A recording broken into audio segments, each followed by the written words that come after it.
This is the March 11th, 2025 regular meeting of the Santa Barbara City Council. Would you please join me in the Pledge of Allegiance? I pledge allegiance to the flag of the United States of America and to the republic for which it stands, one nation, under God, indivisible, with liberty and justice for all. Madam Clerk, would you call the roll, please? Certainly. Councilmember Harmon. Here. Councilmember Santa Maria. Here. Councilmember Sneddon. Here. Mayor Pro Tem Friedman. Here. Councilmember Gutierrez. Present. Mayor Rouse. Here. And Councilmember Jordan. Always one at the last. Okay. We have an item to read. Item 1, Arbor Week, March 7th through the 14th, 2025.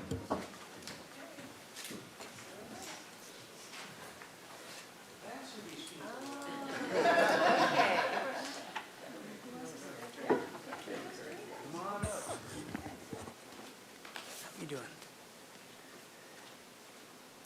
Okay. Arbor Week, March 7th through 14th, 2025.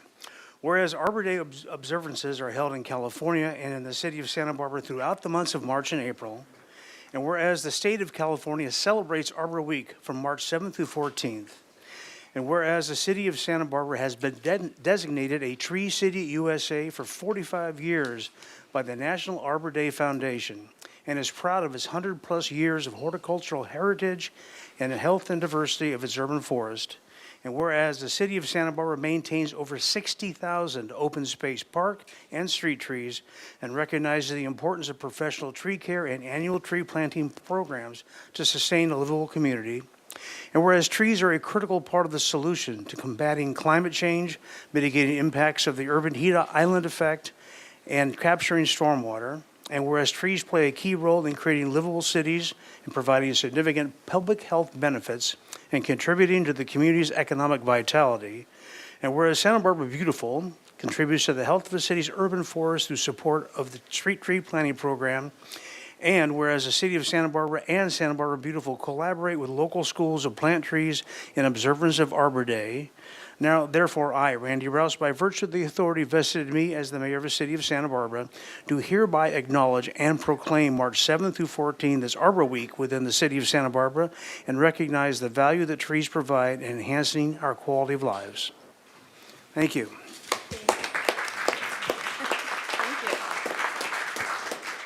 Honorable Mayor Rouse, our City Council Liaison Eric Friedman, and council members and citizens. On behalf of Santa Barbara Beautiful's Board of Directors, I want to thank you for welcoming us here today as the city looks at its living environment, especially its trees. Now in our 60th year, Santa Barbara Beautiful has a decades-long history of collaborating with the city on beautification.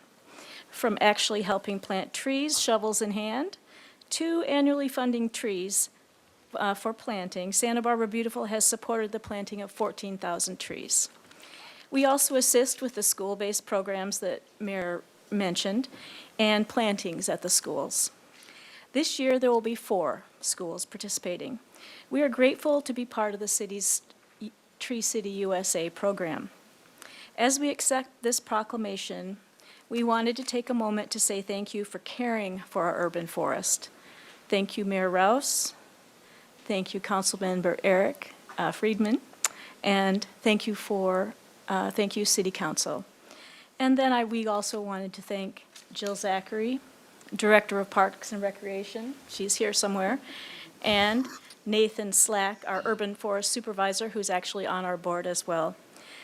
Your team does the work that allows us to assist in keeping our city beautiful. We're grateful.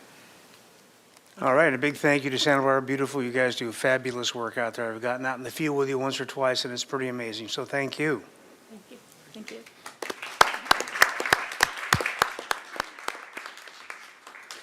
All right, very good. Are there any changes to the agenda? No, Mayor, not today. Okay. With that, we'll move on to the consent calendar. You have some items to read, Madam Clerk? Yes, Mr. Mayor, just one item, but it's long. Item 2, loan to the Housing Authority of the City of Santa Barbara for a new affordable housing project located at 15 South Hope Avenue, ordinance introduction resolution Recommendation the Council A, introduce and subsequently adopt by reading of title only an ordinance of the Council of the City of Santa Barbara approving a loan agreement with the Housing Authority of the City of Santa Barbara in the amount of $450,000 for the development of real property located at 15 South Hope Avenue to be used for permanent affordable housing to be secured by a deed of trust and a 90-year affordability control covenant imposed on real property, and authorizing the Community Development Director to execute such agreements, subject to approval as to form by the city attorney as necessary, provided that if the city's application for the California Department of Housing and Community Development for funding this project through the Local Housing Trust Fund is approved, the loan authorized herein shall be rescinded, and B, adopt by reading of title only a resolution of the Council of the City of Santa Barbara amending resolution number 24066, adopting the budget for fiscal year 2025 to approve an increase in fiscal year 2025 expenditure appropriations in the Affordable Housing Fund in the amount of $1,450,000, funded by the Affordable Housing Fund reserves to fund a loan agreement with the Housing Authority of the City of Santa Barbara for development of real property located at 15 South Hope Avenue, provided that if the city's application to the California Department of Housing and Community Development for funding this project through the Local Housing Trust Fund program is approved, the appropriation shall be reversed. And that's all for consent, Mr. Mayor. All right, very good. And we will, if there's anybody that needs to pull an item on Mr. consent, Mayor, anybody? I apologize. I would also like to read item 7, which is a consent public hearing resolution. Yes, okay, go right ahead, because I'm going to pull that and do that separately, but go ahead and Okay. read it in. Go ahead and read it into the record now, and then we'll take care of Okay, it. thank you, Mr. Mayor. Item 7, 5-year Measure A local program of projects for fiscal years 2026 through 2030, public hearing resolution, and the recommendation is that council adopt by reading of title only a resolution of the Council of the City of Santa Barbara adopting the 5-year Measure A local program of projects for fiscal years 2026 through 2030. Okay, so just so council knows, item 7 will be pulled separately as a public hearing. So right now, I would ask if anybody has anything to talk about between the first item and item 6 on consent. Is anybody online for that? No hands raised, Mr. Mayor. Okay, with that, I will entertain a motion on everything through item 6 on the consent calendar. So moved. Moved by Harmon. Second by Sneddon. Pulling teeth. Very good. That is a motion by Councilmember Harmon, seconded by Councilmember Sneddon. Please go ahead and vote. This is for the items 2 through 6 of the consent calendar.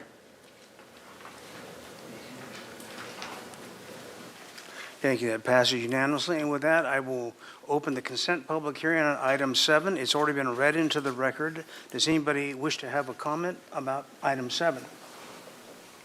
Is there anyone online for item 7? No, Mr. Mayor. With that, I will entertain a motion for item 7. So move it. Moved by Friedman. Second by Sneddon. May we have the vote, please? Yes, this is a motion by Mayor Pro Tem Friedman, seconded by Councilmember Sneddon for item 7 as recommended. Please go ahead and vote.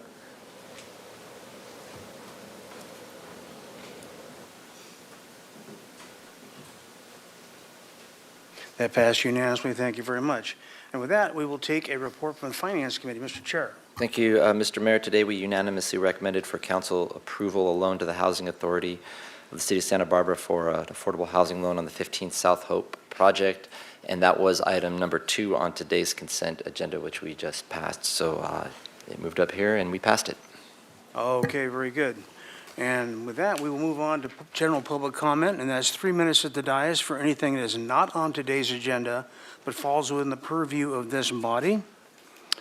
And I have a couple speakers here. I have Barbara Cronin Hirschberg is our first speaker. We have 3 minutes at the dais, Ms. Hirschberg. Good afternoon, Mayor Rouse and City Council members. I'm not here about the library today. I actually have other interests in the community. I feel the State Street Promenade should be closed to any type of bicycles, e-bikes, or electric scooters, just as the Curumba Plaza and Paseo Nuevo are.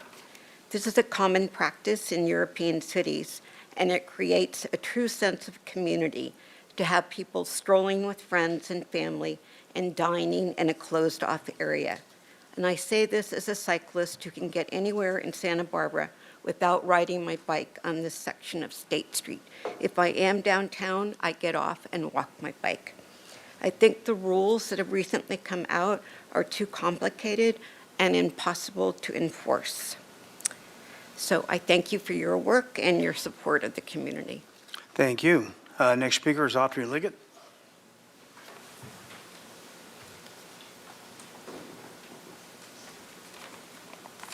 Hi.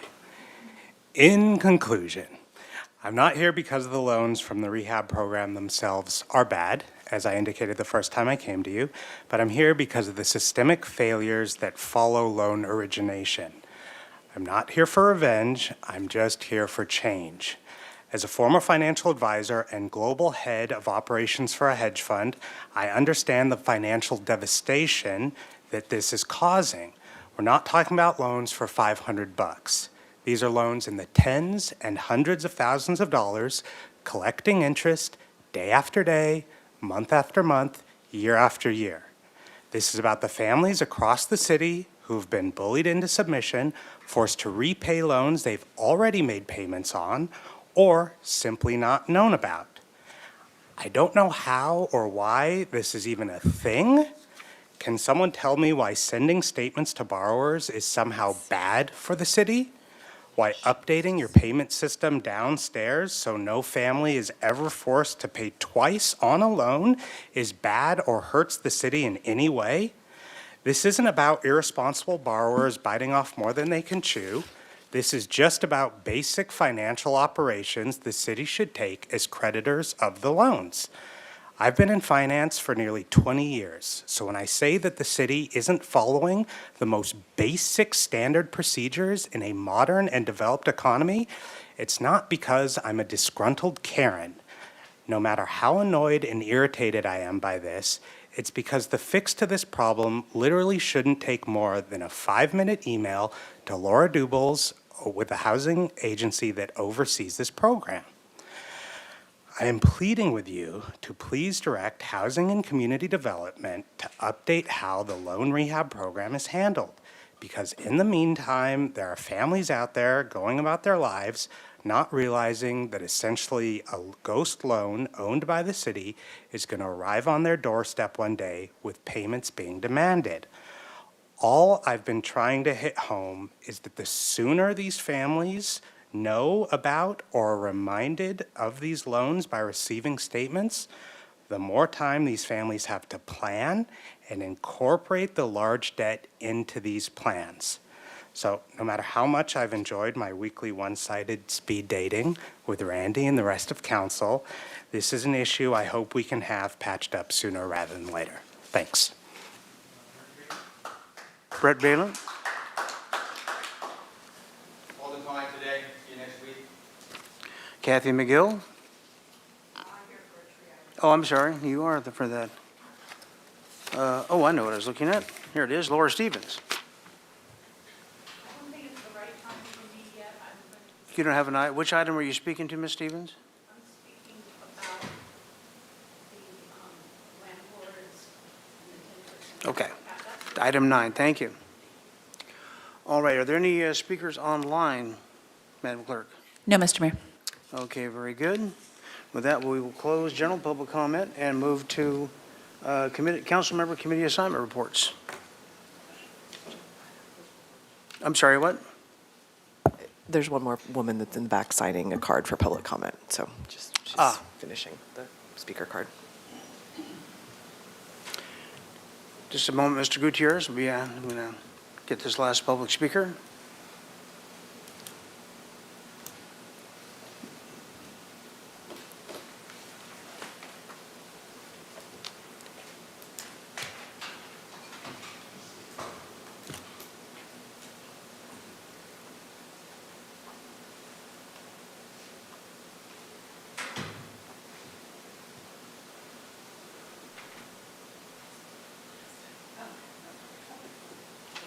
Okay, thank you. Mr. Gutierrez.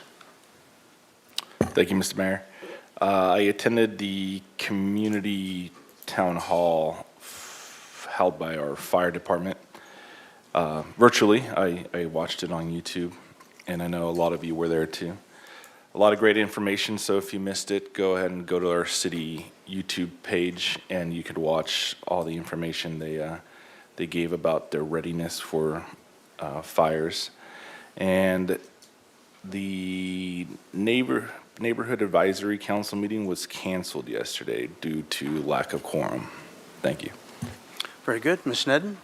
Thank you, Mayor Rouse. I also attended the fire safety and water issue meeting that the city hosted. It was really informative, and I also recommend watching the video. I attended Riviera Association meeting. We did have a Sustainability Council Committee meeting.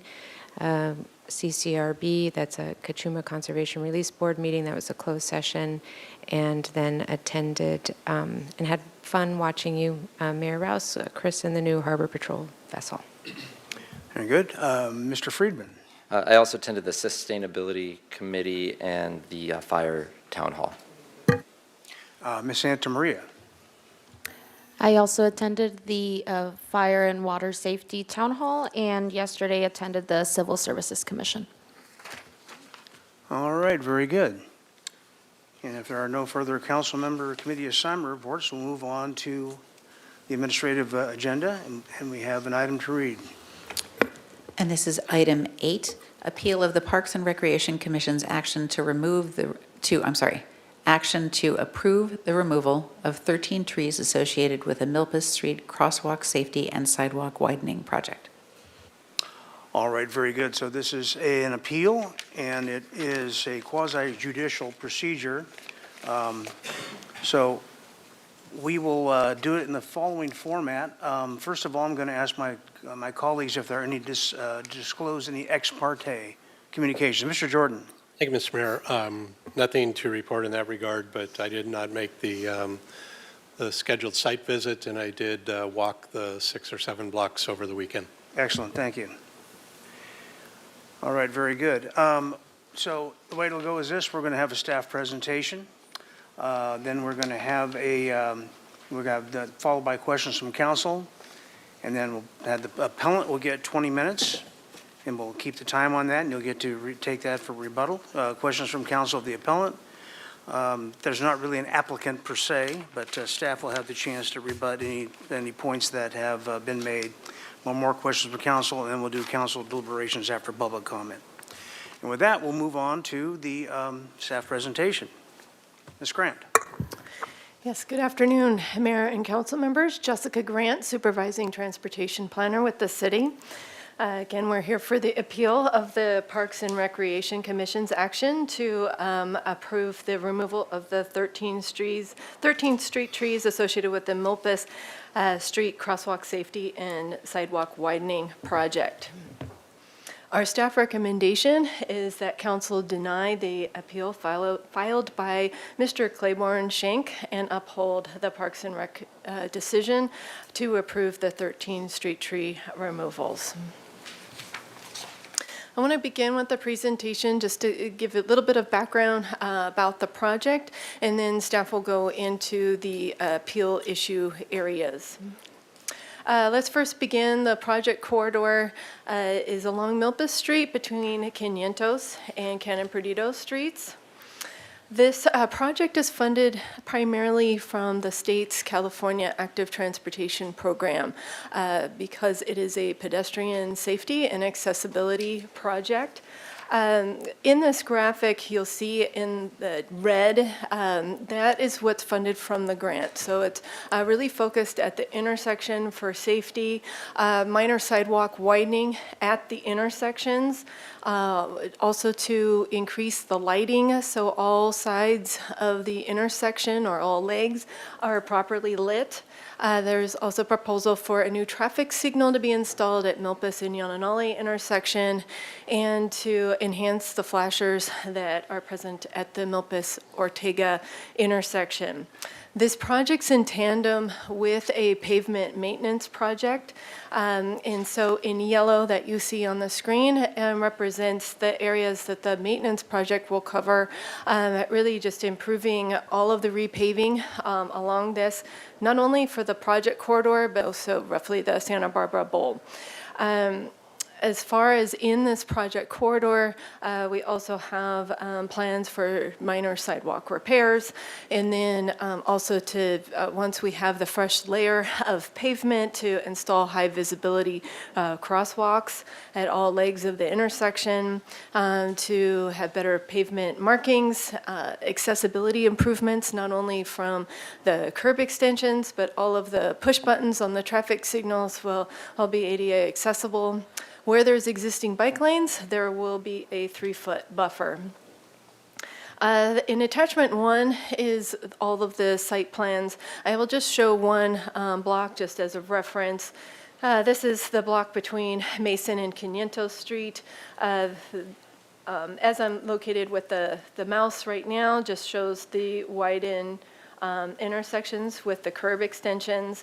And that's really with the purpose to decrease the amount of exposure pedestrians are in the right-of-way. And it also helps with sightline visibility for drivers and really all road users to have proper sightlines of this very important corridor.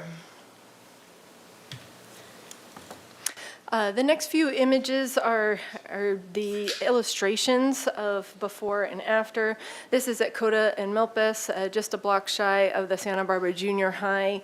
In addition to the high visibility crossings, we will have some conflict striping with the existing bike lanes. So kids going to the junior high or property line through the Milpas intersection as they navigate from the east side to the school.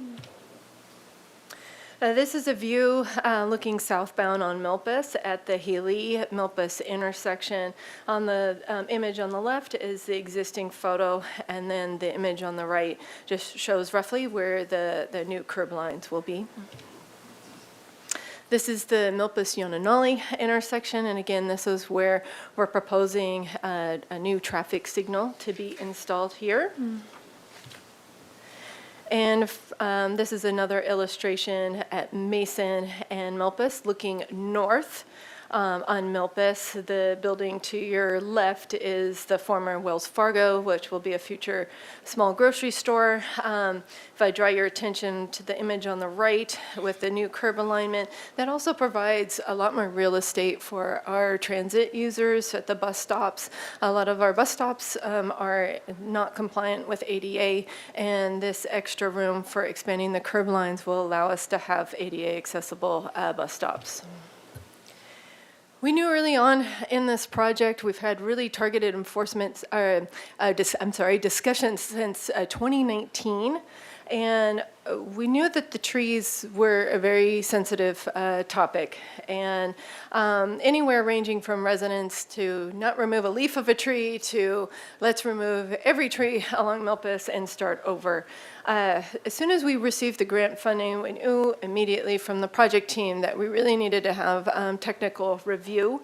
And that involved hiring a consultant arborist and also a certified access specialist that looks at accessibility concerns with the American with Disabilities Act. And then, of course, in that mix, too, is our traffic engineer for sightlines of intersections. Besides these core three, we also worked closely with our risk management team, Parks and Recreation, Public Works, Police and Fire, and as well as the City Attorney's Office for this project.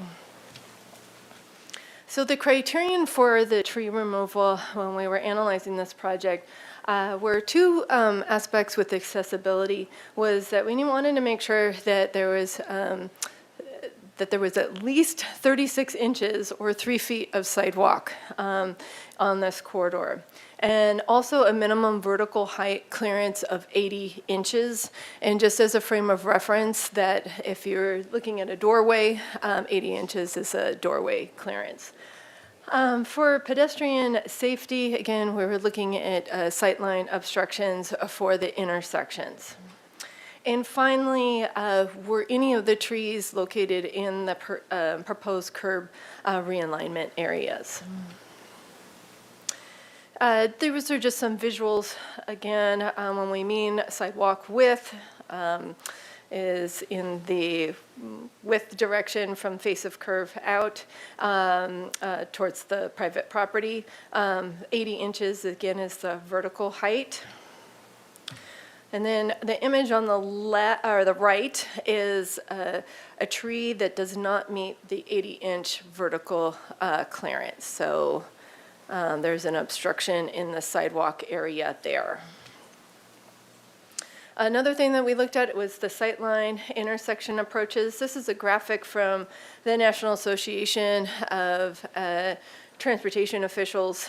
The area in gray, if you were a vehicle approaching the intersection, the triangle, sightline triangle, is what should be free and clear, so you have proper views of the intersection. So say this was Yonanali Street, for example, going to Milpas. This area should be clear so you could see oncoming traffic and as well as any pedestrians. The image on your left of the photo of this tree is an example of a tree that has a sightline obstruction. Another way to illustrate sightline approaches, this is an intersection again from the NACTO that I pulled, and this is a standard intersection without curb extensions. The green triangle area just represents the cone of vision for a driver. And you could see a big difference when we have curb extensions of how better the sight lines are for this. And this is really important, especially on Milpas. This is a Vision Zero priority corridor where we have patterns of collisions along this roadway. So it is a necessity to have appropriate sight lines. Within the project boundary, there were 95 trees that were analyzed. 82 trees are recommended to be protected in place and met the criterion that the trees did not need to be removed. Unfortunately, there are 13 trees that do need to be removed, 8 trees for accessibility and safety purposes, and I'll go through what those trees are, and then 5 trees that are in the proposed curb alignment. As with any project, we always look for tree planting opportunities. I'll discuss in a moment, but we have cited 37 opportunities for new trees, street trees. So let's begin with, there are 2 trees that have the sidewalk with obstructions. So at these locations, there is less than 3 feet of sidewalk width. And so we're proposing for those to be removed. These 3 trees represent vertical obstructions where, again, there isn't 80 inches of clearance. The image on your right for the C tires also does have a sidewalk obstruction as well in terms of the width. And then there are 3 trees that are representing a sightline obstruction. And if you were at the site visit yesterday, we did have somebody set out cones that if you were standing in the position of a driver, you should easily be able to see. And the council members can share their experience if they saw the cones or not. But the purpose was to illustrate that we definitely do have sightline obstructions. The image on your left right next to the AutoZone also not only is a sightline obstruction of the intersection, but for the right turning vehicles onto the side street, that is also, they're turning a blind corner that you won't be able to see pedestrians until you're basically are in the middle of your turning movement. And finally, there are 5 trees that are within the proposed realignment of the curbs and at various blocks along Milpas. As you can see, the planter areas are very, very minimal, and with this project, we're able to have much larger planting areas to really set this the new trees up for success. And then these are the final 2 that are in the proposed curb realignments. To summarize, and these are included in your attachments, the We have color coded just so spatially you could see where the tree removals are happening. And then color coded for the blue trees are the ones that have the vertical obstructions. The yellow is the sightline obstructions. In the orange is the sidewalk width obstructions. And in the gray, there happen to be in the curb realigned areas. Again, spatially, we put everything in GIS just so it was really easy to tell if one block was having more tree removal than another, et cetera. But as you can see, for the 82 trees, we will still have very much our urban forest intact, which is a very important and critical goal also of the project.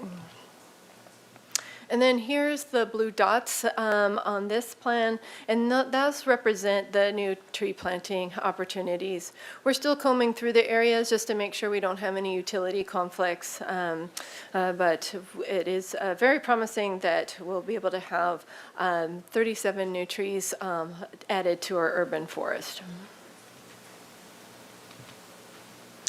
As far as for committee review and tree removal as part of a process for the city, just like any private project, we have to go through the Street Tree Committee Review and Parks and Rec Commission. And both of those committees and commissions unanimously approved the tree removal. The other question that we asked for the Street Tree Committee and Parks and Rec Commission was for those 37 new trees, what would be the appropriate species of canopy tree? And so there were 4 species that were proposed that will be planted in those 37 locations. So we'll continue to work with the city arborist on those.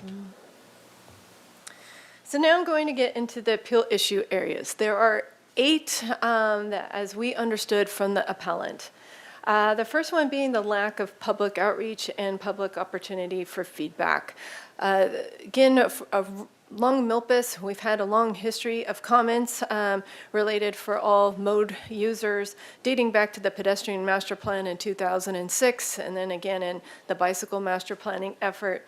But really targeted meetings starting in 2019, once we knew we had the pavement maintenance project. And we knew that this was more than just your standard maintenance project, that we did need to have improvements based upon what the residents were saying. So we have had a history of extensive community engagement outlined in the report and lots of different methods for the communication, all the way from electronic notices to the sandwich board signs to media releases to news coverage stories to radio ads, putting out signs in our East Side Library and Franklin Elementary. Also blasting through stakeholders with the parent square as well. If you missed any of the meetings, we would post the webinars on our webpage. And also, again, knowing that the trees were sensitive issues, we also have a special part on their website just related to that.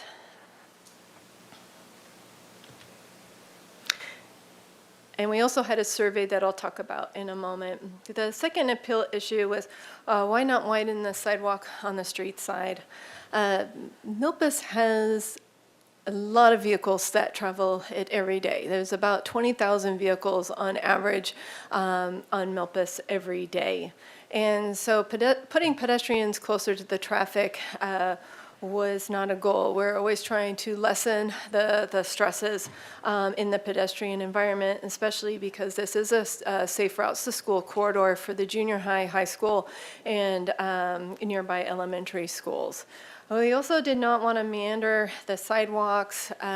Again, for our residents that have disabilities with either blindness or low vision or other adaptable needs, that is really difficult to navigate along this very well-traveled corridor, both from a walking standpoint and driving. The appeal issue number 3 was the sightline obstruction should not be a warrant for tree removal. And again, because of the collision history along here, we were very adamant and we needed to make sure that there was great sightlines at these intersections. And so of the 95 trees, there was only 3 that presented that safety hazard.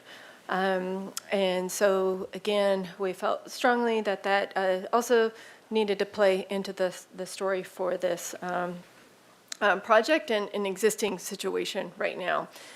We also have additional lighting, again, that's part of the intersections.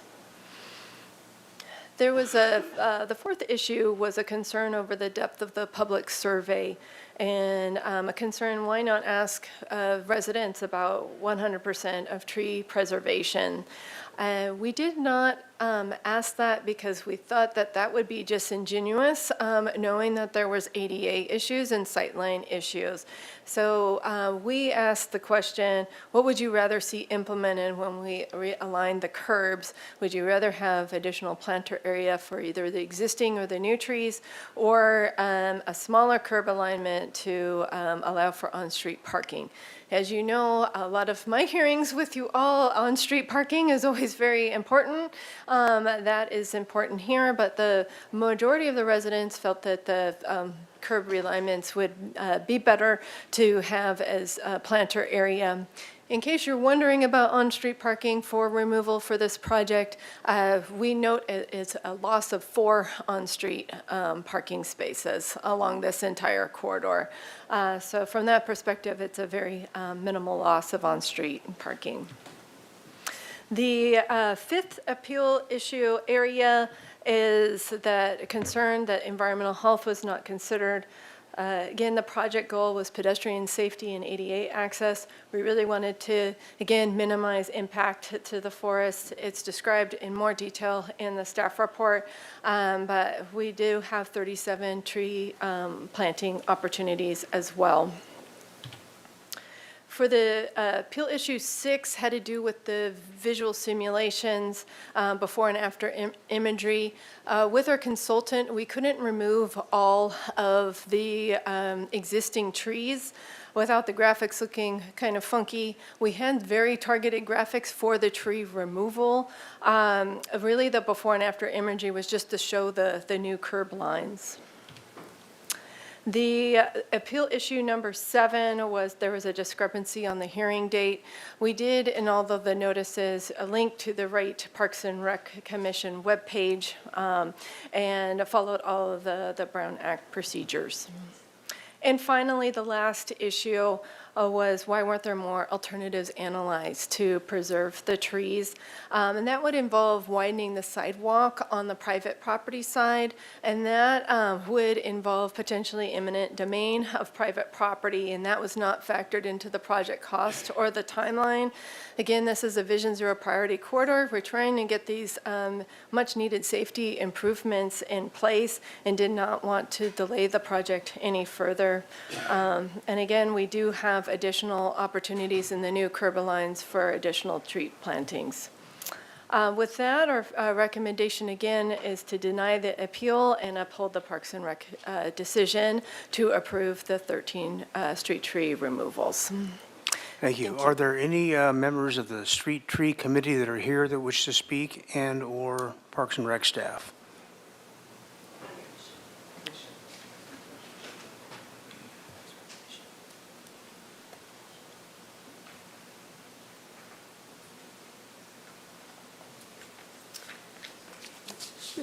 Get this to my level. I didn't know it bounced back. All right. Good afternoon, Mayor and Council. I'm Kathy McGill. I'm Chair of the Parks and Recreation Commission, and I'm largely here to answer questions and maybe give a little context. I don't think I'm going to say anything that you will find particularly earth-shattering. We did see them as significant trees, and I'm sure when you get to your own questions, we asked a lot of questions. We asked questions around the pruning and specifically around the sightline. If you look at slide 12, with multiple leads, could there be pruning? We asked those questions.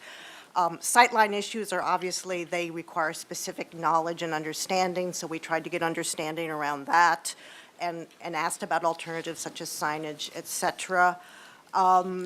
In the end, I think being where we are on Milpas in this highly trafficked area, We recognize that the significant issues with public safety. We recognize the history along Milpas.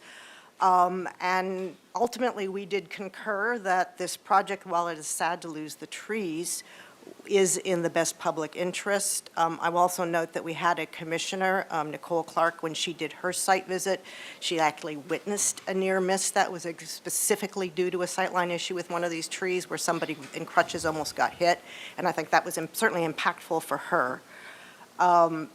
In making our decision, which was unanimous, we also recognize the opportunity to plant up to 37 replacement trees, which ultimately, I mean, obviously it doesn't happen overnight, would provide welcome canopy. And you'd see that we did condition the removals on the replacement of at least 30 trees. I'm the one who raised this, so I can speak to this personally. There's no doubt in any of our minds that the city intends fully to replace at least 30 trees. For me, it was a housekeeping item. Really just get it clarified that, no, it's not potential sites. We're going to have at least 30 trees. When I asked Mr. Slack about it, he said, well north of 30 is what he would expect. So 30 seemed like a reasonable number. And it just formalizes it, which just seemed a better way to approach it. And that's really it. Okay, thank you very much. you. I'll come back to council for questions of staff in general. Mr. Jordan. Thank you, Mr. Mayor. Just several. Could you talk a little bit about what the plan is and the resources available for those 30 plus or 37 trees? Is funding lined up? Is there a timeline for that? Yes, Councilmember Jordan, through the mayor, the 37 trees we're hoping to begin with as part of the project budget is to begin planting as soon as possible. We're estimated per the grant to begin construction in 2027. We're trying to expedite that to hopefully 2026. But if anything, we're hoping to plant some of the trees just to begin a growth for those trees. Perfect, thank you. And then I'm imagining the same answer as to the point about sidewalk widening. The 20,000 vehicles a day, the road volume also would not support any type of road diet to trim that down over what's there now as a way to gain back space for the existing trees. That just, I know 20,000 is a ton of cars in 9 blocks, so I just get that answer out there, I guess, is all I want to do. Yeah. Thank you. Mayor Rouse, Councilmember Jordan. If you remember, maybe 12 years ago, I believe it was 2013, there was the restriping of the upper blocks of Milpas. The traffic volumes up there are closer to 15,000. And when you get to Coda Street, there's starting to be a little bit of congestion. So the closer you get to the freeway, the more those traffic volumes build. So it's really a question of community tolerance for congestion. When we did the public outreach meetings early on in the process, we asked the community that, should we remove the road diet? Should we move it further north? Should we extend it further south? And the community's feelings was it ended in the right spot. So could it move further south? Yes, but with a cost of congestion. Okay, stay right there, Derek. I have a couple more for you probably. Could you talk, I know you have an engineer answer, but could you just talk about normal person on the ground perception of speeds in general on Milpas, whether they look speedy or don't look speedy, and how that factors in just in general to these improvements for this project? Yeah, great. Thank you. That's a great question. Just about everything we hear is that the public perception of speed on Milpas is it's too fast. The speed limit's 25 miles an hour, and our measurements support that the speeds are generally in the high 20s, low 30s. So lower than comparable streets in other parts of the city, but that perception is there that speeds are too high.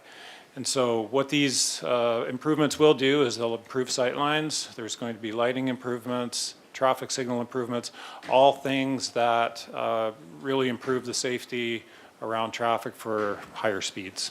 Okay. And then, I know you're going to have a name for it. I'm calling it that advanced green pedestrian walk sign. I know you have a little phrase for that, We but. do. Yeah, leading pedestrian interval. Thank you. And anytime we do a curb extension, it just seems like at the intersections, people turning right versus people going straight, you start to have a line while people are waiting for pedestrians. So at any of those that are more busier than the other, or at all of those, do we have plans to get that in place? We do, yes. There are leading pedestrian intervals, LPIs, we call them for short, planned for all the movements crossing Milpa Street. We're not planning to do them parallel to Milpa Street, but crossing Milpa Street is where we have a pattern of collisions. Okay, thanks. Thank you very much. Thank you.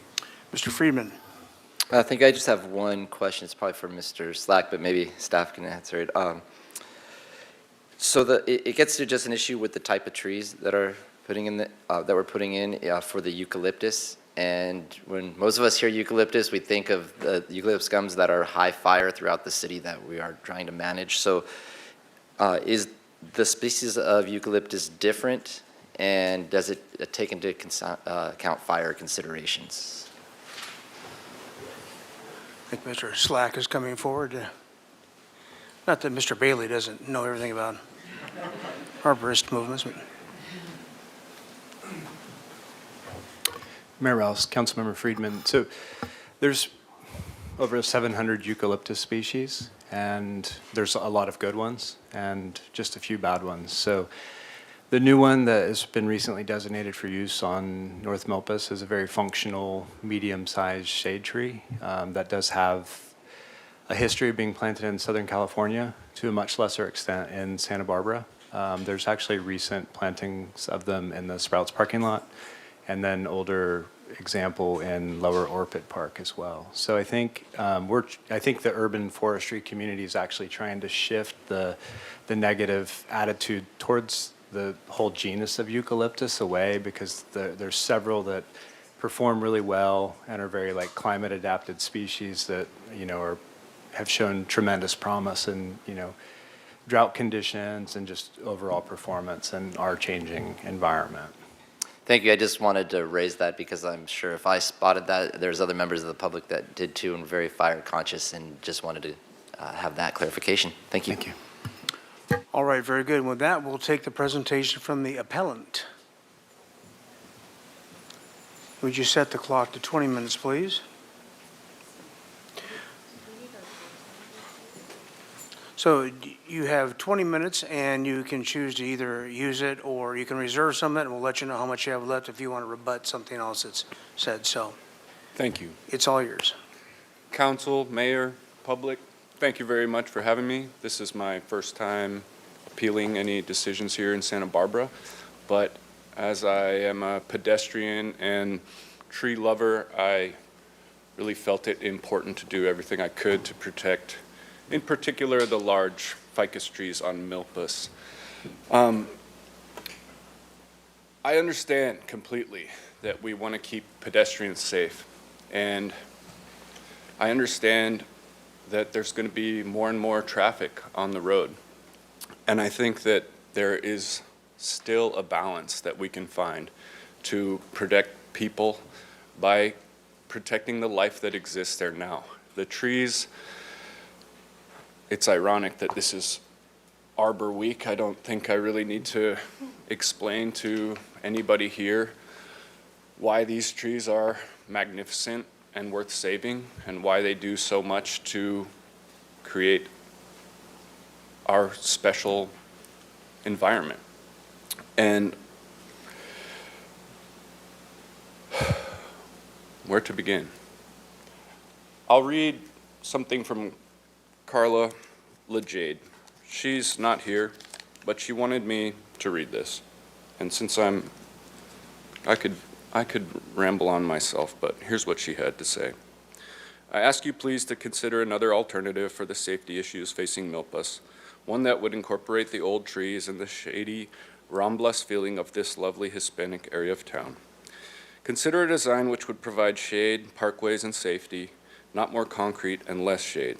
There is truly an opportunity to design something that would be both a tourist magnet and a place of pride for the city. The glorious trees are a large part of that. It is easy to destroy a tree. It takes generations to grow trees like this, and we are so privileged to have them in our community, and we need to protect them.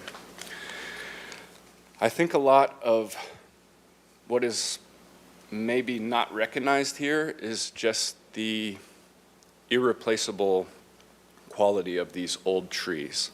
You know, even 30 young trees don't quite add up to the grandeur of these trees that have grown up around us. And obviously this is a habitat. It provides a lot of shade. This is our living space. And I feel that this project might be looking at Milpas mostly as a place where people just pass through. And a lot of us really live there. Excuse me, Mr. Claiborne, I'm going to interrupt you for just a moment here because two of my council members have left. I want them to be part of the hearing, so I'll pause the clock right now and I'll give you all your time.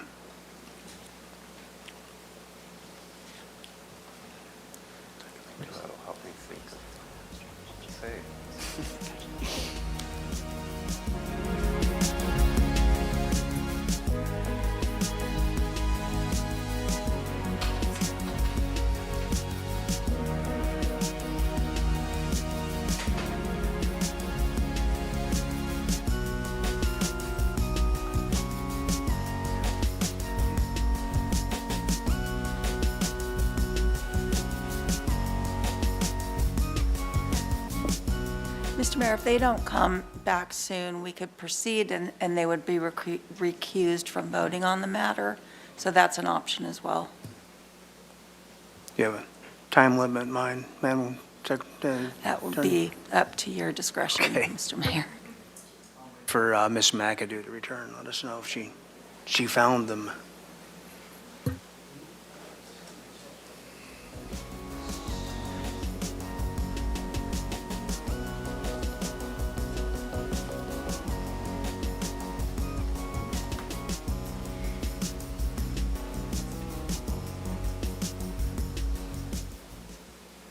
We're still trying to find Councilmember Gutierrez.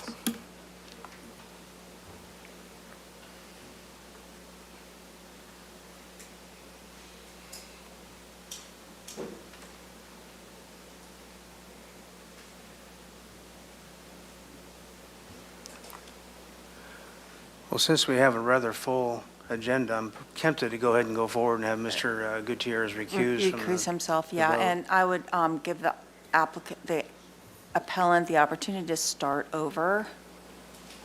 Okay. Thank you. You mean when Mr. Gutierrez comes back, or? No, if you want to proceed without Okay, him, you can just go ahead and give the Go appellant ahead, the opportunity. Mr. Claiborne, break back in when you're comfortable with your testimony, please. Thank you. Yeah, but Mr. Gutierrez will have to recuse at this point. Thank you. Thanks. Go right ahead, Mr. Claiborne. I think one of the frustrating issues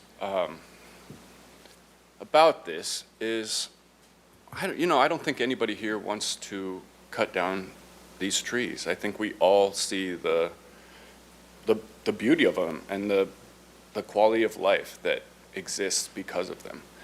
And unfortunately, we've kind of come to this sort of standard of understanding that equates human life being threatened by the presence of these trees. And rather than seem like somebody who wants to risk human life to preserve trees, I'd like to suggest that we go even further to honor the pedestrians and really kind of take the safety aspects of the project and really kind of push them to the maximum in order to make enough space for pedestrians and trees on the sidewalk. I know with the new developments coming to Milpas, there's going to be a lot more people. There's going to be a lot more cars. And, the the loss of 4 parking spaces is going to be really seeming inconsequential when the potential for cars is going to potentially really overwhelm the space. So with so many new people, potential new cars, it seems like there's some wisdom in making the city more walkable. So a lot of these sections, especially in the intersections where there is a redesign, you know, we're talking about having a 14-foot sidewalk. And in a perfect world, I think that 14-foot sidewalk could run all the way down the block. That gives plenty of space for a tree and pedestrian life. Now, there was a public survey that had results that indicated that the public was keen on the idea of expanding sidewalks enough that you might lose some parking spaces, but you can save some trees. And some of these trees, for instance, the one at 631, the one furthest up the street, could use some wider sidewalk space there. And that plot especially,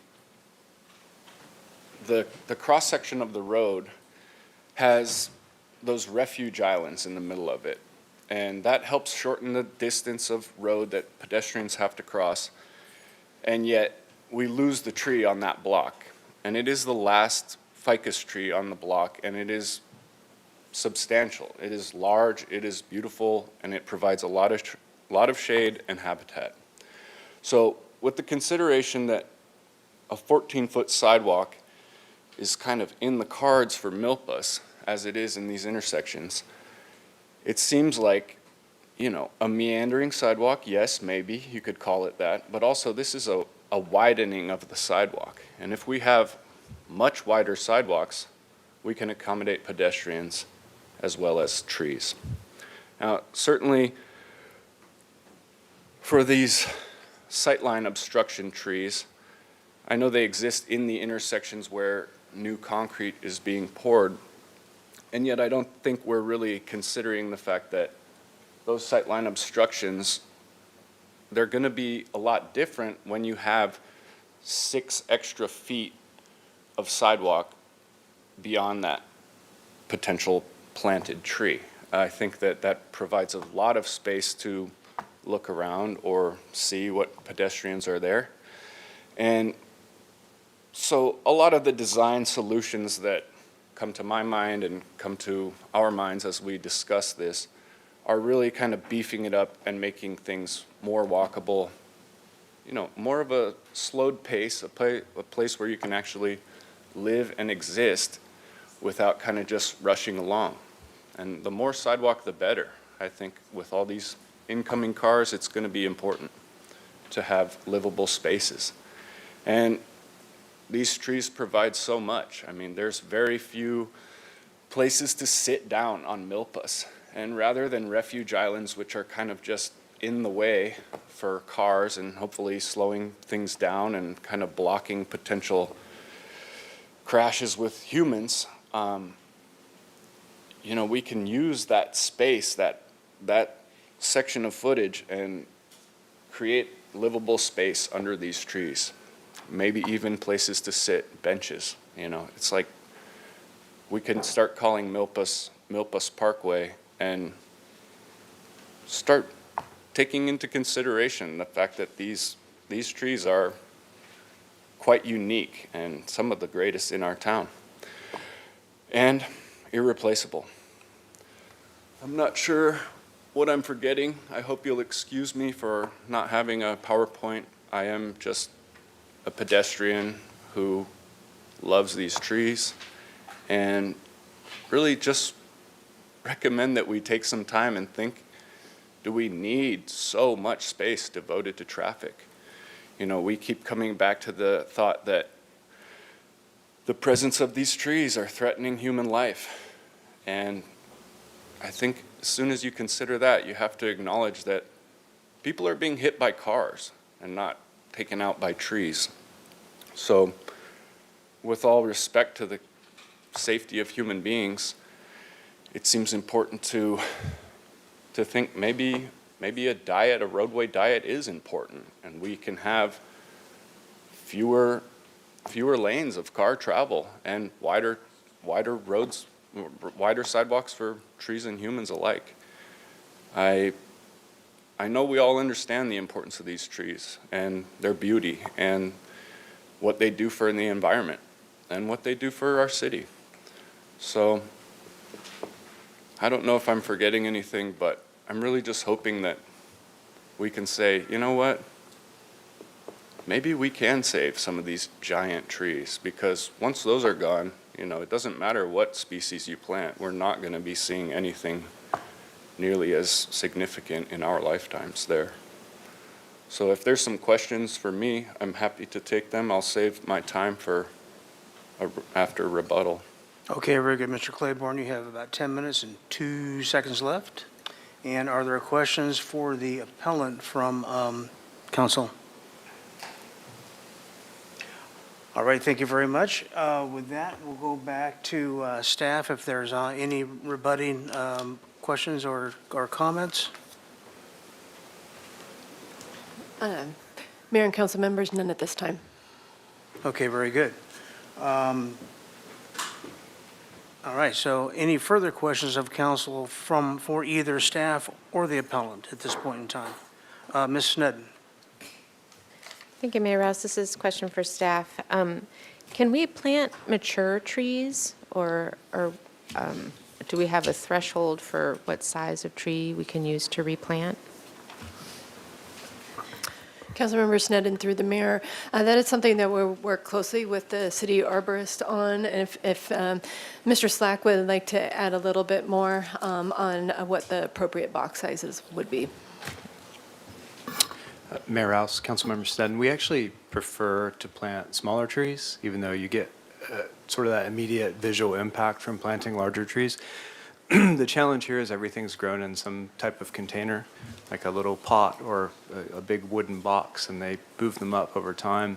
It develops just tremendously difficult root-related issues, and so all research has shown that a smaller tree will outperform like a larger box tree. So it's like the initial appearance is quite, small in stature, but you're planting for the future. So it makes much more sense to go with a smaller tree. Thank you. And then just to follow up with the different number of trees being taken out for the different reasons, for the ones that are for sidewalk width, and I think you've already answered this, but how many of those and how many parking spaces would be lost if it was just the trees, not for the vertical height, but for the sidewalk width? Councilmember Sneddon, for that, I'm going to grab my notes. For the sidewalk width obstruction, there are 3 trees that have the sidewalk width. That is not in the area where there would be a parking removal. So there are 4 locations where parking would be removed along Milpas. And if you could, I do have a note on what those are, in case anybody from the public was interested. It would be the northwest and northeast corners of Coda, so adjacent to the Chapala Market and Los Agaves, so closest to the Coda-Milpas intersection. 1 parking space at the southwest corner of Yananali and Milpas, and the southeast corner of Haley, and that's on Haley Street, not Milpas. Thank you. And 147 spaces would be retained in that project area for on-street parking. And many of the adjacent businesses do have private parking lots. And then did the adjacent businesses for the trees that were sort of encroaching onto the rooftops or into business frontages, did they have opinions one way or the other, or requests about the removal or retention of the trees? Generally speaking, from the business community, a lot of the business community wanted to see full street tree removal and to start over with new street trees. I don't want to speak for all the businesses, but that was definitely some of the opinions, and it came more from the business community versus the residents on the trees with respect to that. But I don't want to speak on behalf of all the business owners either. No, that's helpful. And then eucalyptus trees is that the decided on tree replacement, or is it still debatable? There are 4 species, and I will say the regular names, not the Latin names, the water gum tree, the Sydney red gum, the New Zealand Christmas tree, and the African fern pine. And then I'm just wondering about why not native trees for replanting? Mayor Rouse, Councilmember Sten, I think when the Street Tree Advisory Committee is looking at designations, we look at what's being used, and there's sort of these, general principles of not getting too reliant on certain species, and then there's a new push to really kind of lean into the biodiversity of the urban forest, and so I think you're seeing the Street Tree Advisory Committee recommend kind of neat, non-native trees. The commission's been approving them in an attempt to increase overall biodiversity. And so I think when you look at, that's a major principle. And then, replacement trees on Milpas are really kind of challenging because there's 0 setbacks a lot. So you have to kind of find those trees that really kind of can perform well in these really tight locations. And those play a factor into what's selected as well. Thank you.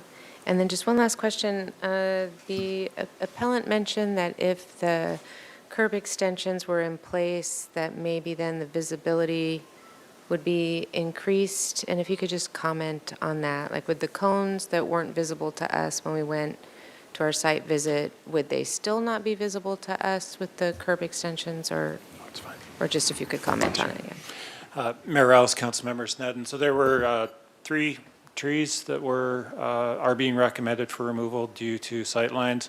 One of them, there's no work happening at that location, so there is no curb extension. So that one wouldn't be affected by any other changes on the street.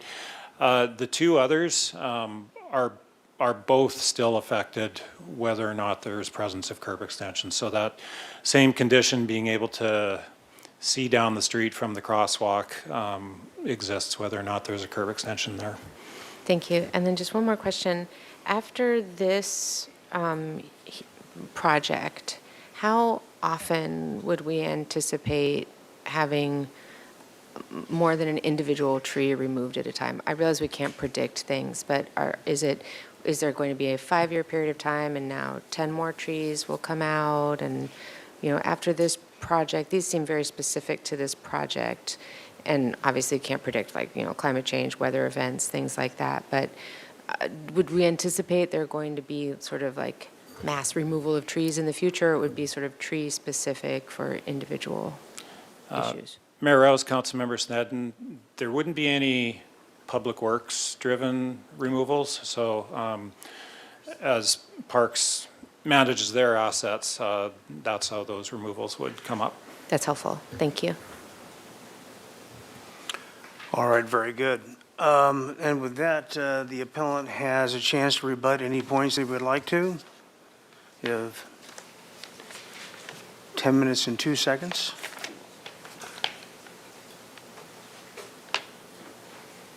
Thank you. I will take some more time and just say thank you again. I know everybody puts a lot of thought into this, and it's not easy, and I appreciate everybody putting in the effort to make life better here. With that being said, I feel like we're kind of without a solution to widen our sidewalks on the outside or on the street side of these trees. We're going to end up seeing a lot more than 8 of these giant ficus trees removed. And likely, before this project is even implemented, a number of them will outgrow the space-related limitations of the 3 feet by 80 inches. And that passage is completely understandable, and yet there are places in Santa Barbara where a pedestrian space exists on the street side of a planting strip. Along State Street in front of Dune or in front of the art gallery, there are pedestrian spaces on the street side of the trees. It's not totally unprecedented, and I think if we want to honor these trees on Milpas, we need to recognize that a lot of them are at stake. Obviously, these ficus trees grow impressively and present spatial problems that don't stop, right? A lot of these trees, they're gonna just keep getting bigger, and yet a large portion of the public, a lot of the people that I speak to value them greatly, and we don't want to see them disappear. And if we don't establish this option of having a sidewalk on the street side of them, then we are really going to have to see a lot of them go, and Milpas is going to lose a lot of its character. So that's unfortunate.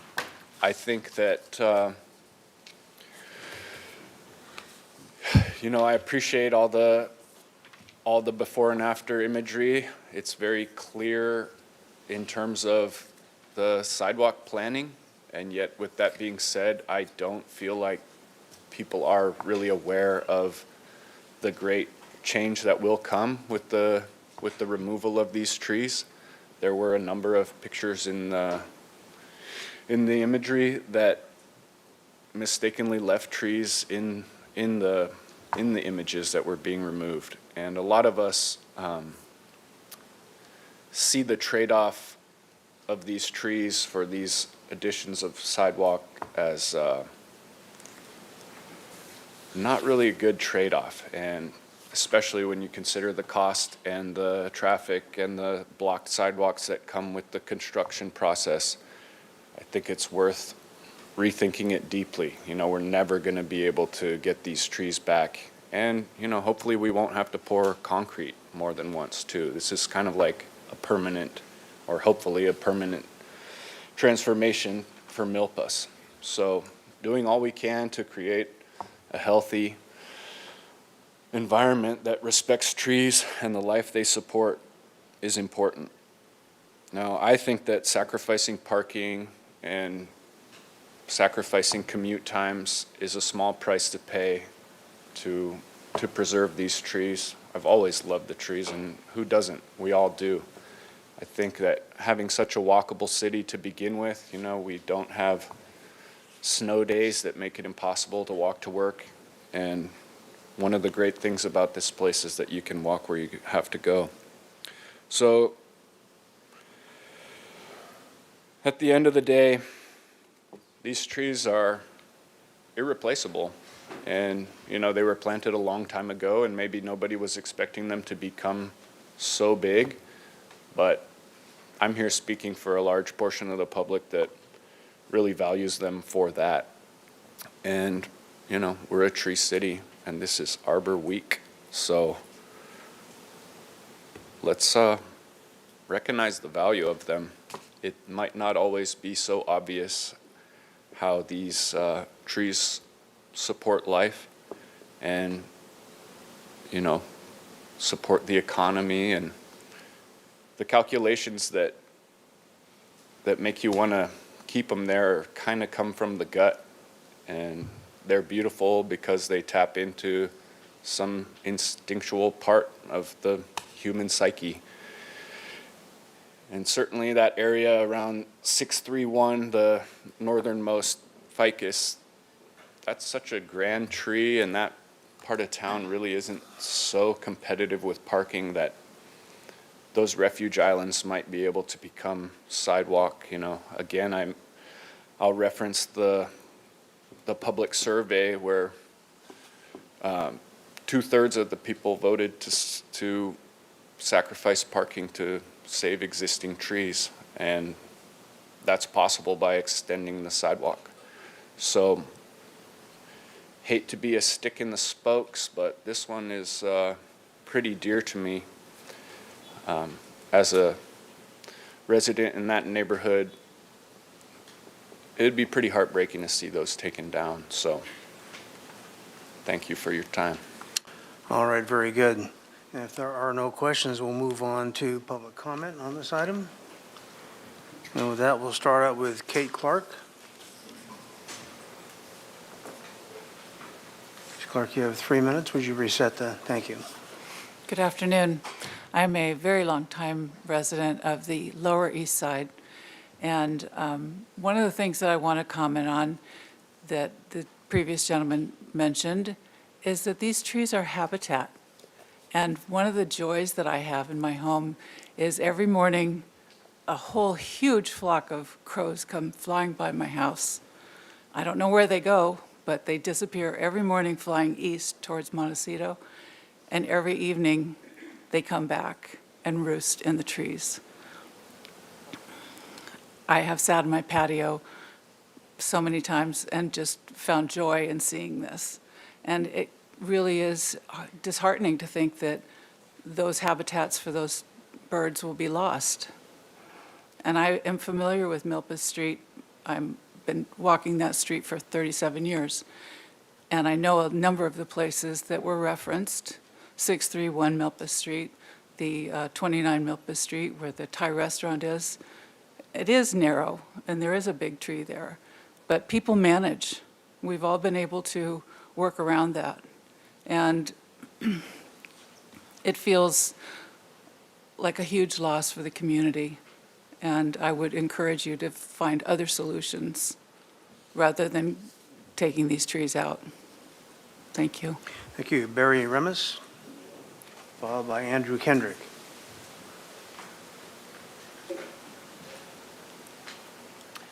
Good afternoon, Mayor Rouse and council members. Barry Remus with Move Santa Barbara County. The appellant mentioned the unfortunate irony of this being Arbor Week. Great timing, not really. Removing trees is never a good topic. It's painful to have to think that should have to happen. However, this project, again, I just want to remind us all of what the paramount priority of this project and the goal of this project is: improved pedestrian and ADA safety. And the precursors to Move Santa Barbara County, the Santa Barbara Bicycle Coalition and the Coalition for Sustainable Transportation, both as separate organizations before we merged, were deeply involved in the beginnings of this project, from its initial proposal to the Active Transportation Program grant funding. And we've been involved and along the way with attending those stakeholder meetings, the public outreach. I remember attending the meetings in the East Side library of the East Side Community Center when this first came up.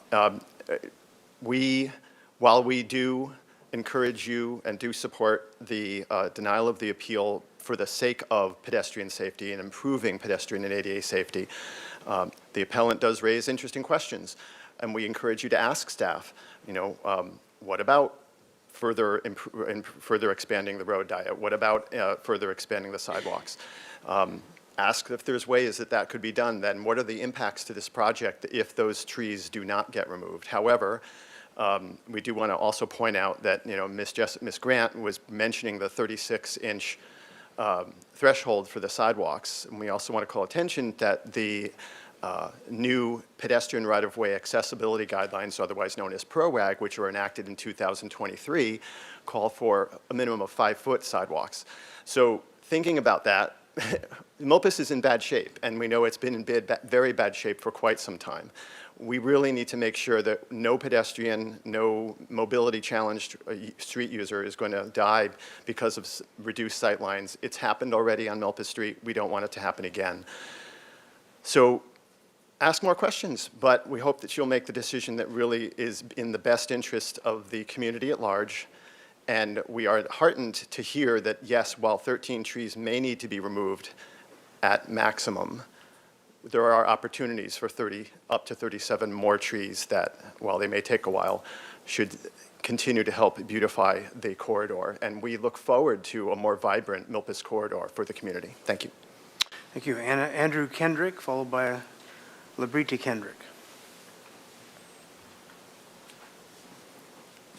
Mayor Rouse, council members, The city's rationale for ending 520 years of combined growth of those magnificent trees, it's 520 years those trees have been growing. That's a half a millennium. There's a saying, measure twice, cut once if you're a carpenter. Once you cut, you're done. So what do? You measure twice, you do your work up front. That's what I'm requesting City Council, Parks and Recreation do. The environmental protection that these trees provide and the justification to remove them is what I would consider an appeal to ignorance. That's a logical fallacy where you make a point that's not backed by science. Parks and Recreation is blaming trees for the traffic threat along Milpas. Milpas is dangerous. I live there. I have a consulting engineering firm. I live there. My company is there. Milpas is dangerous. It is dangerous because it has become a major district road off of the 101, involving heavy vehicle traffic, large commercial vehicle traffic, pedestrians trying to access the retail stores, e-bikes, bicyclists. The problem is not the trees, and the solution should not involve removing 8 70-foot tall fig laurel trees that are older and healthier than probably anyone in this room. The problem is a complete lack of police presence, unenforced speed limits. Yes, the speed limit's 25. I live there. No one's going 25. They're going 25 when traffic is backed up. When there's no traffic, people are cruising down Milpas, trust me. Unenforced speed limits, dense curbside parking, commercial trucks parking in the median, and pedestrians and jaywalkers throughout. Mix careless teenage speeders with elderly pedestrians and you will have consequences, and we have had consequences. But Park and Recreation's appeal to ignorance is thinking that removing these absolute specimen trees is somehow going to fix the terribly managed vehicle traffic along Milpas.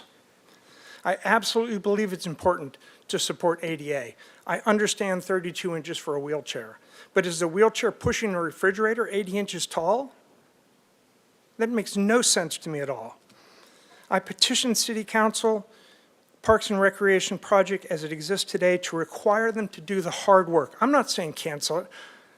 I'm reiterating what that gentleman said. Ask the questions, engage the community. I live there. I never saw one questionnaire. I didn't even know about this till 2 days before the last meeting. So I don't know where the surveys were. I'd like to see how many people were questioned. Let's see how many businesses are questioned. If you're going to use questionnaires, let's see that data. I had no idea any of this was happening, and no one I've talked to has known this was happening. Thank you. Labricia Kendrick.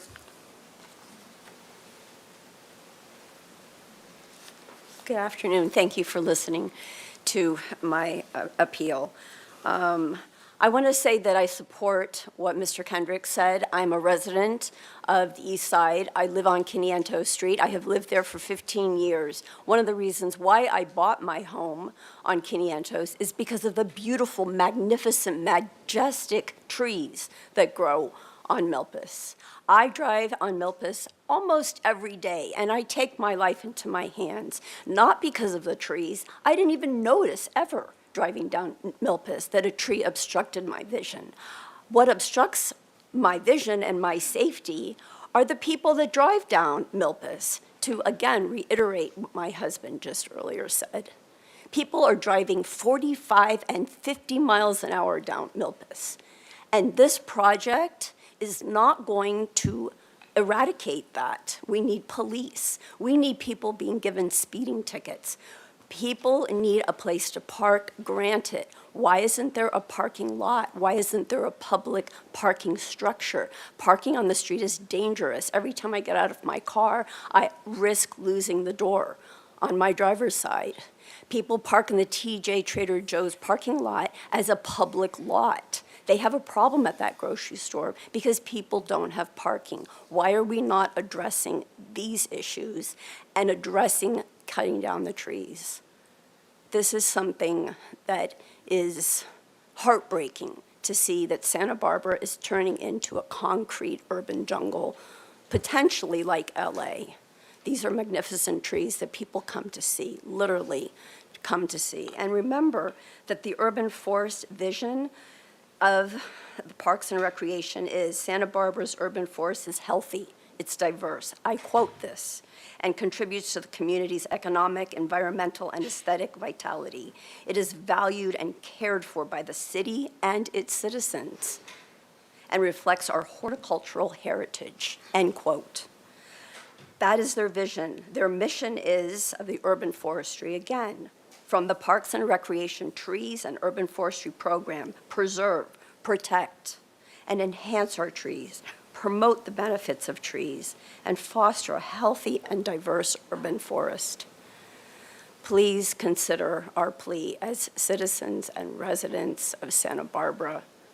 I never heard anything about any sort of meeting until the day before. There was I would say all of my friends, no one knows about what's going on. So thank you for your time. I'm passionate about this, as many people are. Thank you. Thank you. Okay, Rick Clausen, followed by Lisa Ann Kelly.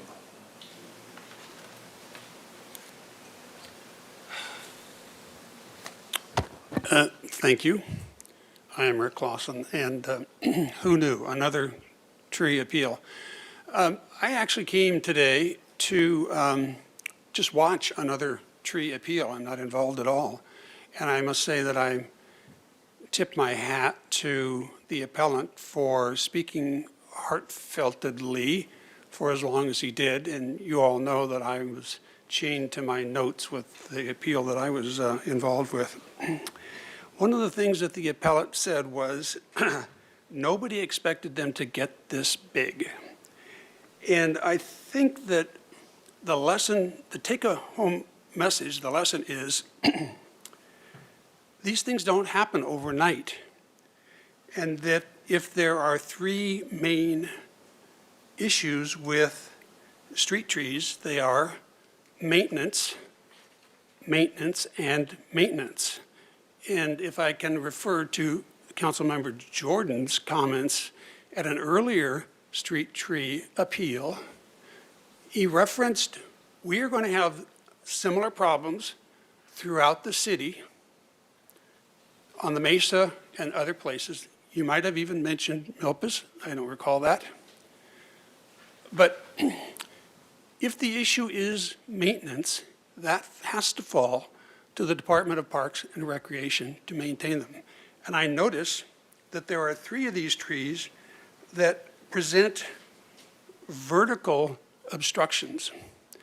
I'm not an arborist, but it seems to me that if a tree gets to an 80-inch height and it is somehow vertically obstructing something at that 80-inch height, it should have been pruned, it should have been managed years before. And I think that's a consistent theme for tree appeals, which is, oh my gosh, our hair is on fire because you're cutting down a mature tree. The solution would have been 20 years ago, that tree needs to be managed, it needs to be pruned. Again, I cannot be unchained from my notes. Thank you very much. Thank you, Lisa Ann Kelly.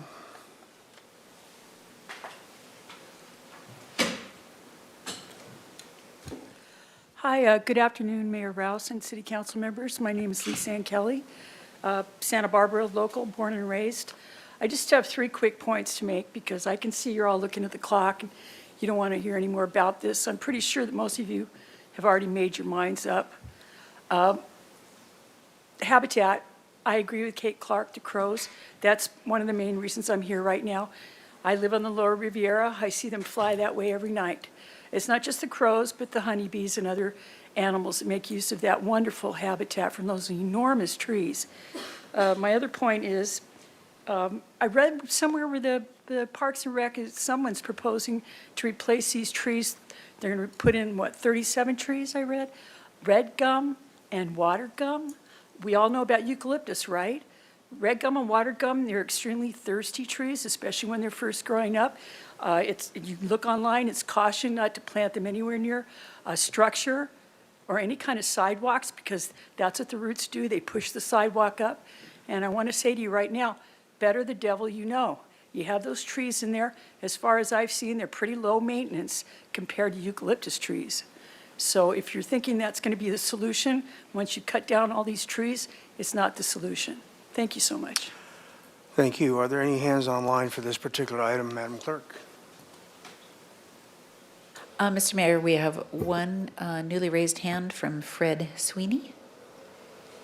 So Fred Sweeney, go ahead.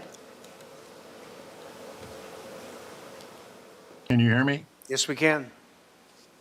Okay. Once again, I'm before you because I've been before you before. My major concerns about Milpa Street always being the poor stepchild of State Street. But in this case, this is almost the poor stepchild of Anapamu Street and the Stone Pines. Once again, you have a department who is not interfacing with another department, the siloization. I have been lobbying for years that the city of Santa Barbara, because it enjoys and treasures its aesthetic value of its architecture and its landscaping, and yes, its urban forest, should have a city architect that brings public works together and Parks and Rec to deal with a solution that deals with the composition of what this street looks like. This has to do not only with the floral and fauna that have already been spoken about, but it has to do with the visual of Santa Barbara.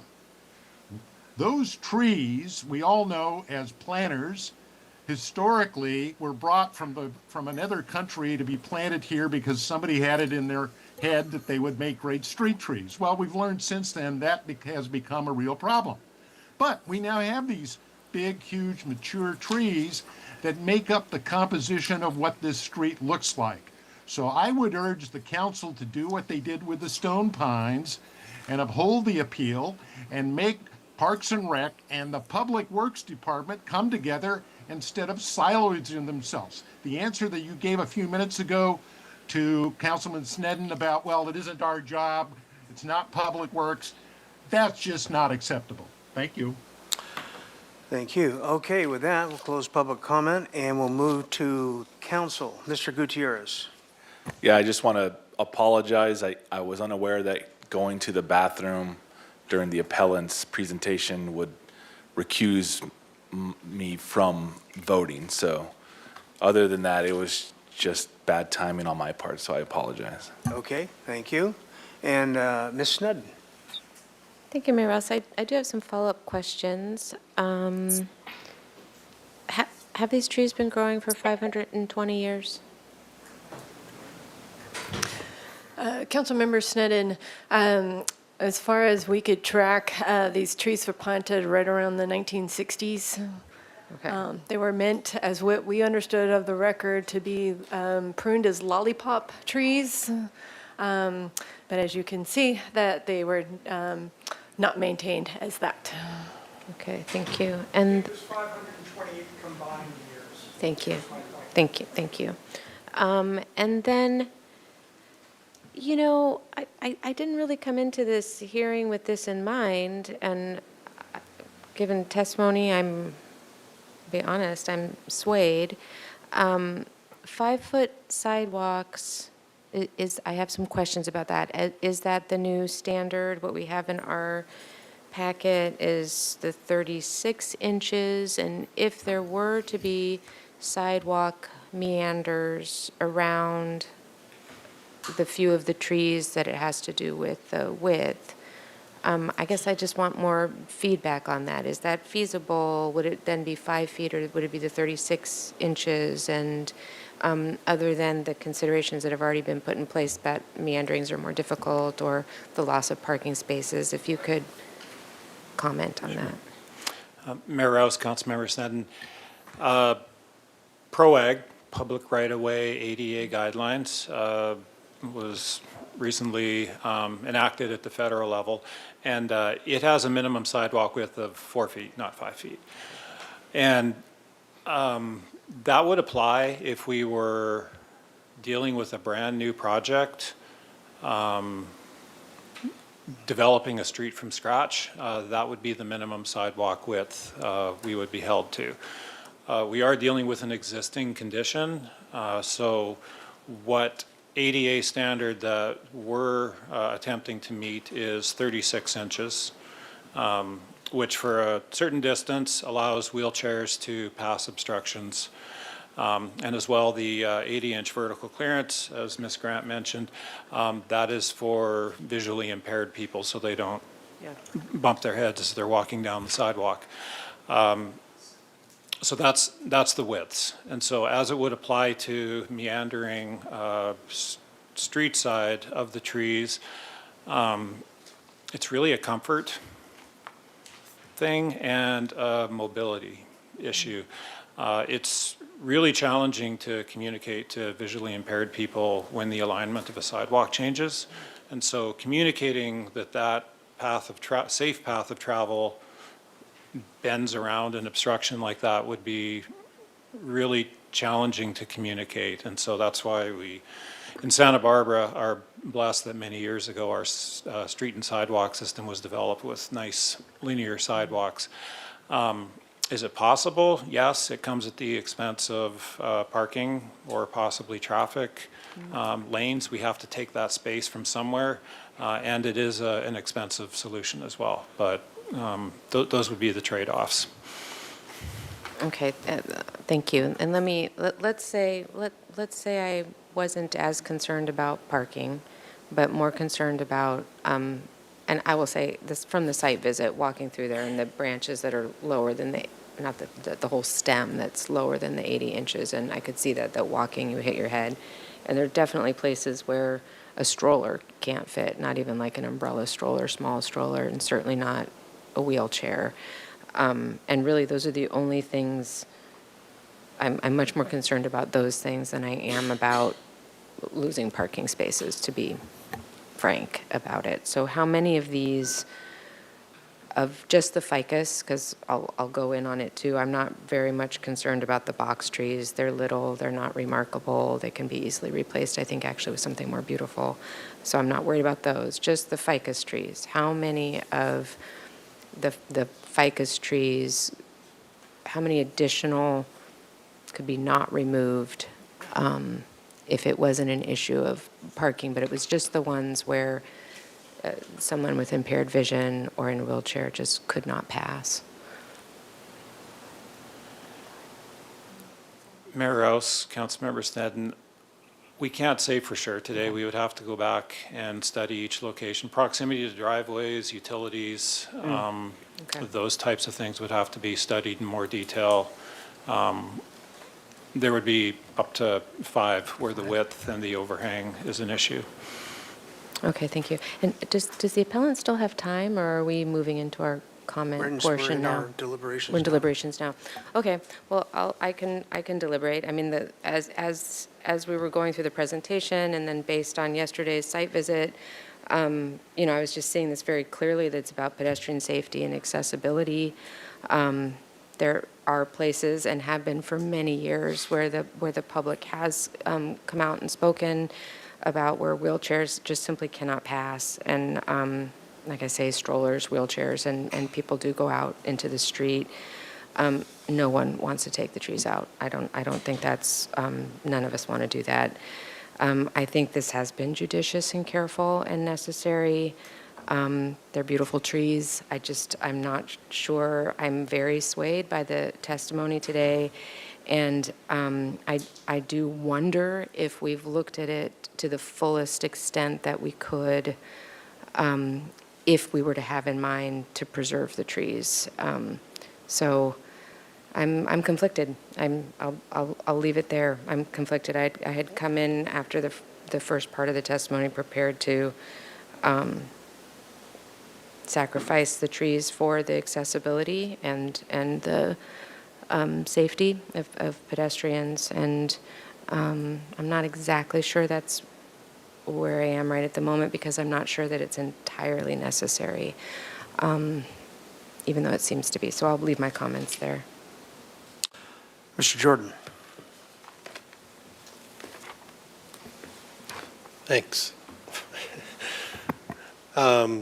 So I have a couple questions. So on the comment made about the red and the white gums, I'm frantically doing research up here because this isn't my job to get down and plan your project for you. But so plus for air pollution, great pollutant remover, dense canopy with great habitat, supercooling and supercooling capabilities for urban locations, and great aesthetics. The only minuses I find have to do with fire danger. They would be a fire carrier, tree to tree to tree to tree in an urban environment, and invasive. Not really sure where they get the invasive or how that applies in an urban thing, but can you just help me with the choice of those trees? It also did mention your comments on biodiversity as a great choice for biodiversity, that type of thing. So could you just answer that public comment we heard about this is totally an inappropriate tree for that corridor? Yes, I'd like to have the city arborist, Nathan Slack, respond to that. Going to make you sit down for that one, huh? So, it's okay. Mayor Rouse, Councilmember Jordan. So there were reference to two gums. One's not really within the eucalyptus, but it's in, I think, the Myrtaceae family. It's also planted widely. I think when we look at invasiveness, and you kind of pointed it out too, in the urban environment, it's really not much of a concern, nor has it been documented that either of those species have really what we would consider true like invasive qualities where they could start to naturalize in our native or more natural areas. I'm unaware of the fire thing. There's a lot of information online too that may or may not be highly accurate. And I think, again, some of this has to do with just a general negative sort of Californian approach towards eucalyptus, and that's specific towards the Tasmanian blue gums. Most of the other ones are not problematic. And then really, I think, again, in working with the wildland fire prevention team that we have here, tree-to-tree fire is something that is pretty infrequent when we're talking street trees. That's much more of a dense sort of like, I think the town was Paradise in Northern California, where you really did have like a tree-to-tree, a really dense, a forest type situation where you see that the fire jumping from tree to tree. And that's really not something that we see in urban environments. We see much more of a structure to structure, like a conflagration type fire event. So I think, again, we lean into the advisory committee, being the street tree advisory committee with that have, decades of horticulture and arboricultural experience. And it was their recommendation that these trees make good practical sense for planting on milpas. Okay, fair enough. So thank you, Mr. Clausen. As we were here just a couple of weeks ago talking about tensions between mature trees and a mature community. And this is another great example of that. And I think some excellent points continue to be needed to be continually made about where we are with the current set of specimens and type of growth out there and the amount of maintenance resources that we give to them or don't give to them. And then how we end up in these situations where I think you said fire drill. It's a fire drill, an a la carte fire drill that just keeps coming up. And you can go down in West Beach and see sidewalks that go like this on blocks. You can go up in Upper Mesa and see pine trees that drop globes of pine cones this big down on people's cars and on people's heads. There are sidewalks and other concerns all over town. I think when I weigh, and by the way, Mr. Claiborne, I've seen a fair number of these in my life, sitting here and planning commissioner, and you have nothing to be ashamed about on your first time, okay? I think I've said several times in public that one of at least my considerations is always not the science and not the textbook on the shelf, but there's a true story and a human connection in all of these issues that has to be balanced. And sometimes people do, sometimes people don't, sometimes we fail at that when we try really hard to do it, but I think you were definitely the on-the-ground human connection type of presentation, and you have nothing to be ashamed about your first time. That's kind of my lead into, I'm sorry. So But I think the true net gain on the amount of trees that will be out on the Milpas thoroughfare with the improvements for both vehicle, pedestrian, and bicycle traffic makes this a choice to continue on this project and deny the appeal. What wasn't mentioned this afternoon so far was the role that Milpas plays in a from the mountains to the harbor escape route for anything that's up in the foothills, and any additional effort to road diet or restrict traffic there would have significant consequences on those emergency type situations. On a day-to-day situation, it would drive traffic onto the side streets, into the neighborhoods, and be probably, on a day-to-day, much worse to attempt. It is a main artery that I think we live with reluctantly as that status and do the best we can.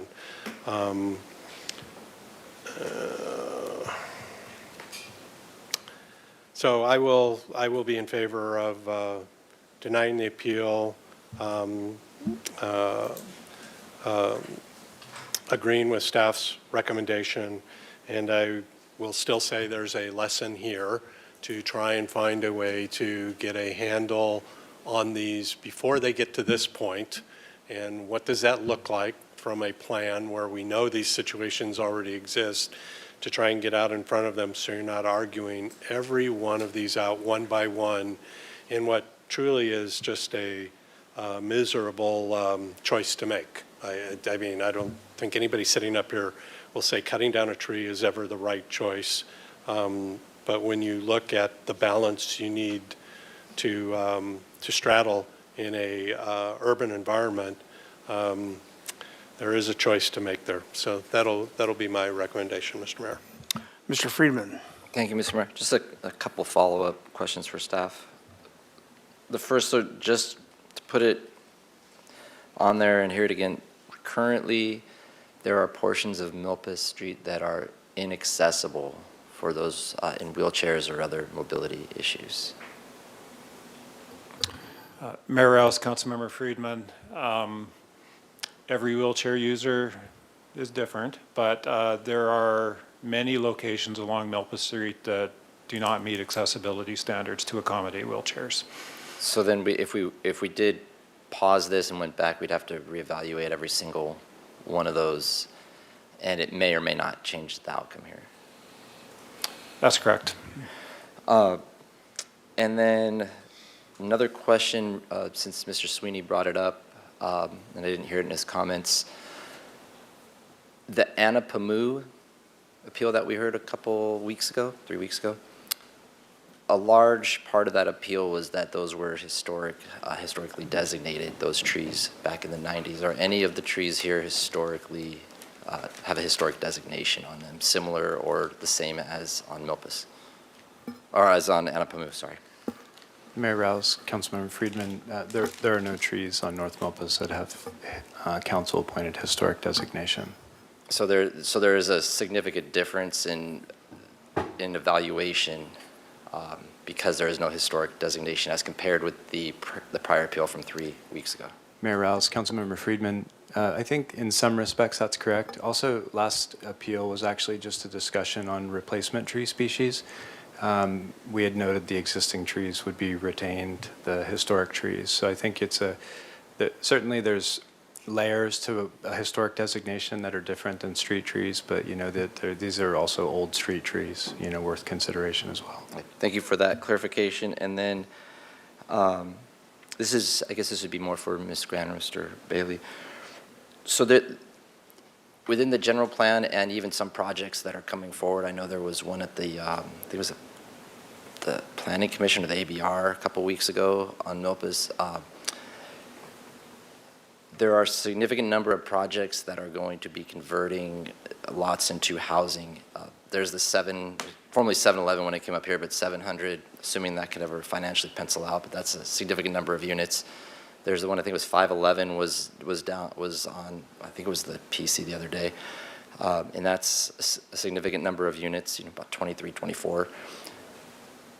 The changes in here are not just for pedestrian, but would these changes in this plan that is before us today, is it proactively looking at the expected increase in residential living in that neighborhood and be responsive to that, or does it take into that consideration, I should say?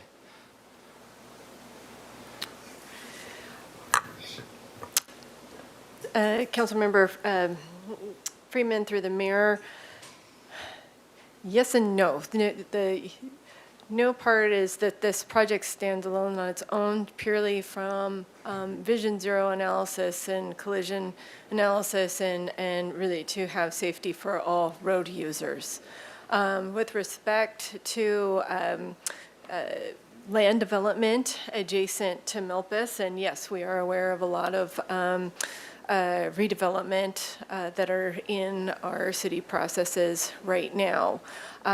So from a transportation, circulation, and planning standpoint, we know with a lot of the projects that we're seeing in the land development are very parking light. A lot of the affordable housing, in order to get affordable housing in the community, a big cost is providing parking, and so a lot of them have parking modifications. So that's a cue to us when we're looking and planning out our main line. Mr. Mayor, I just don't want to get too far off the topic of the appeal, so if we could kind of get back on. Yes. I'll just wrap that. Just we look at mainline infrastructure and know that with all the residents planned to come onto Milpas, the walking environment is very important, and also for the transit accessibility as well.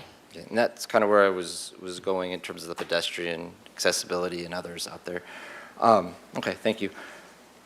So these are always tough, the tree issues, and I found myself where Mr. Jordan or Councilmember Jordan is today.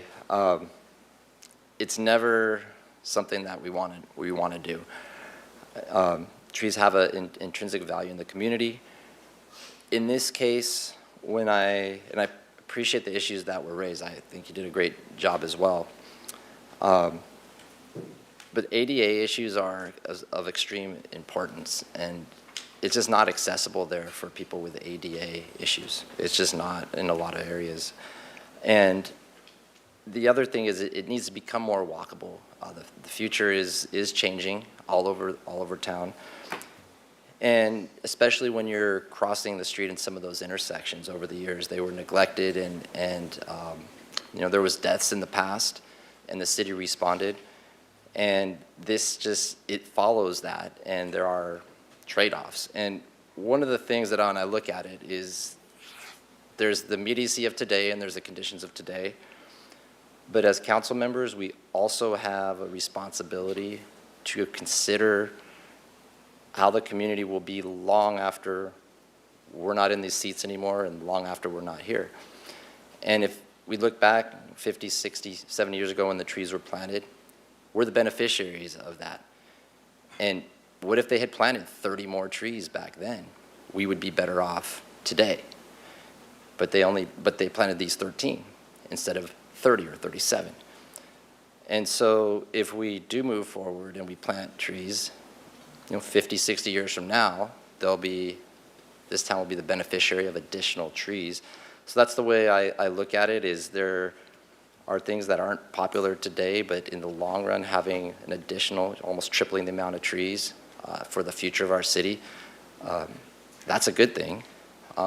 So that's the trade-off. And so right now I understand what the appeal was, but I also see where the staff is, and I'd be more inclined to support the staff recommendation.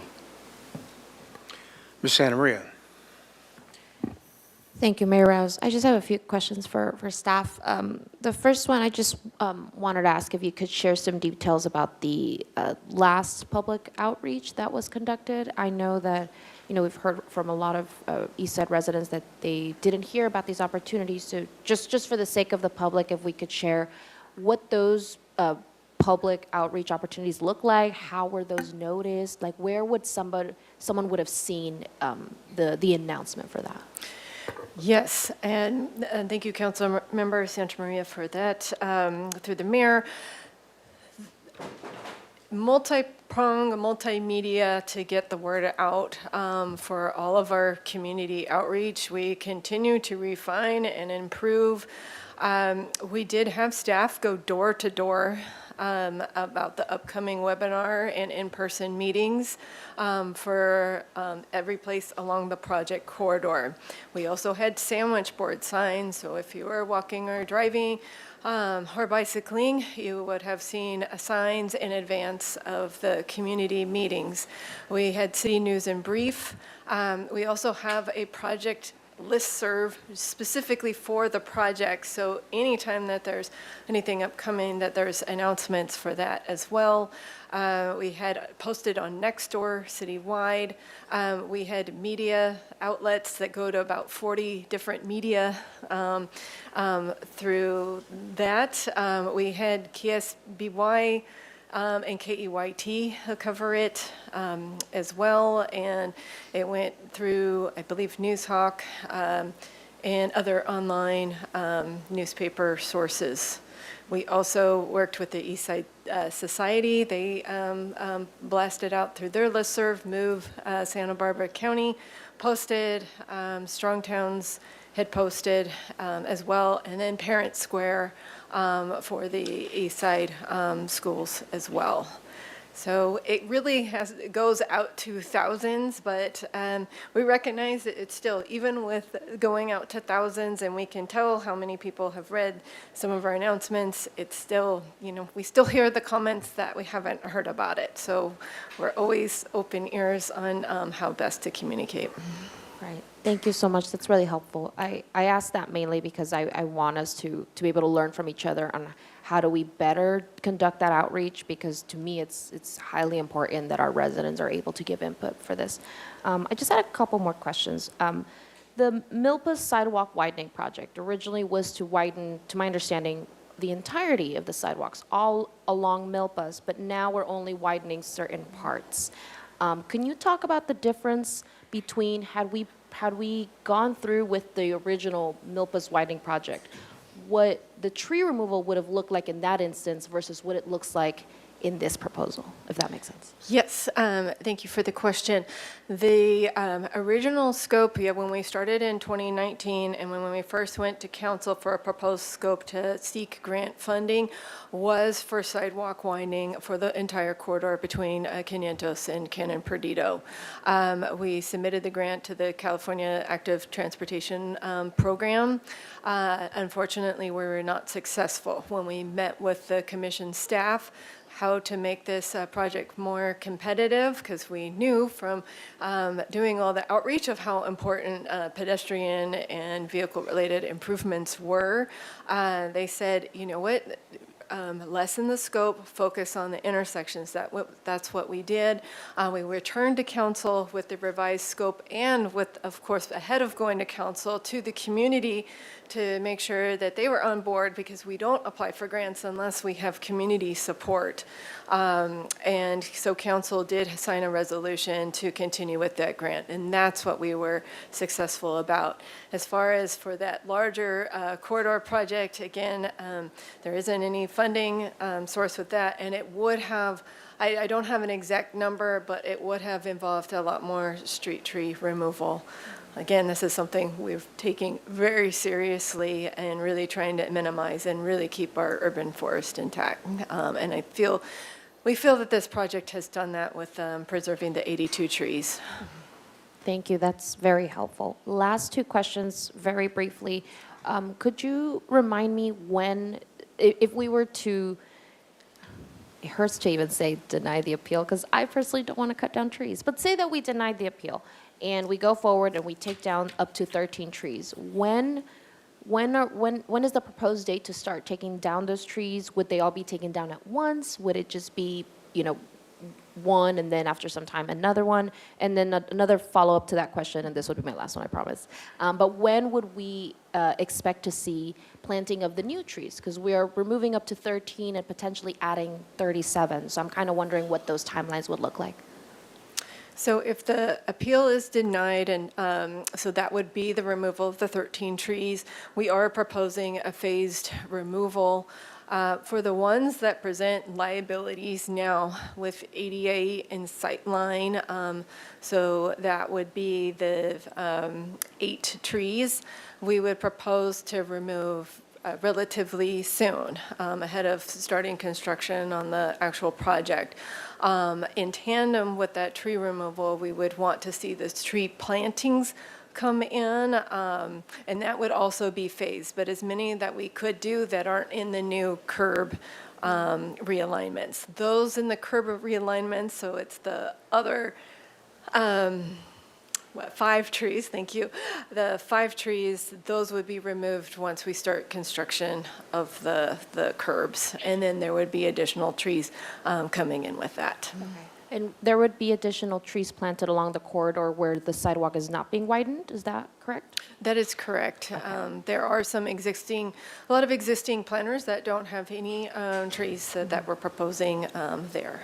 Thank you, that's really helpful. Ms. Sneddon. Thank you, Mayor Rouse. For just a follow-up question, there was the sidewalk widening project, and thank you for that reminder of the timeline of how that got whittled down, basically. And I just want to make sure I understand, it would have taken out more trees to widen the sidewalks? Mayor Rouse, Councilmember Stedden, yes. If the sidewalks are widened in place today, basically you end up with a tree right in the center of the sidewalk, and you end up with 2 slivers of sidewalk on either side. So in order to make a wider functional sidewalk with larger tree wells, a wider sidewalk would be next to the property line, and a larger tree well would be out in the space of where parking is right now. Okay, thank you. That is not what I would have thought. So, and then a Milpa-specific plan is something that's come up, and this is probably outside the scope of this hearing, but I guess my bottom line is I had somehow thought we were looking at this as a whole big picture, but this is focused on the intersections and then the few sort of spot fixes for where it's not wheelchair or ADA accessible. Is that the bottom line? Yes, that's accurate. Okay. And I just want to hear again, we don't anticipate there's going to be another batch of trees through public, there's not a project, in the works that will be in the future that will require. There's no other projects planned. Okay. Thank you. All right, very good. Well, this has obviously been a very robust discussion. We are talking about, the 86% of the trees remaining in the area, number one. Number two is, I've read back in the general plans back in the 60s when the quote-unquote lollipop tree idea was being forwarded, and it was like, oh, this will be great, they grow really quickly. Well, yes, they did, I guess, but the point is that we're going to be going through this on Carrillo at some point in time. We're going to be going through this on Upper State with that same tree as we blow up infrastructure, as we block sidewalks, all these things. So this is something we better get used to because it's going to happen. And yes, maintenance would be important in the early stages of that tree, but I don't know how you keep the tree trunks from getting so wide that they end up blocking the sidewalk capacity. Mr. Jordan brought up a great point about egress capability on Milpas. We need it. We did narrow the lanes up on upper part of Milpas after Sergio Romero was killed off of Milpas and Ortega. That was the right thing to do. We didn't narrow the pavement, we just restriped. And that egress capacity is going to remain important. Milpas is one of the most dynamic areas in our entire city. A lot of folks that live there also work and use their vehicles. So the idea of reducing capacity is probably not going to work out too well. So I think this has been a sensitively a project approached by staff, and I appreciate that, so I will be voting to deny the appeal. Mr. Jordan, you have something else to say?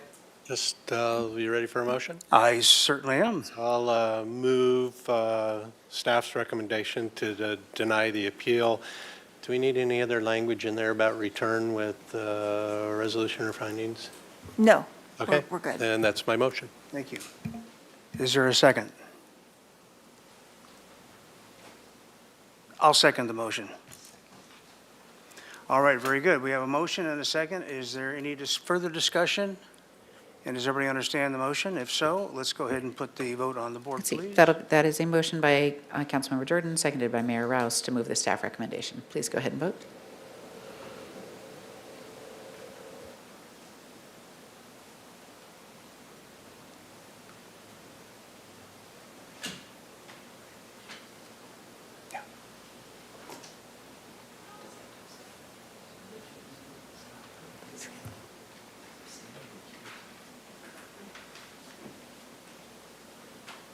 Okay, the motion passes 5-2 with council members Sneddon dissenting and Mr. Gutierrez abstaining. Thank you very much. Thank you, staff. Okay, I've been told that we need to take our break right now.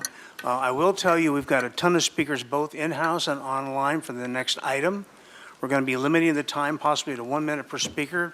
Let you know that this is not being relitigated tonight. This is simply a hearing to provide staff with direction on what to come back with. So please contain your comments. We want to hear from you all. We've heard from a lot of you from before. Also, if you want to combine speaker slips and get together, you can combine up to 5 minutes per speaker if you have enough people that are here with you. So we've got a lot of folks to speak, a lot of folks online, and we will be back at about 20 after. Thank you.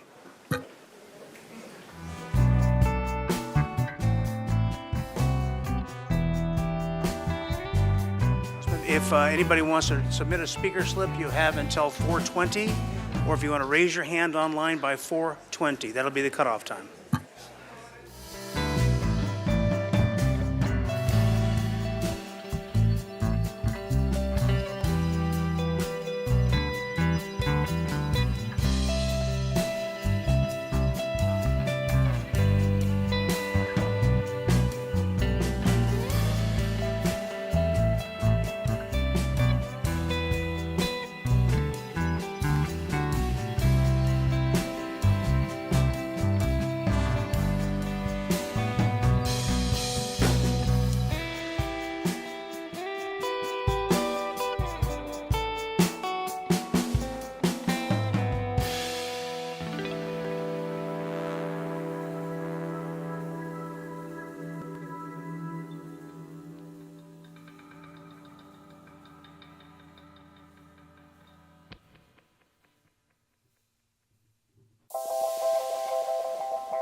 ahead and bring this back to order. And Madam Clerk, would you read the item into the record, please? Item 9, tenant protection, just cause amendments. All right, very good. And I believe, Mr. Henschke, you're going to introduce this for us? Yes, Honorable Mayor, members of the council, just to set the stage so the members of the public have an understanding of what we're doing here this afternoon. On March 4th, you put this matter on the agenda so that you can have a full discussion of the request by Councilmembers Sneddon and Santa Maria to revisit 3 subject matters that were included in the tenant protection ordinance back in 2024. At the time it was introduced, but then were excluded from the adopted ordinance. Those items were, 1, a requirement for basically independent verification of the necessity and work being done for a substantial remodel. 2 was a rent cap on the rent that could be charged on the right of first refusal to return after an eviction for a substantial remodel. And the 3rd was a so-called cooling off period of 1 year, which would preclude any type of eviction for demolition or substantial remodel for a period of 1 year after a new landlord bought a new piece of property. Should the council decide to give direction to staff on any or all of those items, staff does request some additional guidance from council, and those is there anything else related to the just cause ordinance that the council would like to have staff explore? Is there information that the council or data that the council would like staff to bring back? If the council directs it to bring back an ordinance for council's further consideration, does the council wish to have further community outreach and engagement with stakeholders before bringing an ordinance back? And then finally, if you do direct an ordinance to be prepared, do you want it to go through ordinance committee or come back directly to the city council? I'm here to answer any questions relating to any of the topics that are on the agenda, but that concludes the staff presentation. Thank you. Are there questions for Mr. Henschke? Mr. Friedman. So I have a ton of questions on things, but is this the day to ask them, or is it another time? And it gets into hypothetical questions that I don't know if I need to ask them now so you can research them, or... I was going to also suggest, Mayor, maybe to do the public comment first. If it's more specific questions that might... No, I'd actually prefer to do the public comment first. I have so many questions. And I agree, Ms. McAdoo, because then people can think and consider as we do deliberations before we vote, and if you're crafting a motion to direct staff to do X, Y, and Z, maybe we combine that all at that time. Does that make sense to everybody? Okay, so after public comment, I could just start asking them, and if you tell them that's for the next time, just tell me it's the next time, and I'll save us some time today, or I'll make this day a little bit longer. So either way. Is that a threat, Mr. Freeman? No. I always make it. We know that. Okay, let's go to public comment. And like I said, we have so many speakers that we're going to go to a minute. Got a few folks that are combining time. We've heard from a lot of familiar faces out there, which we still want to hear from you, but I want to make sure we hear from everybody before we deliberate, because I know you want to hear from us. So I'm going to call out a name and call out who's on deck. So it's Whitney Robinson, followed by Laura Bodie. Rubison, sorry. That's okay. Good afternoon, council members, Mayor Rouse, city staff. My name is Whitney Rubison. I'm here on behalf of the Housing Committee of the League of Women Voters of Santa Barbara. We appreciate the opportunity to once again provide input on the proposed amendment and want to reaffirm our strong support for Council Members Sneddon and Santa Maria's efforts to strengthen tenant protections. We also wanted to provide Goleta City Council member Luz Reyes Martina recently shared that Goleta's rent eviction and tenant protection ordinance, which includes a 10% cap on rent increases, was enacted to balance the cost of renovations. The council views it as a successful measure in preventing evictions and protecting vulnerable tenants. While we commend the council's addition of the tenant's right of first refusal, this measure is not enough. Cities all over California, like Goleta, Carpinteria, and now Los Angeles, have adopted stronger protections. Thank you. Thank you very much. So I guess the next speaker. Sorry. The next speaker is Betty Jefferson. I've got a couple of people donating time to you, and that's Laura Bodie and Michael Bruce. And she's participating remotely. Oh, she's remotely. Okay. We don't normally do combined times remotely. It's a little complicated. She better talk fast. And so I'll tell you what I'll do is I'll give her a little extra grace when we do come to her name remotely. But normally it doesn't work that way. So, but you two guys are already there. It's Michael and Laura, so, right? Okay. We'll move to Laura Stevens. So remind me when we get to Ms. Jefferson, we'll see if I can keep it straight here. Good afternoon. I'm Laura Stevens. I'm a home health and hospice registered nurse right here in downtown Santa Barbara. For decades, distant landlords and LLCs have been able to evict lower-paying tenants in Santa Barbara, make a few cosmetic changes, and raise the rent almost without limit. The community needs hard workers paying rent on time when they find stable housing. If those homes can be gone very quickly when a landlord sees great income increase, it is the fabric of a strong community is weakened. You want me to stay right here in Santa Barbara, and I'm attempting to be rent evicted at this time. I take care of the aging, the living, and the dying in our community. It's time to close the loophole, allowing landlords to make an end run around the 10% cap on annual rent increases. Ask yourself as you vote, are you doing what's best for the citizens you are entrusted to protect, or are you going to continue to allow good renters' lives to be upended? Thank you very much. Laura Stevens, followed by Declan Claus. Actually, I'd like to combine Peggy Nicholson, if that's all right. Do you want the 2 minutes, so you want to do a little duet up there? All right. Works for me. Tag team. Try to harmonize. Good neighbors. All right. Today I'm actually going to be representing another one of our neighbors, Stephanie Lanham. Hello, my name is Stephanie Lanham, and I've lived in Santa Barbara for over 30 years. I've lived in my current residence on Bath Street for over 13 years. A year ago, my former landlord notified me he would be selling the property. When the property was sold last October, my neighbors and I were met with a notice claiming we would need to leave our homes. I'm afraid that if I am removed from my home, I will not be able to afford to live in Santa Barbara anymore. I am constantly distressed thinking of the methods my new landlord will use to remove me from my home. Go ahead, Okay. Peggy. My name is Peggy Nicholson. I've been a resident of Santa Barbara since 1977, probably before some of you were born even, living on Bath Street for the past 20 years, and I'm a 30-year teacher at Franklin School. I'm here once again to urge the City Council to implement tenant protections and put an end to rent evictions in Santa Barbara. Housing insecurity is a distressing and destabilizing experience, as he just mentioned. I didn't realize this. I didn't fully comprehend it. I don't think anyone does till it happens to you. Until my own home has been threatened by a very wealthy buyer, Andrew Bush. I don't think he's going to build affordable housing, and I don't think he's going to welcome me back.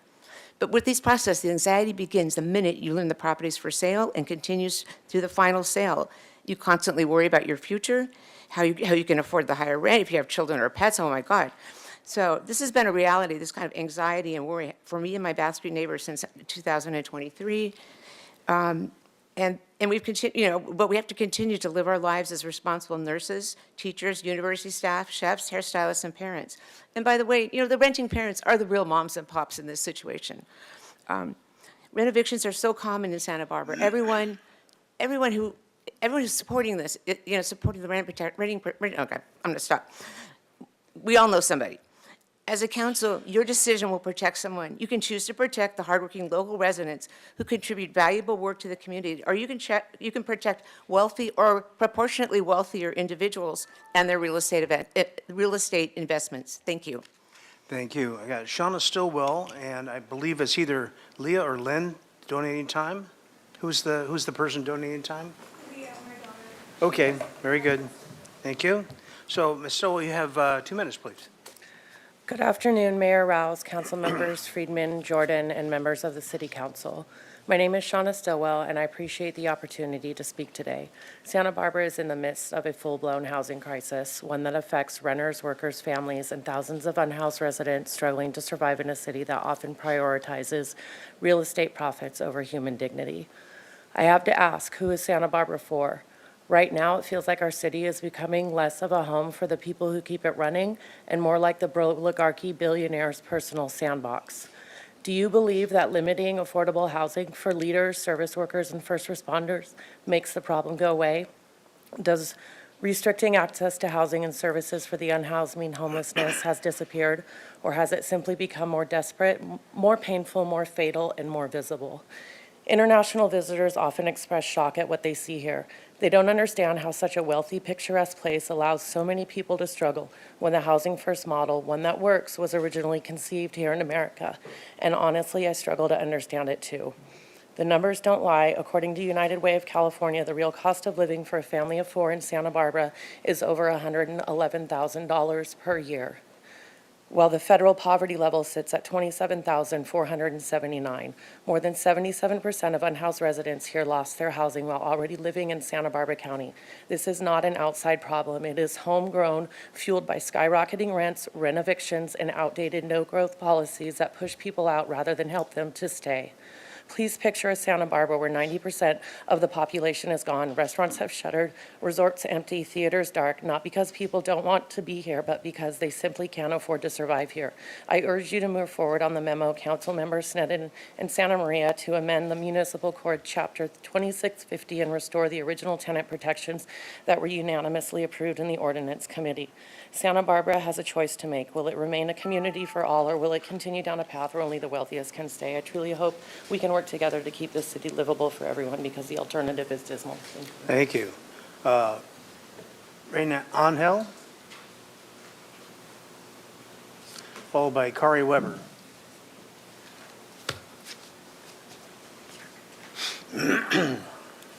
Okay. I urge you to keep local Native families in Santa Barbara. Housing is a human right. Rent evictions by investment companies are a predatory practice that displaces families, forcing them to leave the area, pack themselves into densely unhealthy populated living situations, or even end up homeless. When my rental unit was purchased, I was given a no-fault eviction 60 days. I scrambled. There was no subsidized housing options unless I could relocate to Lompoc or Santa Maria. I worked full-time for Goleta Union School District and cannot make enough to pay the rent. I could find no shelters for families. They have a 3 to 6 month wait. After talking to PATH, they recommended the Legal Aid Foundation. I discovered that I was being unlawfully evicted. I pleaded to the new landlord for more time. The LLC company that purchased it said that they had a homeless family that was going to move in there. To this date, there is no homeless family that has moved into the empty units. Thank you. Thank you. Kari Weber, followed by Brian Johnson.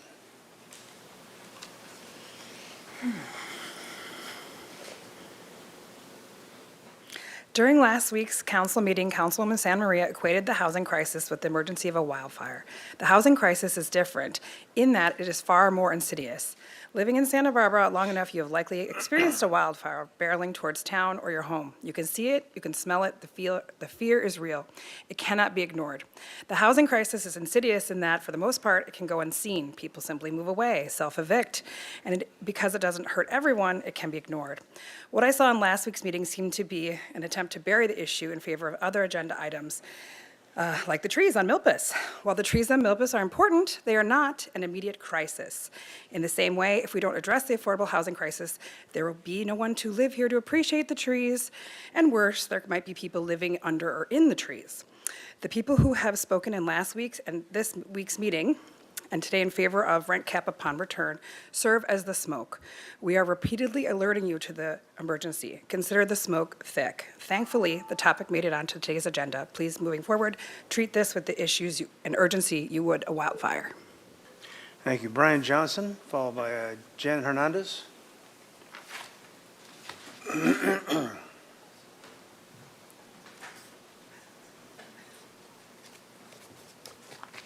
Good afternoon, Mayor, Council members. I want to address the 3 specific proposals in the proposed ordinance. These policies would discourage investment in rental housing, reduce the quality of available units, and create unintended consequences that will hurt tenants in the long run. Requiring an outside contractor who's not involved in the project to verify that a tenant must vacate for a substantial remodel is an unnecessary bureaucratic burden that will slow down much-needed repairs and upgrades. The city's existing permitting process already ensures that substantial remodels are legitimate. Second, the one-year cooling-off period. Preventing a new property owner from making substantial renovations for a full year after purchase is a serious overreach that could have financial, market, and legal consequences. And I would suggest that if this is to be considered, it should go to the ordinance committee due to the legal risks. Finally, the 10% cap on rent increases after renovations, renoviction word, it's out there, it seems to be in everybody's mind. The provision would limit landlords to increasing rent. This is a blatant disincentive to improving rental properties. So please consider that. Thank you. Thank you. Jen Hernandez, followed by Stanley Zankoff.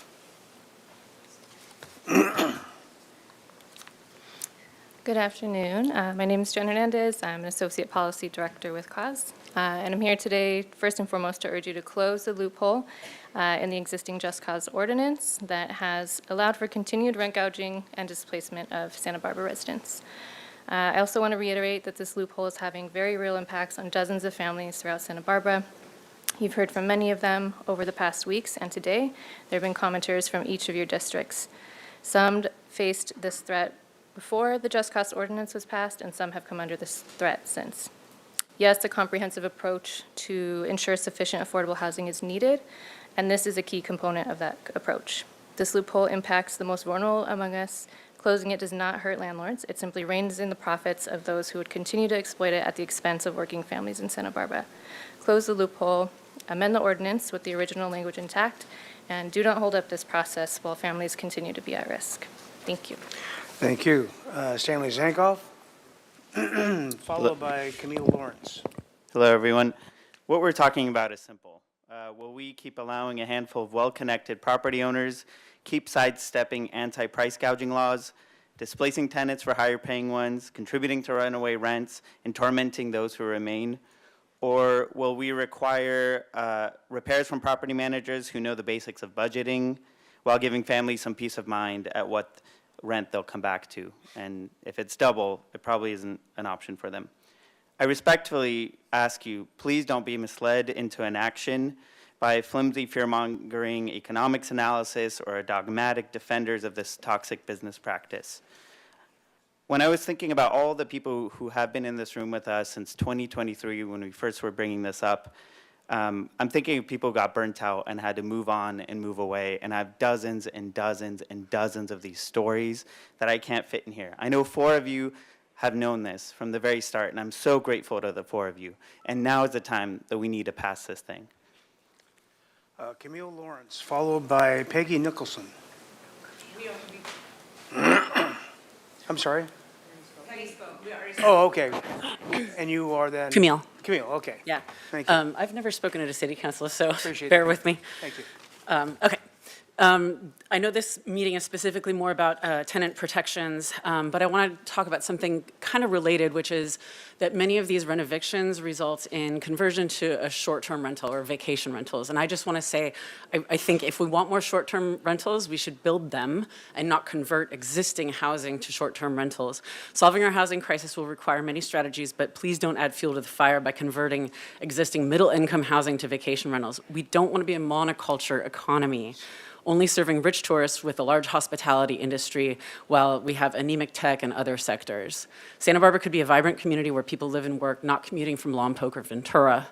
Santa Barbara's vacancy rate, as of a Google search this morning, is 1.7%. Here's a proposal. Renoviction restrictions should be tied to the vacancy rate. And that's basically all. Thank you. Thank you. Veronica Strauss, followed by Anna, I believe. Good afternoon, council members. I'm Veronica Strauss. I'm sure I'm a familiar face. This is not the first time I've spoken. I have a lot of questions this afternoon. The first one is, when, if ever, are you ever going to take this housing crisis that me and my 11 neighbors are experiencing seriously? I feel that you're not taking it seriously based on what happened here today. There was more time spent on trees than us living, breathing human beings, and I don't understand how that's possible and how anyone's conscience could allow that. My time has been cut in half as a result. Councilmember Freeman mentioned in his statement in which he was deciding how to vote for the trees, that it's your responsibility as council members to make sure that the future of the city is considered, the well-being of the city is considered. I hope you consider the housing crisis just as important as the trees, because it definitely is. Thank you. Anna, followed by Kimmy Bertelsen.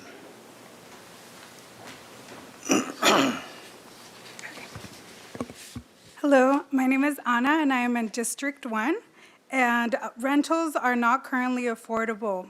Not having a cap upon return is one of the reasons why rentals are not affordable. Currently, Santa Barbara has the second highest poverty rate in California, and 1 in 5 children are currently living in poverty. An example of this is also, there was a unit that I used to rent, and when I first moved in, it was $1,400. When I moved out, less than 2 years later, that rent went up to $2,600. And there was I know for a fact that there was nothing, like no renovations that were done that consisted with them increasing that rent for that amount, for that unit. It's still, I still drive by and it still looks like a shoebox. So this is something that has been going on, has continuously continued to go on, and it's not stopping. Thank you. Mr. Zanko, if I've reminded somebody else, don't do signs in the audience, please. Thank you. Kimmy Bertelsen versus, and then Bradley Klein. Good afternoon, City Council. My name is Kim, and I'm a renter in Santa Barbara District 3. I'm here to add my voice to the many that you have already heard, urging you to do everything you can to close the renovation loophole that is displacing so many of my neighbors, our neighbors. Santa Barbara relies on the working class to provide essential services for each other, for the residents here, but also for visitors. It also relies on the working class to provide the culture that we are famous for. And it's no secret that it's becoming increasingly impossible to afford a rent here, especially if you are working class. And the longer you wait to close the renovation loophole, the more of us are going to be forced out of town, which is not just a great loss to the people who are forced to move, but also for those of us who are left behind. We've apparently been asking for help since 2017, so I can't understand why we're still asking. Thank you. Thank you, Bradley Klein. Followed by, we already did Veronica Strauss, Zoila Cabrera. Good afternoon, Mayor and council members. I stand before you once again to advocate for our community's residents by urging you to close the rent-eviction loophole that continues to displace families from their homes. I would like to address several thoughtful comments made during our previous meeting, specifically those made by Councilmember Friedman. I share your sentiments regarding the critical need for housing expansion, including promising developments like the La Cumbre Plaza project and enforcement against illegal vacation rentals.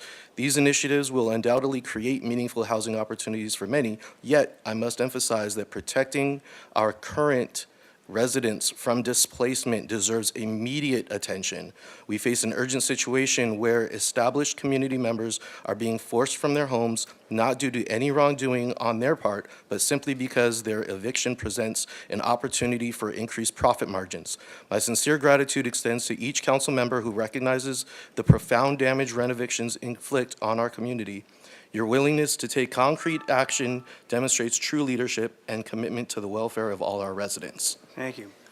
Luila Cabrera, and I notice there's a note here about Spanish translation needed. Is there a translator? We'll just do it up on the okay, you have that there, so. Buenas tardes, miembros del concilio. Mi nombre es Zoila Cabrera. Estoy aquí para exigirles que apoyen a las restricciones más fuertes en la ordenanza de causa justa, ya que en ocasiones los propietarios, por renovar sus propiedades, nos han desalojado.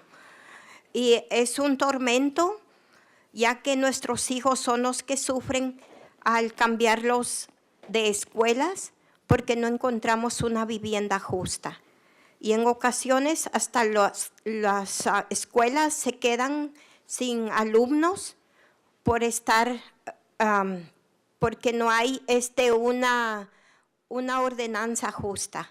Entonces pedimos que se nos apoye más a los inquilinos. Gracias. Gracias.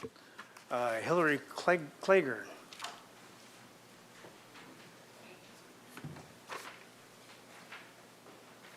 Can I share my sign with you? Is it so clever? I'm sorry, one more time? Can I share my sign with you? You know, I really don't like doing the signs up here. Okay. Kind of. Thank you. Well- Thanks for asking. Yeah. My name is Hillary Klager, and good to see some of you. I brought myself out of retirement, and so my meme that I was going to share is the Ben Affleck meme where he's like, are we doing this again? And I know some of you are newer to this discussion, but I was the co-chair of the Rental Housing Roundtable and also advisor to the Isla Vista Tenants Union, and we've been dealing with this since at least the 1990s, right? And the most recent one that I know of that happened in on Montecito Street in Bath, a really good friend of mine, her mom had to leave the area due to having been evicted. Everybody here is saying some great things, but I just want to point out that the studies have already been done. We don't need to, I mean, we know what's going on. We just need to pass this and protect tenants. And there are landlords that are doing the right thing. Chuck Eckert and IV would only renovate after someone left. There's different ways to do it, and you can be a good landlord and make money and still protect housing as a human right. Thank you. All right, very good. Madam Clerk, we'll go to speakers online.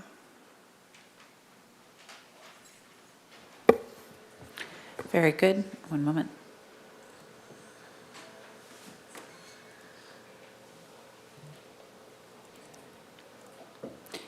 Okay, we'll hear from Corina Savakina, Kim Paskage, Nancy Avos, Summer Howitt, and then Betty Jeppesen.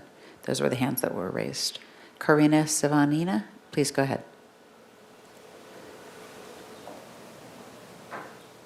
Thank you, City Council. As you know, I live at 215 Bath, but for once I don't want to complain about how the owners are turning my apartment into a student dorm. Instead, I want to tell you a little bit about my story as a renter and how rent control has allowed me to become the person I am today. I grew up in a single-income household most of my life. My dad was a car mechanic and his pay varied from paycheck to paycheck. Luckily, we lived in a house owned by my grandparents. My grandparents were kind and chose not to raise the rent most years. If it wasn't for their kindness, I likely would have moved around a lot and may have experienced homelessness as a child. In 2017, I found my studio apartment at 215 Bath. At $14.50 a month, it was 50% of my income at the time, and I was nervous to commit to an apartment that expensive. But I met Merlinda, the old property manager, and she assured me that the owners were good people and wouldn't raise the rent on my apartment until I moved out. If it wasn't for the grace of the old owners, I would have been forced out of Santa Barbara years ago due to the current laws that allow landlords to raise rent up to 10% per year. I think rent control works for renters and for mom and pops, but it doesn't work for the unchecked greed of LLCs and multimillionaires. They claim that if rent control passes, they will stop putting money into rentals, but they're already putting the bare minimum into the rentals that they're flipping. Okay, we have a brand new roof, but it's already leaking in some units. That is time, The but thank situation you. at 215 Bath is appalling. Thank you. Do something. Thank you. Next speaker, please. Next speaker is Kim Paskage. Kim Paskage, please go ahead. Hello, City Council. I'm here again to support the request submitted by Council Members Sneddon and Santa Maria for the Tenant Protections Ordinance. This loophole is being used to flip properties and displace hardworking residents. This toxic business practice has already forced tenants to move out of our city. An article published today suggests that if the proposed ordinance passed, that there will be a decline in new apartment construction. The reasoning is that developers may perceive reduced returns on investment coupled with increased regulatory obstacles. However, it's important to clarify that there is no direct link between closing this loophole and the volume of apartments being built in our city. Implementing this tenant protection measure should not be blamed for the housing shortages in Santa Barbara. The reason for these shortages are multifaceted and includes several critical factors: strict zoning laws, environmental regulations, labor and material costs, limited land availability, opposition to new housing developments because of density or traffic. The proposed ordinance on tenant protections is not the cause of housing shortages we face in Santa Barbara. With All right. 60% of our city being renters, the focus is clear. Yeah, The city must that's do time. everything Thank in you. its power to ensure the longstanding residents are not priced out of their places after renovations. I Thank you. see Thank you. certain The time is city up. Thank council you. members delaying their protections by saying they need. All right, thank you. Next speaker, please. Next speaker is Nancy Avose. Nancy, please go ahead. Good afternoon, Mayor and council members. My name is Nancy Avose, and I'm here as a Santa Barbara tenant and on behalf of SB Can supporting the proposal by council members Sneddon and Santa Maria. Last week, I was here in person commenting on my own personal experience with housing hardships in Santa Barbara. It has been 4 months since my housemates and I were homeless, and now we found out that the house that we are staying at, where we are renting a unit from, is on the market. Please take these measures seriously. We are real people. We support an adequate revenue stream to our local housing trust fund. We support the cooling off period, and we hope you can adopt these changes that protect hardworking tenants in the city quickly. We stand with the League of Women Voters and the Santa Barbara Tenants Union. And I also invite you to reach out to me personally so that we can work on future resolutions together. We thank you for allowing the trust fund to be created. Thank you. Thank you. Next speaker, please.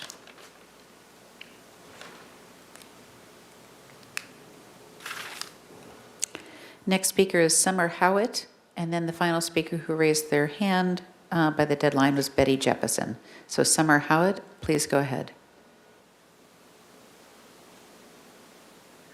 Hi, I'm a renter at Upper Bath Street along with some of my neighbors who spoke today. And I want to speak on behalf of two neighbors who couldn't be there as well, Taylor and Connor McGinley.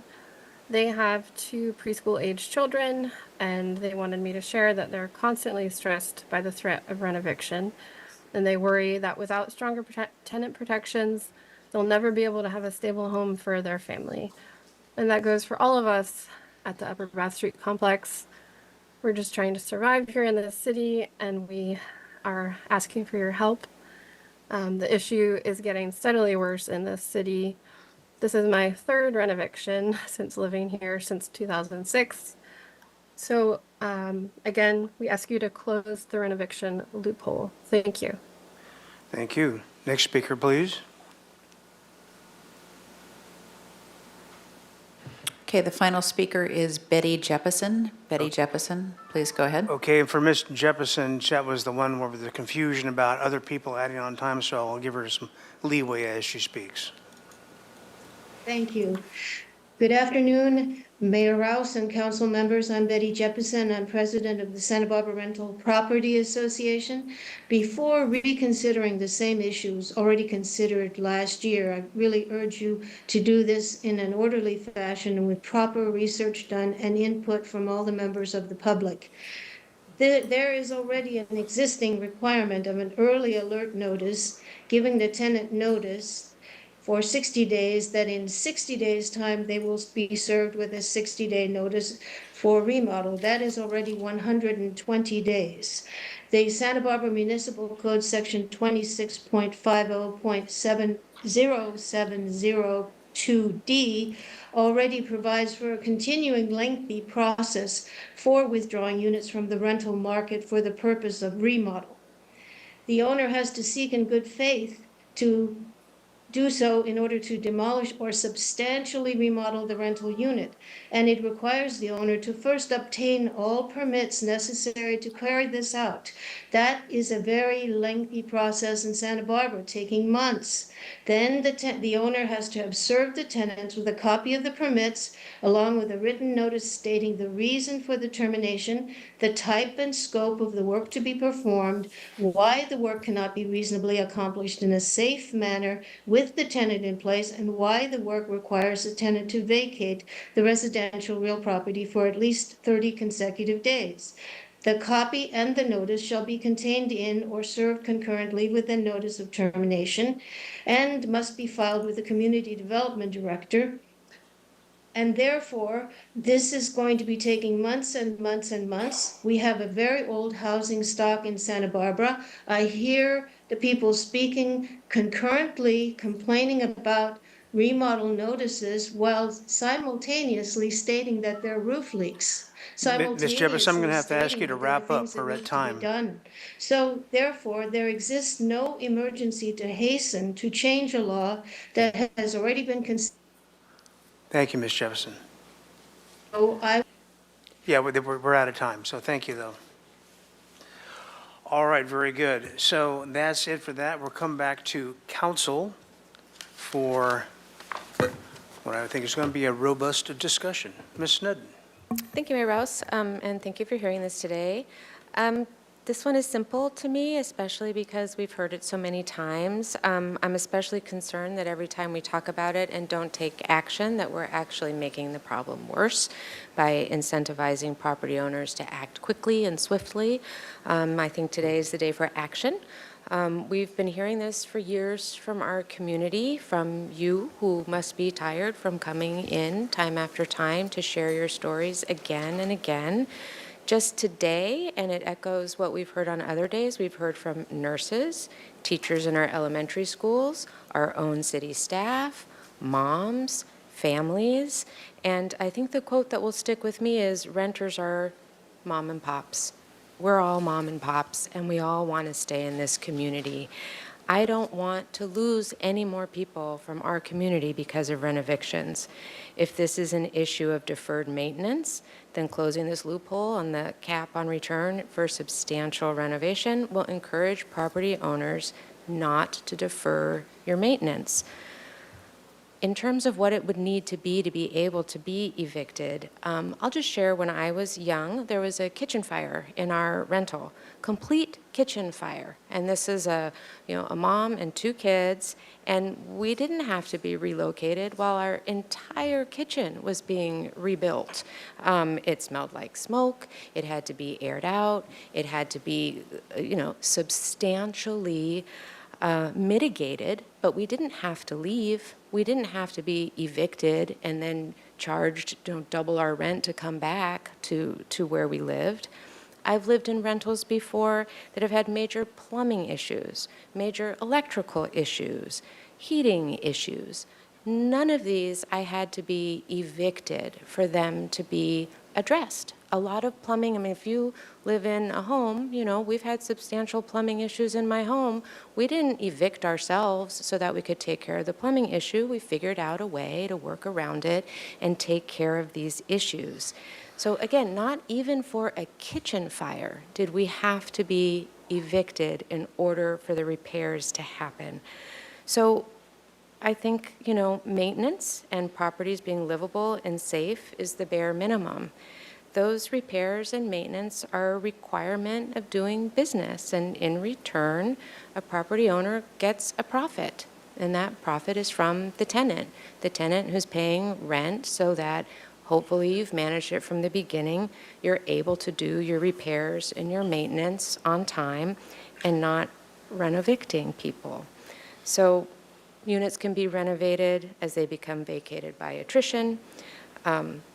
Units need to be kept livable and safe. Please maintain them.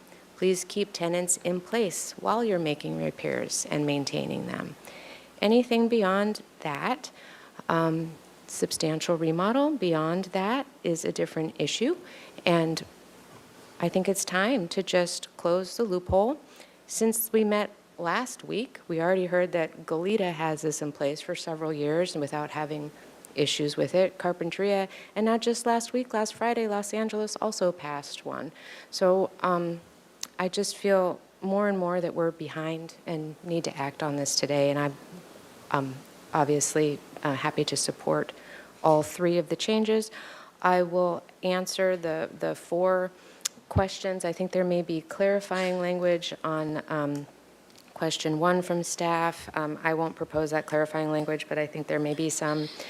On item 2, information or data requests that staff should bring back along with the introduction of the ordinance. No, I am counting on that we have a substantial tenant protection package that we are working on and that we've already heard was going to take some amount of time. I think that would be the time to bring back more data. For the question 3, does the council wish staff to organize community outreach or engagement with stakeholders? I don't think that's necessary. There was quite a bit of stakeholder input, when we had our over 21 meetings with the housing crisis, affordable housing crisis task force. We've also had several ordinance committee meetings with this very same language, no difference from this language. We've already heard 2 hearings here in these 2 weeks, and I think what I hear is people are exhausted. We hear the same message on all sides. There's no new information that I feel that I need to hear. And I think for question 4, it should just come directly back to council. I don't see a reason to complicate things by going back to ordinance, since we're limiting the scope of what we're proposing to what has already been vetted by staff. Ms. Santa Maria. Thank you, Mayor Rouse. I wanted to ask by asking our city attorney a quick question. Could you share with us and the public who these proposed changes would impact, or who would be covered by these changes, and who would be exempt from these changes in this ordinance? Thank you, Councilmember Santa Maria. Through the mayor. So the ordinance would only apply to what's considered to be a qualified tenant, and that's a tenant that meets the qualifications already established through the ordinance. I think they have to have a lease. They can't be in default. You know, there's many different standards that need to be met to be a qualified tenant. It wouldn't. There's also, in terms of your question of who wouldn't be covered, there's a extensive list in the ordinance of persons and entities that are not included within the ordinance that are already exempt. And perhaps Mr. Henschke has the list. He can rattle off some of those for you more easily than I can. Honorable Mayor, members of the City Council. It doesn't expand the scope of the current rent regulations. And so I just want to make it clear that the Just Cause Ordinance applies, and I'll be honest, today I don't have those in front of me. I did not bring that with me. But there are a list of properties that are not subject to the current laws. This does not expand or contract anything that we already have on the books. With regard to a qualified tenant who is someone who has lawfully resided in a place for 12 months. So, but what we're talking about is people who have been lawfully evicted for a substantial remodel would have an additional protection that that if they exercise the right of first refusal, the rent that they would pay when coming back to the unit would be no more than the pre-existing rent plus an increase for CPI and 5% plus CPI, or 10%, whichever is less. So it caps the amount of the rent upon return. But that's all that rent provision does. I'm sorry, I don't have all the exemptions in front of me, and you probably just don't want me to read the ordinance, do you? No worries. Thank you both. Just as a clarifying question, I have gotten a lot of comments about single-family homes. And my understanding is under state law, under Costa-Hawkins, single-family homes would not be covered by this ordinance unless they are owned by a corporation. Is that correct? That is correct, and that's actually part of our existing tenant protection ordinance that's already on the books. It's part of our just cause provisions. Costa-Hawkins is a little bit different, but we already have that in there. Right. Perfect. Thank you. Those were all the questions I had, but I did want to make just a few comments. I'm with Councilmember Sneddon on this completely. This is very simple. We have heard, this is not the first time that we hear this. I mean, we have been hearing about these stories and the instances of displacement of our local community have been happening way before we even had these discussions. This is not our first shot at this ordinance. This is now the second time that we are bringing this, or this is now the second time that we are hearing this, and it's not because we have nothing better to do and we just want to fill up our time. We saw that the ordinance as it was passed last year did not meet the needs that our community has. The idea behind the ordinance last year was that it was going to help stem the flow of displacement, and unfortunately, it did not close the loophole that it was intending to close.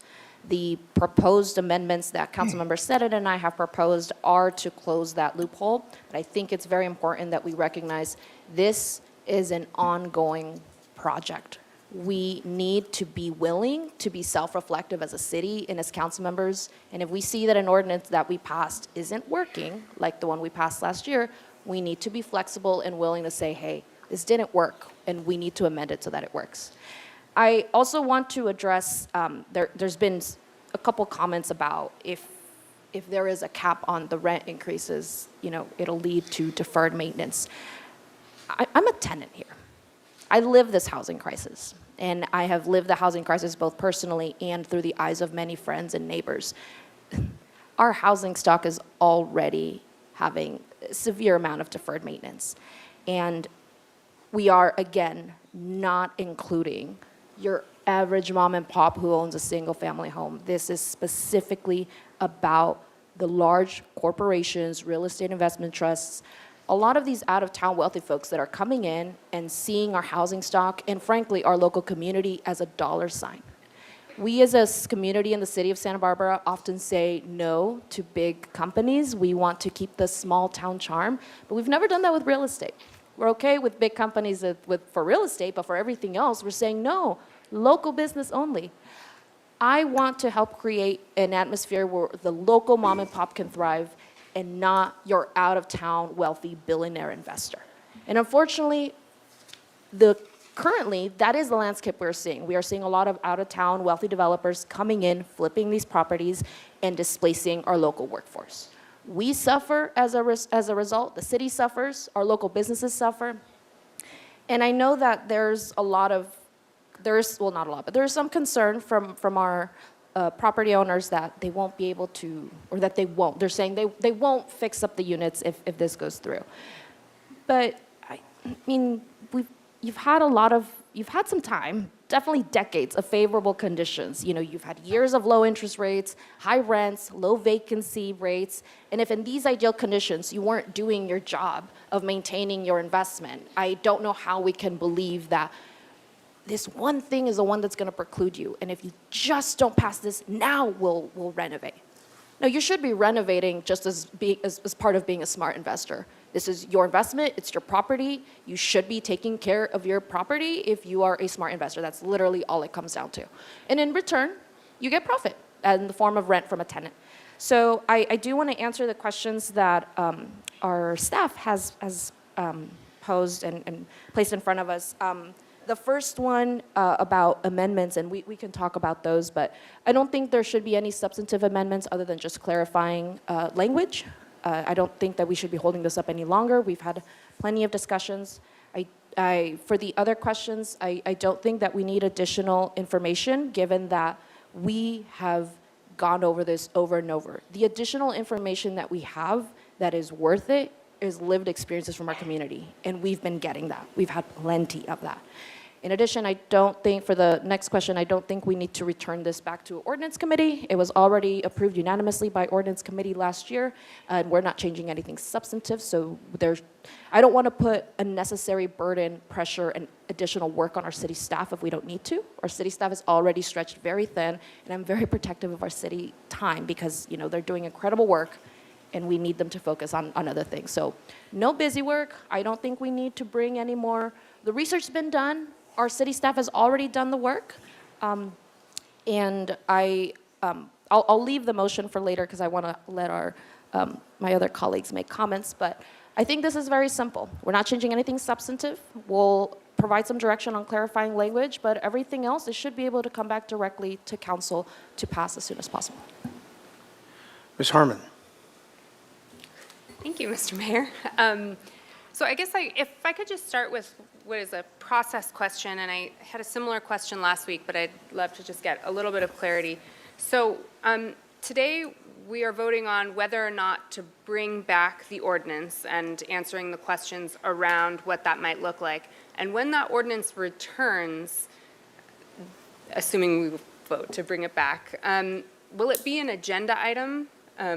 So it won't just be on consent. That will be the appropriate time to make substantive comments about our support for the ordinance, if that's the direction. Correct. This is simply a scheduling item with some direction if there's any changes that you want us to make to the ordinance or any process-related items. Okay, thank you very much, Ms. McAdoo. So given that, as with last week, I'm going to save the majority of my advocacy comments on this matter for when the ordinance returns. To me, that is when the real substantive conversation about passing these changes or including these changes in the ordinance needs to take place. And for the purposes of time, I'm gonna just park those until it comes back, hopefully as soon as possible. But I will say, to go on record yet again, for the I can't even count what number conversation this is. I'm in full agreement with Councilmembers Sneddon and Santa Maria in their comments.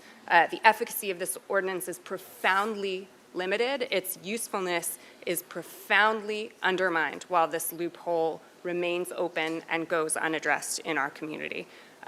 So I will leave it at that, certainly to preview where I will be when this ordinance returns, and I will address the 4 questions that our city staff has put forth. Number 1, I certainly support bringing this back with the changes that were identified in our colleague's memo originally. I also would highlight there was an email from, I believe, Mr. Entrican at Legal Aid that identified a couple of other clarifying changes that may be appropriate to make. I did not delve deeply into those changes, so can't speak to them substantively, except to say that they seemed very reasonable to me, and I would ask that our city attorney's office take a look at that email specifically and consider, I think it was just some clarifying language that he recommended, and does not make substantive changes, rather just clarifies for folks moving forward. The second question, I just wrote down no, but I want to see what it is. Additional information or data requests. No, thank you. Respectfully, as our colleagues have said, this has been litigated, discussed ad nauseum, and I am ready to vote immediately. 3, community outreach. I think the only outreach that needs to be done in this context, if we can make it happen, is to include a notice in the city news and brief that this conversation is coming up and on what day, and potentially to send an email out to the extent we have an interested parties listserv to note that this hearing is coming up and when it is scheduled for. To me, that's more than sufficient, and I think the folks that are very engaged in this conversation are watching those spaces carefully, so I think that seems a good, reasonable step to take that will not delay the conversation any further.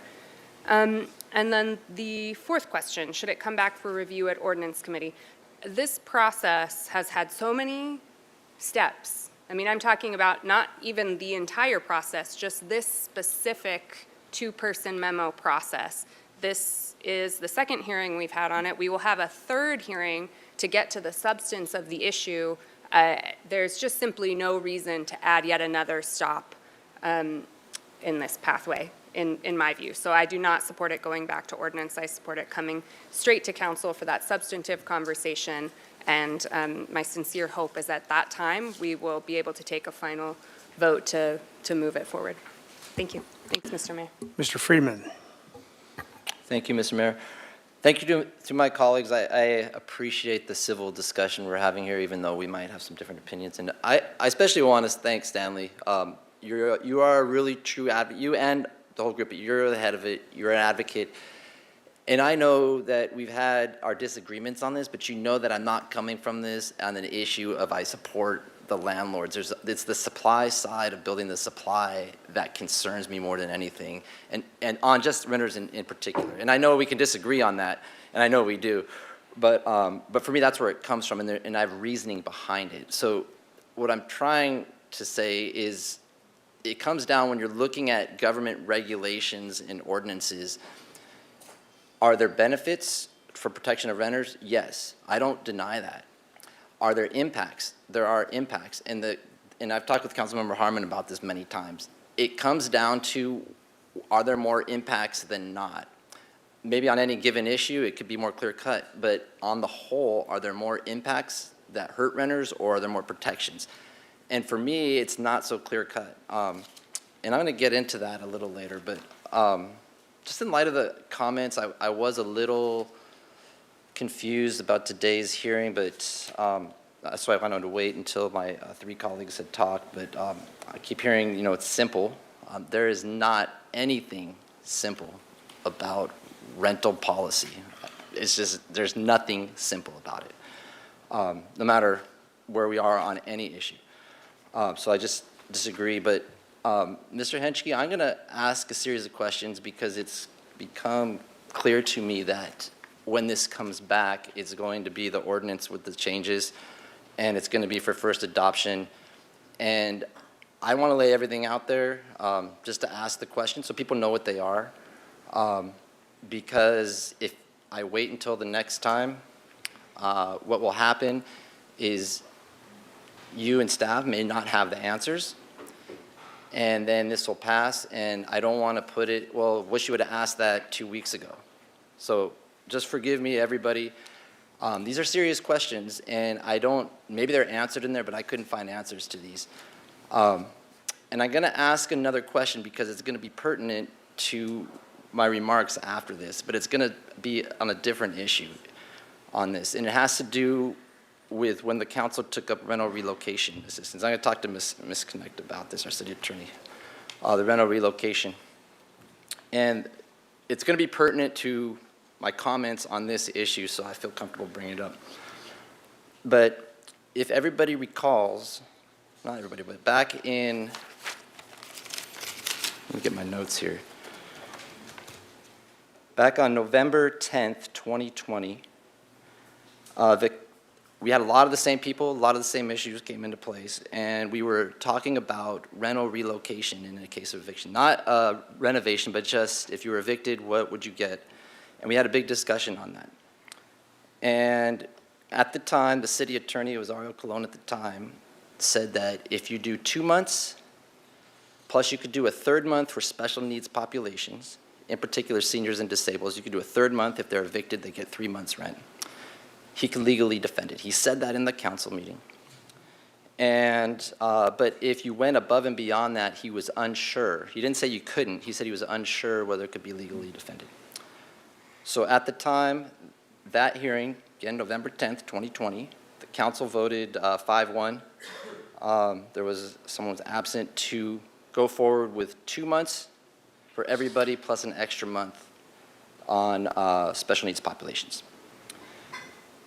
And then it came back on consent the next week, and it was pulled off by Councilmember Sneddon on the consent, and it was switched, and then on the consent hearing the next week after we had the big hearing, it was to ratify it.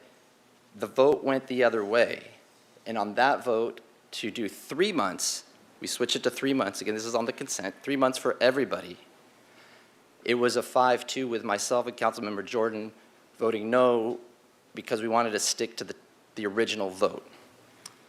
That forced another hearing, and so that second hearing was on November 17th, 2020. It was item 3. Mr. Mayor, if I could just interrupt for a minute, we do need to stay on topic, which is our, amendments to the ordinance. I understand, but I have to walk through this because it's pertinent to why I have issues with this ordinance and why I'm going the way so. Okay. But it's relevant to today's discussion. It's 100% relevant to today's discussion. I'm going to ask you guys to give me a little Perry Mason moment here where it seems like I'm a little off and you give me a little leeway and I come back, okay? So on December 8th, that was ratified, and then there was a lawsuit. And this is where it pertains to, there was a lawsuit. And I'm going to ask, and the lawsuit came back a couple years later, and I'm going to ask Ms. Connect, because I want to make sure I'm not giving anything. Can you tell us what the result of that lawsuit was? So, through the mayor, Councilmember Friedman, we did settle that lawsuit. The change, the settlement was that we did change our relocation resolution from the requirement of 3 months to 2 months, and we also paid the plaintiff $25,000 for that settlement. Thank you. So I just want everyone to understand that, comments that were made by the public in the last week that there are some council members that don't support renters or do. Well, Mike Jordan and I supported that, and we ended up losing an entire month of protections. And so, for seniors and disabled on it, because of that. Yet, if we listen to Mike Jordan and I on this, they still have that extra month. So that's one thing that's weighing on my mind on whether or not I have the confidence to support this from my colleagues. So I'm going to get to some questions, Mr. Henschke. And so I don't see it in here, but it's an important question because if it has the potential to me to lead to the exact same outcome we were just talking about. But maybe it won't. Okay, so here's the question. Let me get to the loans. I'm going out of the process here, but okay. On a loan, so say a property owner has to make substantial renovations, and they need to evict people for it. What happens if they try to get financing, and there's a cap on the rents of say 10%, but because of that cap on the rent, they cannot get a loan to renovate their properties because the loan is based on what your earning potential is to come back. This has been brought up many times. So if would you be precluded from getting a loan if you don't have the income to get the loan? Honorable Mayor, members of the City Council, that is so speculative, I can't answer the question. If what you're asking me is, does this ordinance potentially operate as a taking? Yeah. An unconstitutional taking? I can say with pretty significant confidence, no. Under the current state of the law, this kind of a regulation, which is an economic regulation on the amount that you can charge for rent. And by the way, what we're talking about is a proposed ordinance that caps the rent on the return at 10% above what was previously charged, basically 10%. And so the question is, must the landlord be able to get more than that in order to do the substantial renovation? The answer to that question is very speculative, but I think the answer is no. It's not a taking. And the reason is, basically, rent control has been upheld under the current standard for a taking, which is the Penn Central Standard. Lawyers will know what that means. And both the U.S. Supreme Court and the Ninth Circuit, which is where this would be litigated, have upheld rent controls for a long time. In addition, just to go back and answer the question that you had before, on the relocation assistance, at the time, there were questions about whether relocation assistance was constitutional or not. The courts have subsequently come down and said it is constitutional. The reason that we settled that case, without getting into great detail, had to do with a factual issue of whether we could sustain the choice the council made as opposed one to the other. That doesn't apply in this particular situation because what you have is a very definitive cap on the rent, which is consistent with the annual increase that can be had now. That's a long answer to that question. Would it affect their ability to get a loan? That question really relates on the extent to which a substantial remodel is being done, for example, to correct an existing habitability issue, or is being done to change the character and composition of the building as a whole. And so if the landlord, for example, did a much smaller renovation that simply addressed the habitability issue, that would be a lot less expensive. And who knows? I'm not a banker. I can't tell you whether an existing rent plus an additional 10%, amortizing that over a, for example, 30-year period, is going to be financeable or not. I can't answer that. That's beyond my expertise. And I appreciate you clarifying it, because I was worried that if there is a request to put in do renovations and the 10% doesn't cover the renovations and they can't get a loan, if we would have exposure. So under what you just said, that's not a takings, but I guess it would be highly variable, and that's something we'd have to cross at that bridge. So I guess you answered that question, but it was never asked until right now that I'm aware of, at least at council. So I'm just going to continue to ask all the questions so we could just knock them off and then they don't have to come back. In there, there's an issue, there's a statement that for a contractor under penalty of perjury, that's still in the ordinance that's coming up, correct?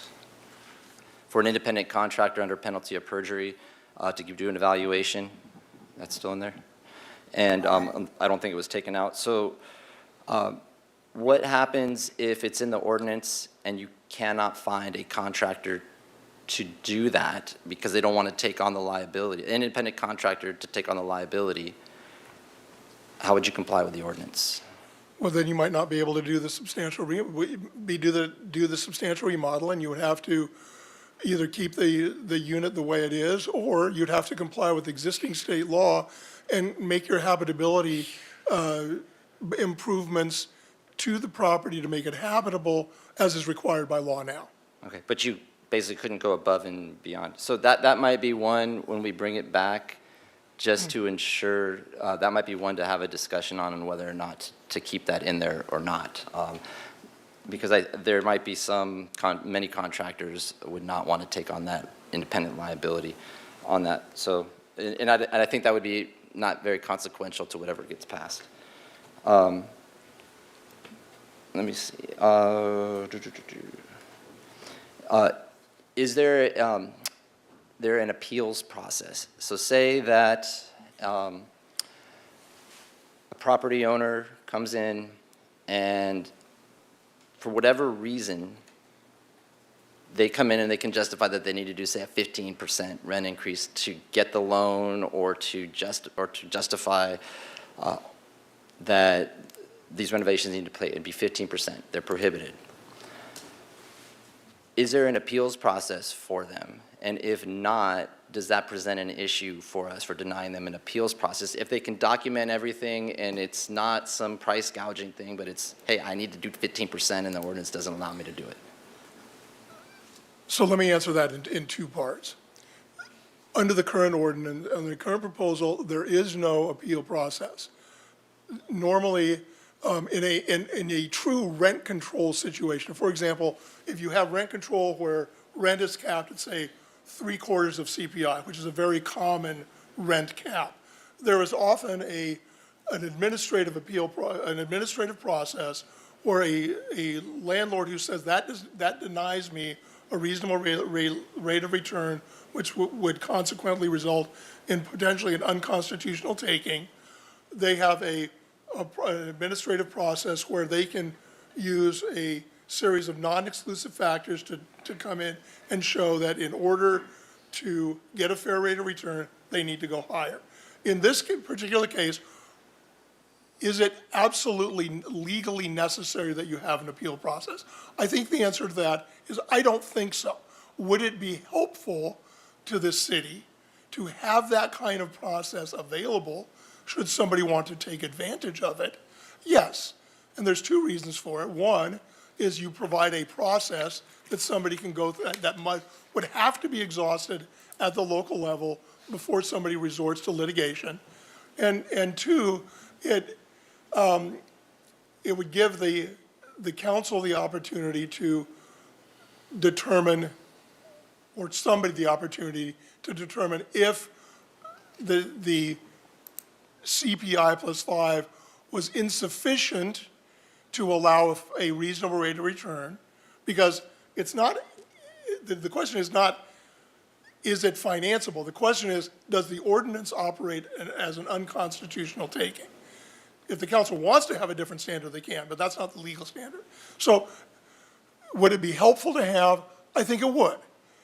And I think that it's something that we could write into the process. What we would need to do is have council tell us kind of, or staff, the city administrator, tell us what that administrative process could be, because many entities with rent control have a very complicated process. But it doesn't have to be. Our mobile home rent control, for example, has a simple arbitration process. So we can make it as simple as complicated, but I think that a simple process that would allow somebody who says, I can't get a fair return and do the substantial remodel that I need to do would be a good idea. You might want to tie that with an additional provision that says, by the way, substantial remodels can only be done for improvements that are to bring the building into code compliance.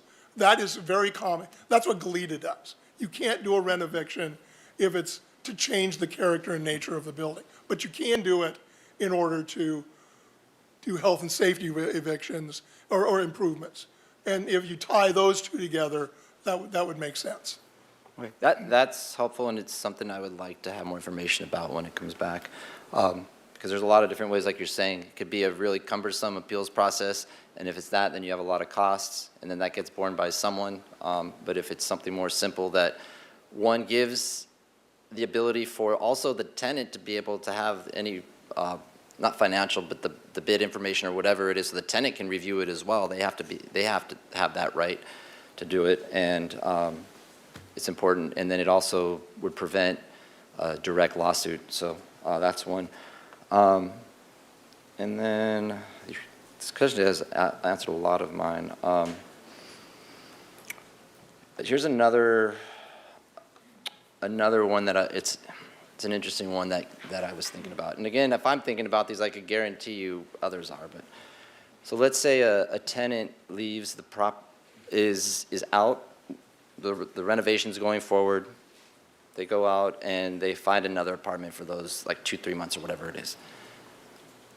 During that process, the new property owner would still have to offer them a 1-year lease, correct? Because if they're going to be out for a few months and they're going to rent another place, they don't have to accept the 1-year lease, but they would still have to be offered that, right? Does that make sense? If you're leaving if you're going out for, I think I know what you're asking me. Does the landlord to which the tenant, for the property where the tenant's moving for those temporary period, do they have to offer a 1-year lease? Yes, that's a different ordinance. The tenant can say no, because I'm going to exercise my right of first refusal and go back to my old place. Okay. And they can do that. Okay. So here's just a hypothetical, and again, I'm just throwing these out there because I think they're important. If the tenant goes to a new apartment and they like that one better than the one they were in for whatever reason, the original property owner, when the renovation is done, could offer it to them. Would they be able to accept it and then sublease it out?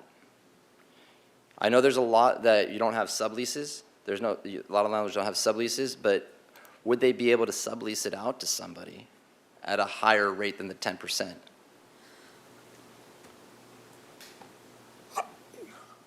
I need to think about that, but I think the answer is no, because it's a right of return to basically the old tenancy.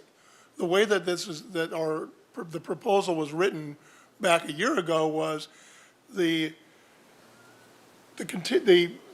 re-rent, the tenancy on re-rent is basically considered to be a continuation of the pre-existing tenancy. And so whatever the terms and conditions of that lease were would then be, assume the terms and conditions going forward. And so no, they wouldn't be able to keep the new place and then sublet the old place. I just wanted to be No. sure, because I'd want to make sure we put language in there to avoid that when this passes. That's the reason. If I could just clarify too, what Mr. Henschke is saying is that if the tenant did have the right of return and exercised it, the way that our ordinance is drafted right now, or was drafted a year ago, is that the lease is it doesn't terminate, it's a continuation of the existing lease. So if anything, under your hypothetical, that tenant could sublet the new place, but not have the ability to exercise their right of return, not then make that into a reality, not then move back and then sublease. So Okay. So I guess the They- solution is just no subleases in the original agreements, which I think is pretty standard practice. And this is a curiosity question. I guess it gets to the financials when you're considering these. Is a newly renovated property, would that lead to higher insurance premiums than if you let it stay dilapidated and/or higher property taxes? Honorable Mayor, members of the council, I would refer that question to the expert on the panel, Councilmember Jordan. I have no clue. All right, so maybe we could get that answer next week or whenever this comes back. Now on to the year cooling period. Is that something we need to take out because it could put the ordinance at risk, or is that a takings issue, the 1 year cooling off period?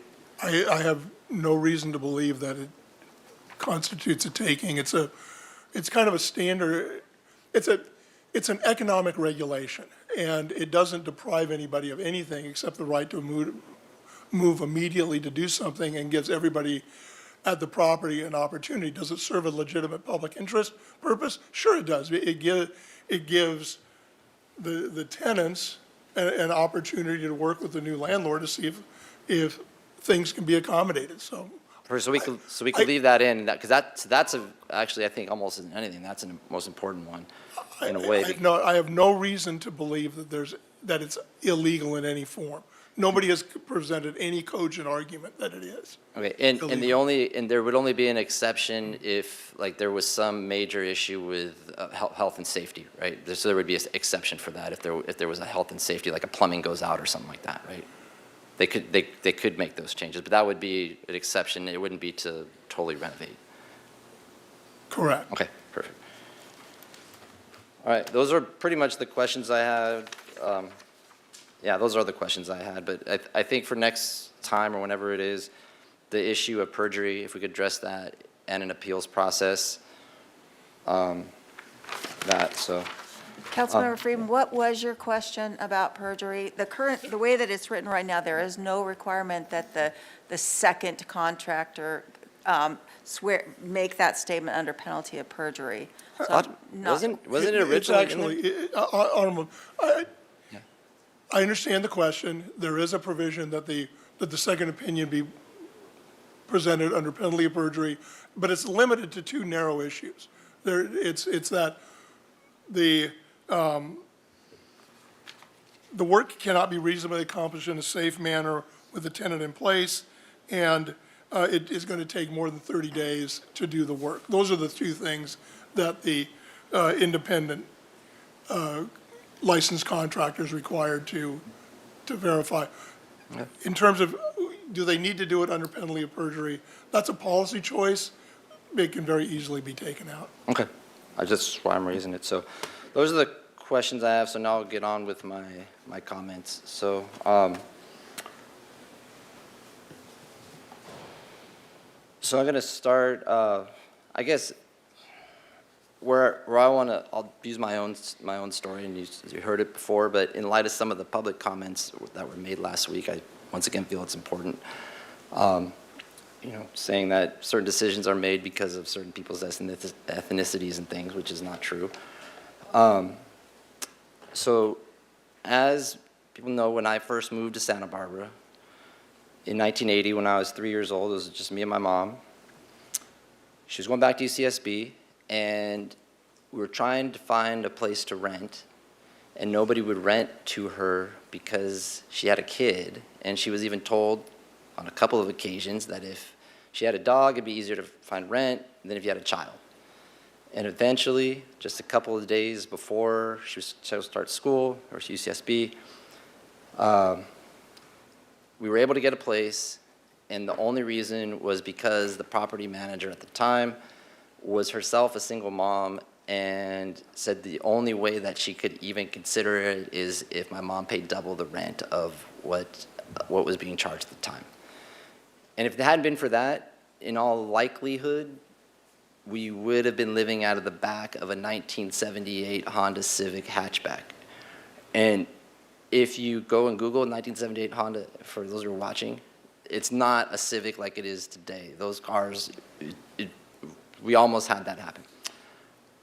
So then, fast forward, grew up here, moved around a couple times, but when I was in 6th grade, for many of the same reasons, we moved to Lompoc because as middle class, and by this time she was remarried to my stepdad. In middle class, you don't get the tax breaks, you don't get the write-offs on interest, you don't for home mortgage, and there's not very many tax deductions, so we moved to Lompoc and commuted.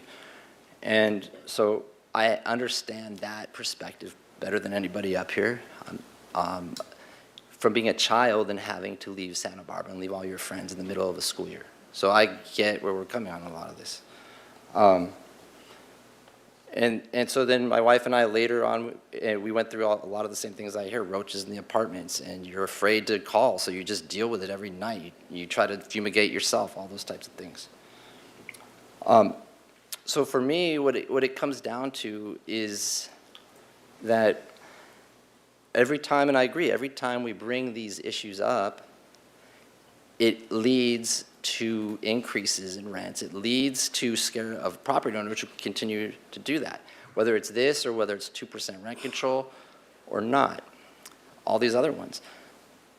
But when I try to understand the actual issues, going back in time of how we got to this place in this country, it's an interesting story, and I'm going to encourage everyone to go to the Andrew Yang podcast from a couple of the days ago. He had a podcast out there that talks about the whole history of, one of the public commenters today was spot on, that about zoning, about all the regulations, especially in coastal states, that have led to a reduction in supply of housing. And on this particular podcast was a fascinating journey, and I was listening to it while I was working at the other job at like 5 in the morning. But the book, the person who wrote a book is called Yoni Applebaum, and it's called How the Privileged and the Property Broke the Engine of American Opportunity, and it gets into the whole issue of how mobility in our country has decreased significantly in the last 50 years. And interestingly enough, I'll just give you a little bit of history because I think it's fascinating, but it gets into the discussions we're having today about why I have an issue with what we're doing and what we've been doing as a council. That the first zoning laws in the country came in 1885 in Modesto, and it was designed at the end of the gold rush to keep the Chinese out of certain neighborhoods. And then it started catching on. And eventually New York City in 1916, they did zoning as well to keep the Jewish people out of Fifth Avenue. And eventually what happened is, while it started out in nefarious purposes, zoning and others actually had a lot of benefits in terms of they allowed towns like ours to really control our growth, build it the way we want it. But there were impacts, and that's the loss of housing, the loss throughout the country. And we're now feeling that now. So I just want to put that out there because the issue gets into government regulations and whether or not we're allowing the supply to come up every time we put on a government regulation. And now today, it's probably not going to be the issue that breaks the back of the housing supply, but it's every time we have these discussions, whether it's 2%, whether it's this or whether it's that. And I'll give you an example in our own town of how we're shooting ourselves in the foot, and it's this council that on the one hand today we're saying we stand with the renters, or we're trying to look at all sides of this, and it has to get into our own ordinances. And it came crystal clear to me with the Peter Lewis project on Gutierrez Street. And that's a 78-unit project, and it was built, he wanted to build it on one lot, but because of our own zoning, it was 41 units is all he could build. So he found a way around the system to buy the lots, go through the expense of a lot merger, create a larger lot, and get a higher in. Point of order, I'm sorry. Ask the parliamentarian. Lots splitting, we're naming people by name. Microphone and talk to Department Attorney, please. I'm sorry, just, we're talking about lot splitting, we're naming property owners by name. None of these would be considered under this ordinance. This development, this narrative, I think is pretty far afield. Mr. Mayor, Councilmember, and I think Councilmember Freeman is making comments, but you're free to make a motion and and have discussion on a motion or call the question on that. I swear, this is gonna all come back to it, so fine. And the reason is that with that project, it just shows that there are policies that we could make that could lead to more affordable housing and keep the very same people we're fighting for tonight here. He went through that project and he ended up on the same lot that our current policies prohibit, getting a 78-unit project would double the number of affordables. And so if we're not even going to entertain that, where we're going to be is we're going to jump from crisis to crisis to crisis. And where this is really going to impact us, where when we keep doing this, it's going to impact us on the short-term vacation rental ordinance, and it's going to impact us on La Cumbre Plaza. Mr. Connect, did you have something you needed to add? I also just wanted to point out that, these comments are all pertinent to the introduction of the ordinance. When that comes back, you could I'll go say to the then too, questions but that are presented. Thank you. So that's my concern is that once again we're going to undermine the ability for us to negotiate with the Taylors because we're passing these types of ordinances. It's all voluntary, but what do I know? So I was one of the two that consistently voted for the 2+3, and members of the public have said that we don't support renters. So I guess that's all I'll say for today is I just think we are definitely going to undermine the short-term vacation rental ordinance.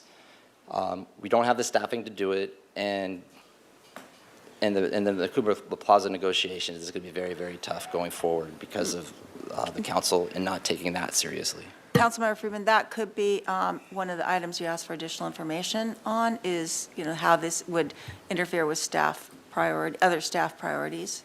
Consider that question asked. Mr. Jordan. Thank you, Mr. Mayor. And yikes, the first two people who asked questions and commented sound pretty much like making their case for adoption of an ordinance to me, not just the last guy who was talking. So equal time would be, well, you might have had more time, but equal time.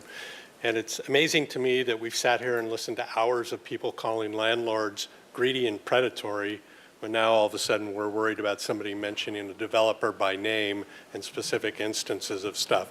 Nobody up here, including myself, has popped up as we've listened to people call each other names.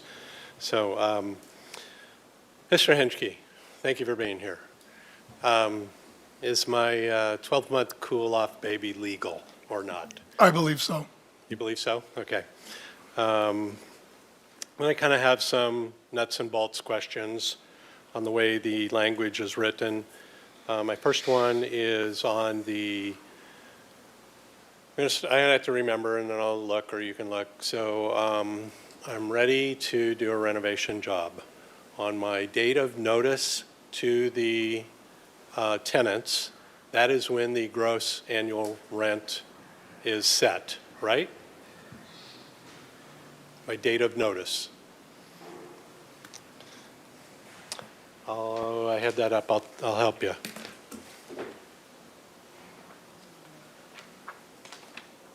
It is on, yes. Yep. At the time of the notice of termination of tenancy. So, and then when we come back, they get the same deal as kind of what's in place right now. 5% plus CPI less than 10, right? Yes. So I do a notice in the fall, but my annual renewal of my lease is January. And in your words, I think you say that pauses the tenancy, that pauses the lease. And then when they come back, they'd have to assume the same term of the lease or do a new one-year lease?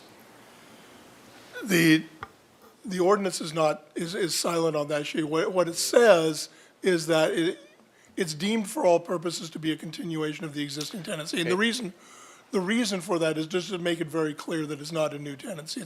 It's basically a temporary move out. Got it? And move back. And so the way then I read that also is on January, 3 or 4 months after I gave notice to the tenants, I would have been due a normal annual up to 10% increase. And then in March or February, when I come back from my 6 months worth of renovation and offer it to them, this ordinance is limiting me to the only one that I would have had already and nothing to reflect the cost of the renovation. Does that make sense to you, that question? I hear what you're saying. Okay. I don't know if it makes sense or not because of the, Oh, no, we're I'm talking just about saying, timing. is that the way, in my timeline, is that the way the ordinance would apply? You would lose your annual rent increase for a paused rent and get the only return on your renoviction return would be the ordinance renoviction return. And so if you're doing math the way Mike Jordan does math, you've lost a 10% increase in your timeline. Based upon the circumstances of timing, maybe. Okay. And how would we determine that maybe once this is in place and actually happens? Don't know yet because I hadn't thought all the way through on that particular issue. And so that's something that we can address at the time that you actually talk about an ordinance in place. And so, but the idea, it would be, the idea is to not let the landlord lose an opportunity to increase on an annual basis, but get the additional, not raise the rent to the tenant coming back to whatever the landlord wanted. It was to cap it. it's my idea. I don't know Yeah. if it's other people's idea. Well, that was how it was being presented back on January 9th of 2024. And on January 9th, 2024, and at the ordinance committee before that, we never talked about this little timing issue. So I don't know the answer. Now, the devil's in the details, but that should be a devil in the details that should be worked out in the ordinance language, right? Sure. Okay. Then this whole, I'm going to probably mess up terms, but this whole idea of somebody doing something correctly and noticing a tenant and then complying with the 60-day rule and I have my permits done and I've got my mystery third party under perjury affirmation of the severity of the renovation and the lack of ability to habitate. Can't and don't already a tenant decide just to stay in that unit and force the landlord to go to court with an unlawful detainer? And why would we let that happen? If I've complied with everything in this ordinance as a landlord and the tenant refuses to leave, why does our ordinance not speak to that? Why do we still give, eventually, when the unlawful detainer process works out over the course of a year or whatever, and then why then would that time of period go by and then all we would be doing is saying, okay, and then when you come back, you're going to offer the person up to 10% and their lease continues? Because we are not rewriting state landlord-tenant law. We're simply dealing with the issue of additional procedural requirements up to the point of eviction. We don't have the ability in this, I don't think we have the ability because we'd be preempted by state law to deal with the landlord-tenant eviction process. The eviction process itself, about what that does. But and so that's why this is silent on sitting it. in your chair as an opinion, does it seem right that the tenant would still have the option to use our local ordinance if they were taking part in an illegal residence after an eviction, after a proper eviction was done, according to this whole process. Okay, so that's a separate question. It has nothing to do with what we're doing here. You're asking me for Well, no, an interpretation of I the, guess what I'm asking you is that a part of a potential ordinance that could be changed, this ordinance, that precludes somebody from taking part in this ordinance if they do not follow the state law and the process to get out of the unit when they're legally required to, according to our ordinance? okay, so let me Okay. try and rephrase the question and then Thank you. answer it.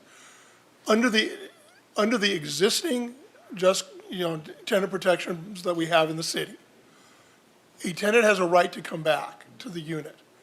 What we don't have is rent control on the right to, when they come back. Okay, so what you're asking is, could we write a provision that says a tenant does not have the right to come back if the tenant wrongfully held over after being lawfully evicted under our ordinance? And I think the answer to that is, yes, we could probably do that. Okay.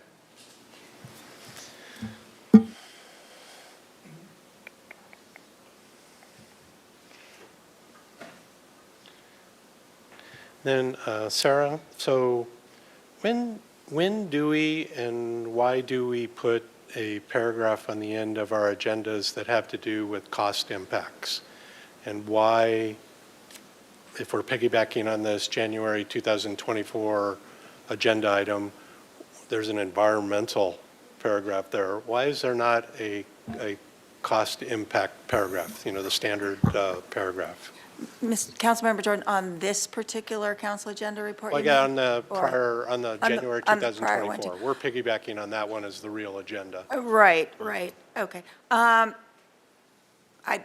can't answer that. Probably at the time, we were not asked that question about cost impacts. And typically when my office prepares ordinances, we don't do it necessarily with and I'm not sure what you mean by cost, but cost in terms of to the city and implementation of the ordinance. There's a or standard cost in paragraph terms that of- we. Yeah, so I think Right. typically when we put the cost impact on staff reports, it's the city's cost of implementing whatever policy or action. So Right. it wouldn't look at, for example, like cost to the community, cost to, tenants, cost to landlords. It would be simply kind of, is there a cost of this action that is of city staff or, And it contracts? frequently has oblique words, like there's minimal cost, there's maximum cost. So do we not do that on every adoption of an ordinance? I can't remember. We should, and I think, Okay. the city attorney and I can discuss when we bring this back, we can discuss if we believe there's any cost impact to city staff or implications in terms of implementing the Okay. new ordinance. You could take a Right, go at that? yeah, Councilmember Jordan, it's not something that the city attorney's office usually looks at or knows. Okay. Which is why it's typically on staff reports or ordinances just prepared by our office. It wouldn't be. Okay. But, they should be more of a cross-departmental thing where we get that information from the larger city organization. Okay. And then just on one of these questions, today, this is the action that took place last January essentially killed that action, right? It was voted on by council and voted down. Councilmember Jordan, yes. Okay. Count- And so we're piggybacking again on the prior agenda report, but this is a new action and I don't carry a copy of the little council procedures and things, but is the direction to staff to bring a new ordinance to eventually bring to council, is there a requirement or not to run that through ordinance committee as a procedure? Councilmember Jordan, so that the ordinance committee procedures provide that it will go to ordinance committee unless directed by council. Okay, fair enough. All right, I think I'm good. Thank you, Mr. Mayor. Ms. Santa Maria. Thank you, Mayor Rouse. First off, thank you to our staff. I know that this is a lot of work that you're putting into this, and I truly, genuinely do appreciate all of the care and attention that you're putting to this very important issue for our community.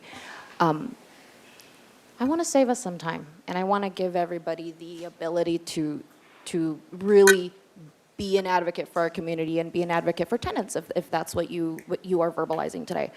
So I would like to make a motion. Are we entertaining motions at this time, Mayor Rouse? We could. I'd like to make comments first, though, if you Sure, don't mind. of course, no problem. But you can make a motion right after that, if you like. All right, very good.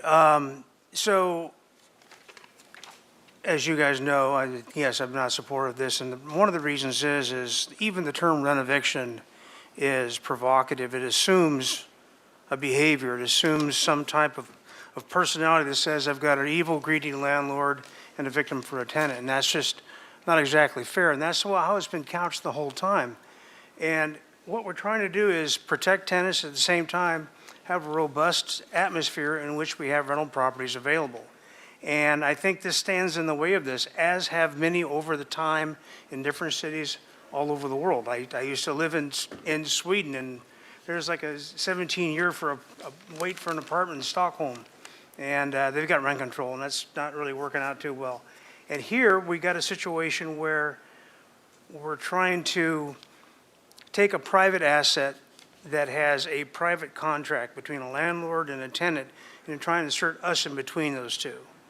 And that rarely works out right in a governmental situation. I don't care if it's a price control, farm subsidy, rent, a wage floor, whatever it is, it almost always has a consequence that can be negative. And Mr. Jordan brought up the financial consequences, and that's why I'm not seeing any kind of financial modeling. What does it take if somebody has a property X rent and they have to remodel it because, maybe it's not uninhabitable because of government standards, but it might have knob and tube wiring, asbestos in the ceiling. It might have a lot of reasons why it needs a substantial remodel. On top of that, we all know what the current insurance atmosphere is. It's just crazy nuts. And, I know Mr. Hansky is speculative to talk about what a banker might or might not do. I get that. But I'll guarantee you that a banker is going to want to see a pro forma about cash flow before they forward any kind of a loan. So when we try to stipulate with a hard number what your return can be, we're putting that investment at risk. We have, and what Mr. Friedman brought up about, we're going after STRs. Why? Because we want the money? No, we're trying to free up those rental housing properties. We've done other tenant protections as well to the level that we can. On a statewide basis, they tried to make rent, quote-unquote, stabilization with 1482, which for the first 3 years of its existence, rents went up 30%. Go figure. We're not particularly good as governments when it comes to trying to game a market, to make a market do exactly what we want to do. This is a town where it's a supply and demand issue, and there's really not much more going on than that. You can assign greed if you want to. You can decide, you can assign victimhood if you want to. That's not productive. That's not going to get us where we need to go. We need to work together to get where we need to go. I mean, Mr. Friedman talked about the thing at the project down there at Soltara, and that's exactly right. Our current ordinances would have prevented him doing what he did. He was clever enough to get around it, and things we should think about if we want to really produce the housing, if we really want to move forward with doing that. But there's also, we have taken to court, we've taken to court somebody on this very subject already. We've also taken to court and prosecuted somebody that did not keep their apartments up. We are on the tenant case. We are trying to make things livable. We want to have our old housing inventory, which is pretty robust in this town. We want to make sure it's livable and habitable. That takes investment. That takes private investment. And private investment wants a return. It has to have a return or it doesn't exist. Because what can happen is what's happened in other big cities. You sit on these things long enough with a really restrictive rent control process, and now the individual investor can no longer keep up with it. They need a return now. They don't need a return in 15 or 20 years. But major banks, major corporations, major financial institutions can take that on and sit on it and wait for whatever, wait for the appreciation of the property, wait for that 15 years to roll by where it's no longer restricted, all the things that can happen. So you're actually setting up an atmosphere that's going to favor a larger financial entity over a smaller local investor. So these properties are targeted, you're right about that, they're targeted by these big investment groups. What we don't want to do is incentivize or force people into that who already have that because they simply cannot bear the financial burden of doing the remodel. So the last thing I'm going to say is something that you had to hear over and over again. We're trying to make a serious financial decision without data. We have a lot of stories, and I believe them. I think there's a lot of tough stories out there. Nobody's up here lying about it. I get that. But we don't know the data. I have no idea how many units we have that are going to be susceptible to this. I have no idea how many units are in this process of doing this eviction for renovation thing. I have no idea. I have no idea what the financial return looks like when an investor takes on this kind of project, and does it make any sense? Or is it going to sit there and deteriorate into an old dilapidated property, some of them which I'm very familiar with. I can name a couple of landlords, which I won't, but there's a few out there that are famous for this. That's not what we want. Our staff, we up here really want to maintain a healthy, nice, hopefully affordable rental thing, but we can't control affordability. We can try to control it, but when we do, we might just take that out of the game, and we can't do that. We can't control the price of insurance. We can't control what's going to happen with the construction costs. So, and utilities. I mean, are we putting a 2% cap on utilities? I don't think so. So I know the votes are probably here tonight, which is whatever it is. Just because we have the votes doesn't mean it's the right thing to do, but we probably have the votes. Going forward, we're going to be discussing this in detail on the next meeting. I'm sure the next meeting will be, when we do this, will also be pretty involved and pretty long. I just want all those things to think about. I don't want necessarily assign staff a bunch of work like finding out financial models or finding out exactly the number of units. I wouldn't mind if the other side tried to do this as well. But for us to go forward based on anecdotes is really not how you make an ordinance that's effective. And I think that's what we're doing right now. And I really do. I really believe the stories, and I really want to see, people not have to struggle. And I want people to live here that work here. But I also want it to make sense for everybody, and we could really shoot ourselves in the foot and go the wrong way. And there's a ton of examples around the world that show that right away. So I will not be supporting the motion to move forward. But Ms. Santa Maria, I believe you were up to make the motion. Thank you, Mayor Rouse. Just wanted to ask one final question of our city attorneys. Any of the proposed amendments that Councilmember Sneddon and I have proposed, are any of them, in your legal opinion, potentially unconstitutional? No. Perfect.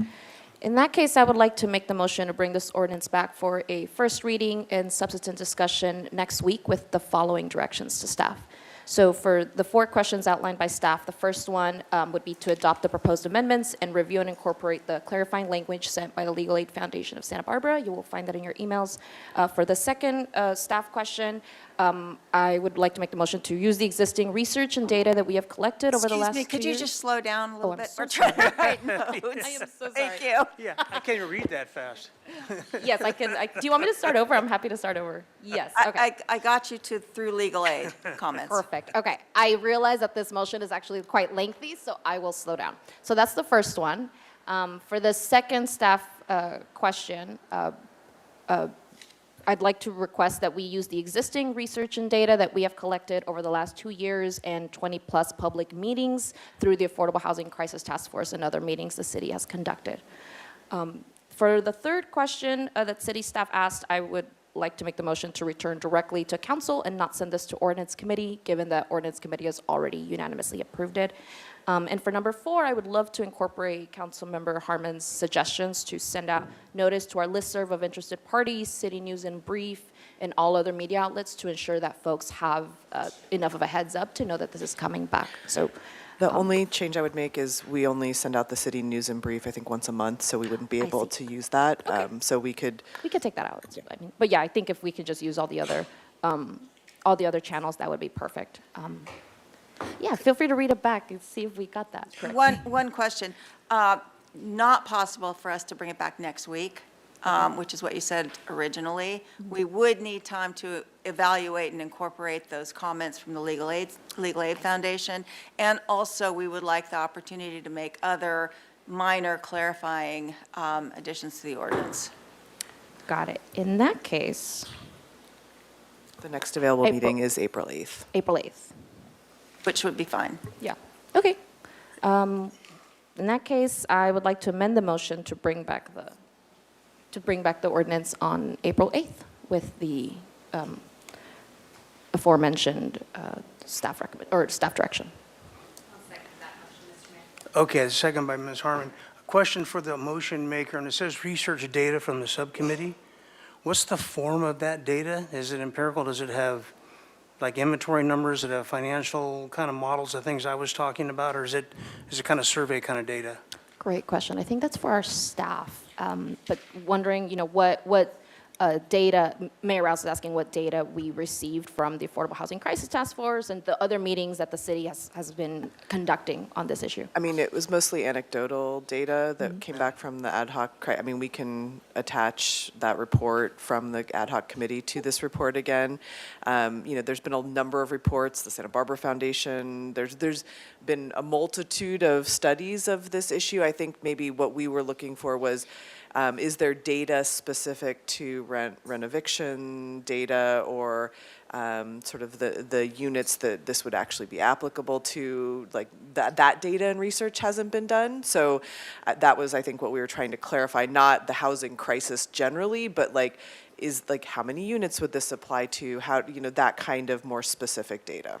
Yeah, because I actually went to staff and got data about our housing inventory, but without going into APNs, I don't know what the ages of those houses are. And that would be something that would take we have this many 3-bedroom units and this many 4-bedroom ones. Yeah, and that would be something that would take a lot of research through the assessor's office and things like that. And that's the kind of thing we have to decide in our priority thing if we want to make that kind of lift with staff right now. We have a motion on the floor, and we have a second by Ms. Harmon? Okay. Can I amend that motion just in light of Ms. McAdoo's comments? Yes, okay.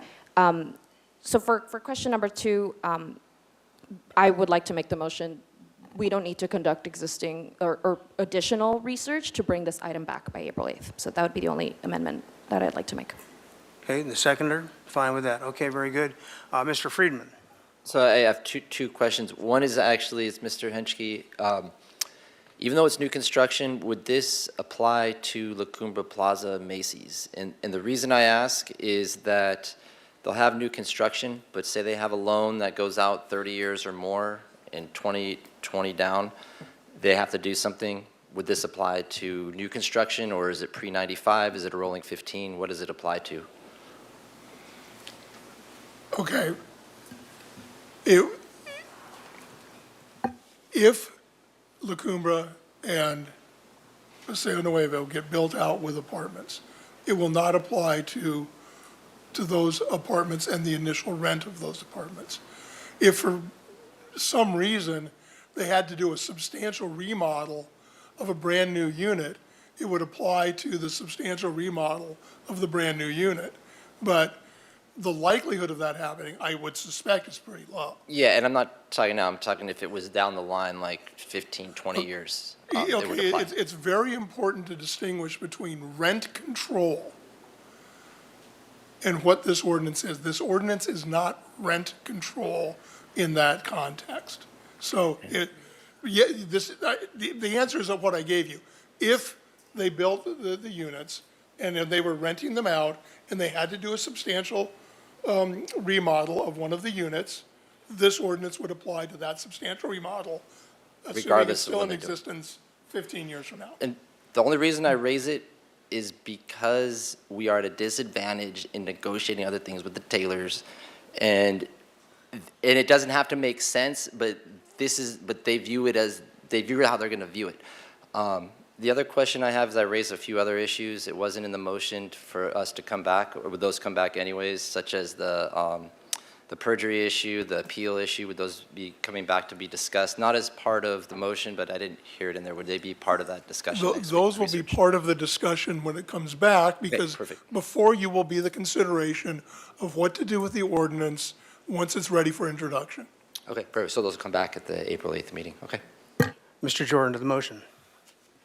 Thank you, Mr. Mayor. To the motion, I won't be supporting it. I have no doubt this ordinance will be wildly successful. It'll certainly benefit the existing tenants and nobody in those buildings ever after that. It's going to burden the city with significant administrative costs, both this one and probably what the next one will be. Significant costs with like 6 zeros after them. It's also going to reduce the livability of existing rental stock. It's going to increase the erosion of local ownership to out-of-town entity and corporate owners. And it's basically just going to put a chill on any new construction, just for the reasons you just heard. Loans aren't for Costa-Hawken years. Loans are for longer than that. Thank you, Mr. Mayor. All right, very good. We have a motion and a second on the floor, and if there are no further comments, we can go ahead and go to a vote. Ms. Santa Maria, do you have Madam something City to- Attorney, are you okay with the terms? Okay. Yes. Okay. Okay. Very good. Okay, we have the motion by Councilmember Santa Maria, seconded by Councilmember Harmon, as described by Councilmember Santa Maria, and then amended twice. Okay, go ahead and vote.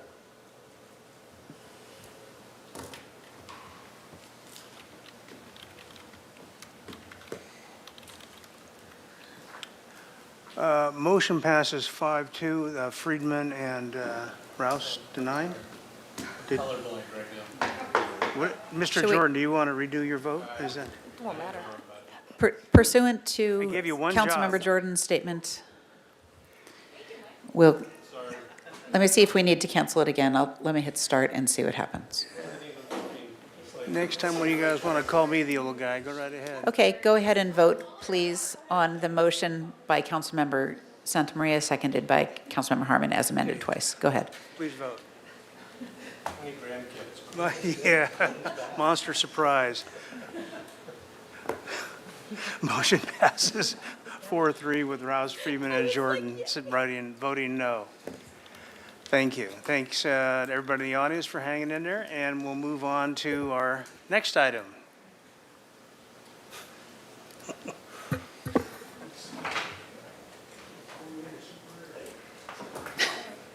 know that song.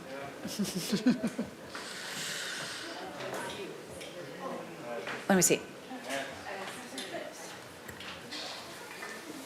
No raised hands, and it's all the same people, so no. Yeah. I'll call Brian Speedy Demore to do his report here. All right, thank you, Mayor Rouse and members of the City Council. I did make some promises that we'd be out of here before dark, so I think Daylight it's savings still usually, in the yeah. cards, thanks to daylight savings, yes.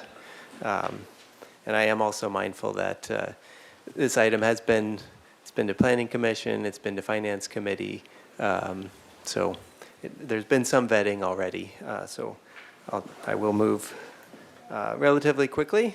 So this is, in front of you today is the draft 5-year capital improvement plan.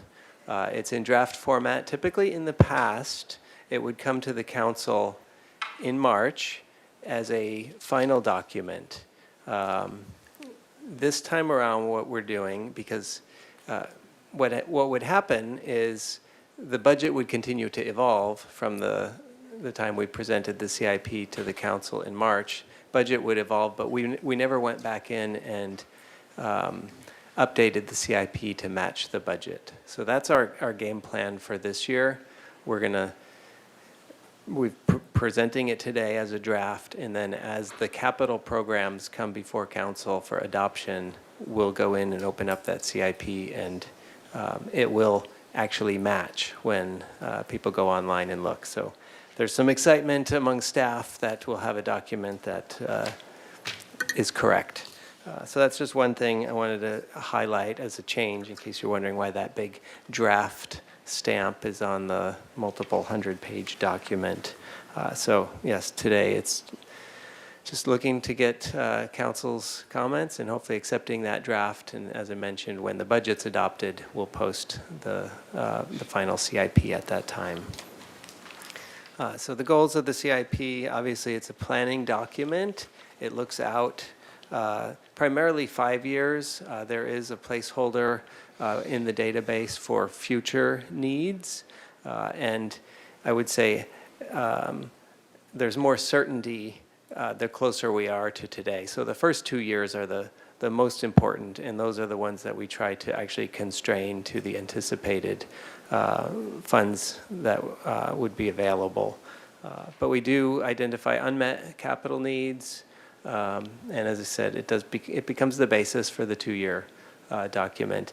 Another key item is going out and identifying the needs, whether or not we have the funding for it. It allows us to go after grant funding. So current status, we had a kickoff meeting in the fall, and there were a couple of changes in approach at that time, one of which I highlighted with taking the draft now here in March and then finalizing with budget adoption. Another thing, we really limited the amount of new projects we wanted to add. There were many unfunded projects in the existing database, and more than we would anticipate having the funding to get done over that 5-year horizon. So there was a conscious effort to limit adding more projects to that mix. And I think we were pretty successful in that. I think the final count ended up being about 30 added projects, but more came off than were added. So the entire document actually got smaller in number of projects. The other thing we did with this iteration, actually I'll talk about it more, but we have a little bit more of a prioritization model that we've been using. So since that kickoff meeting, the various capital programs have been to boards and committees throughout the winter and into the spring. Went to Planning Commission February 13th. It was at Finance Committee last week. So we're here today for the council review. And as I mentioned, there'll be some final adjustments based on budget adoption. So this prioritization process that I mentioned, this was something that we used as a tool on the staff side of the document, really to help assist with prioritization. There isn't a one-size-fits-all approach to prioritization because there's a lot of different funding sources, and there's just not really a way to throw all of the projects in the mix and have them listed 1 through 296 and just fund them in that order. It simply doesn't work that way. But relative to one another, when you have projects competing for the same funding, it's important to have some kind of a tool to look at. And that's what we put together for this year. And you can see some of the criteria that were included in that methodology, ranging from the funding source, the impact on not only the existing budget, but future. You could take on a project that's going to add future annual operating costs. That's a key factor in the decision making. Risk management and legal issues were something else to be considered. Quality of life and wellness, community benefit, those sorts of things. Strategic plan alignment, and then council or advisory board recommendations. And then project readiness is another key factor. Just depending on how easy it might be to deliver that project or how close it is to being shovel ready. So those are some of the factors that were included in that matrix that we used. And then this slide just lists different types of funding. I know the council's heard about this over the years, but just to keep this really simple, I would say as you go from the 12 o'clock at the top, general fund, and you go around in the clockwise direction, it's going sort of from least restrictive to most restrictive funding sources. General fund, we have a lot of flexibility in how we can spend that money. We don't have a lot of flexibility in how much of it comes in, of course. And then as you go around, we've got enterprise funds, internal service funds, designated funds, grants, which is usually specific to a single project, and then debt issuance or loans, which is a legal obligation that we have to pay back. So that is obviously the most restrictive. If we look at our different capital programs and the primary funding source that they receive, it's listed here with enterprise on the left. We've got several enterprise programs: airport, golf, downtown parking, energy and climate. That's actually an update for anybody who's on that finance committee. That was an update from the slide you may have seen last week, moving that over from ICS. That was a correction. And then wastewater, water, and waterfront. Special revenue, we've got creeks and streets, internal services, fleet, facilities, and IT. And then general fund, these are your traditional government services with community development, fire, library, parks and rec, and police. So in summary, or in sum, really, of all of these projects, if we're looking at it from a program area, with 296 projects and about $2 billion worth of identified needs. The first 2 years, which is what we're trying to constrain to the available funding, is the $450 million listed there. And then on the source of funding side, so this matches with the previous slide, this just highlights where those funds are coming from. You can see grants is the #1 item on this list, so we definitely rely heavily on grants, and we've been very successful in applying for a variety of different grants across all the different capital programs. But you can see that we also have debt. Most of that is police and Dwight Murphy, but it also says debt and loans, so there's some water resources projects where we have loans to help pay for those projects. And you can see general fund is up there too with a pretty big number. And I will tell you, and we'll get to it at the end of the presentation, we don't have $81 million of general fund and Measure C funding, but we're getting that number closer and closer to the available funding. And then, yeah, just going forward here, looking at the different program areas. These are the enterprise programs, which were listed earlier. And these receive revenues primarily from their customers, and it's a self-sustaining operation, really kind of a self-contained business where the program funds meet, the revenue comes in and it meets their operating and capital expenses. So I'll just go through on each of these programs. I'm not going to spend a lot of time on, certainly not on individual projects, but I wanted to highlight the number of projects and roughly dollar amounts that we're looking at and just sort of list some of the key projects. So this should go pretty quick, but airport is primarily funded through the operation of the airport is primarily funded through revenue that they receive from parking, leases, and rental properties. The capital program is primarily funded through FAA grants and entitlements. They have 37 projects listed in the CIP. A couple of big ones that are underway or upcoming are the taxiway extension and the terminal improvement project. Downtown parking. The big thing I want to highlight here, and council has been hearing about this for years, is just the continued structural deficit with that program. It's continuing to cost more to run that program than they are pulling in revenue. In the current fiscal year, there was kind of a lifeline offered on the capital side from Measure C to help with some of their capital project needs. But that's not a sustainable approach, so we're looking at different alternatives to help with that program. For the upcoming fiscal year, FY26, we're really focused primarily on one project, which is the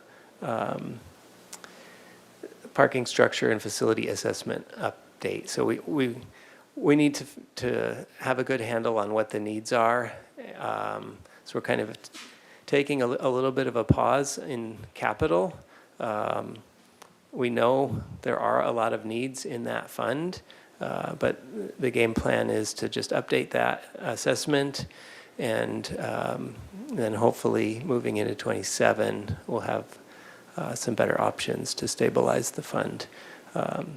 The other big thing, of course, is the access control modernization. That is still a high priority, but of course,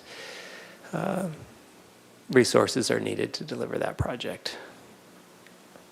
Oh, and they have 17 projects listed in the CIP, but most of those have been pushed outside of the first 2 years.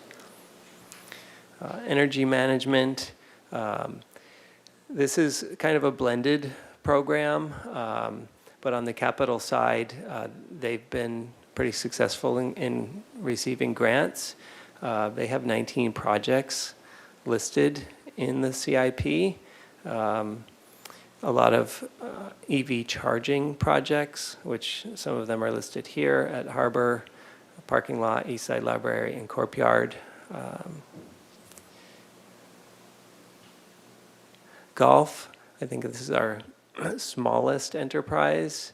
So obviously they receive revenue from their operation, and they have a very modest capital program with 5 projects listed, which is reinvesting in the golf operation out there. And then water and wastewater, I've lumped these together to hopefully speed up the process, but these are big capital programs, each with 11 listed projects. I think that's correct, although it's surprising me that they're the same number. Wastewater's got 26 million in 26 identified, and 22 and 27. The El Estero electrical project is kind of the big one that they're dealing with right now. That project is underway. It's an extremely large project and high impact on that operation, keeping it flowing while they're essentially redoing, completely overhauling the electrical system.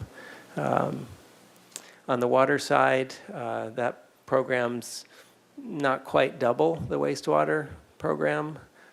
They've got the water main replacement program, which is an ongoing need to try to replace 2% of the system annually. Vic Trace Reservoir replacement is early in the planning stages, and there'll be upcoming council briefings and community meetings on that project. And then, of course, the desal program.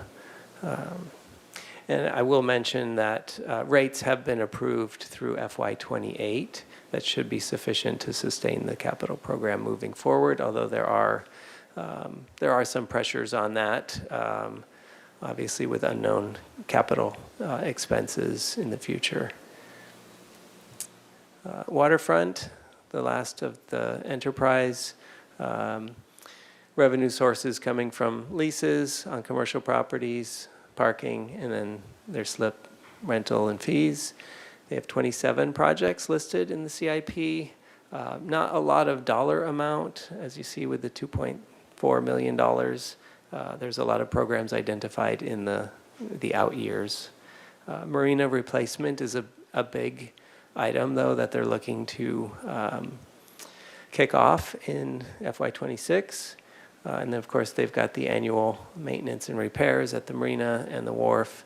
And there was an added project for this year, which we're calling commercial area improvements, and that's to do some improvements in that entryway to the wharf.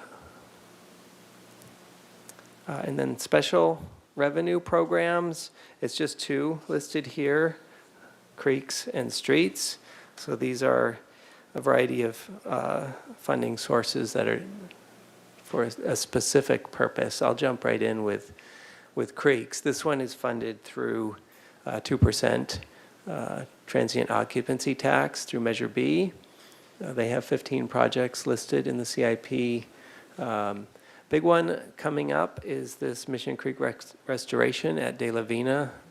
This is in conjunction with a streets project to replace the bridge on, it's kind of the upper portion of De La Vina Street, just down from Trader Joe's.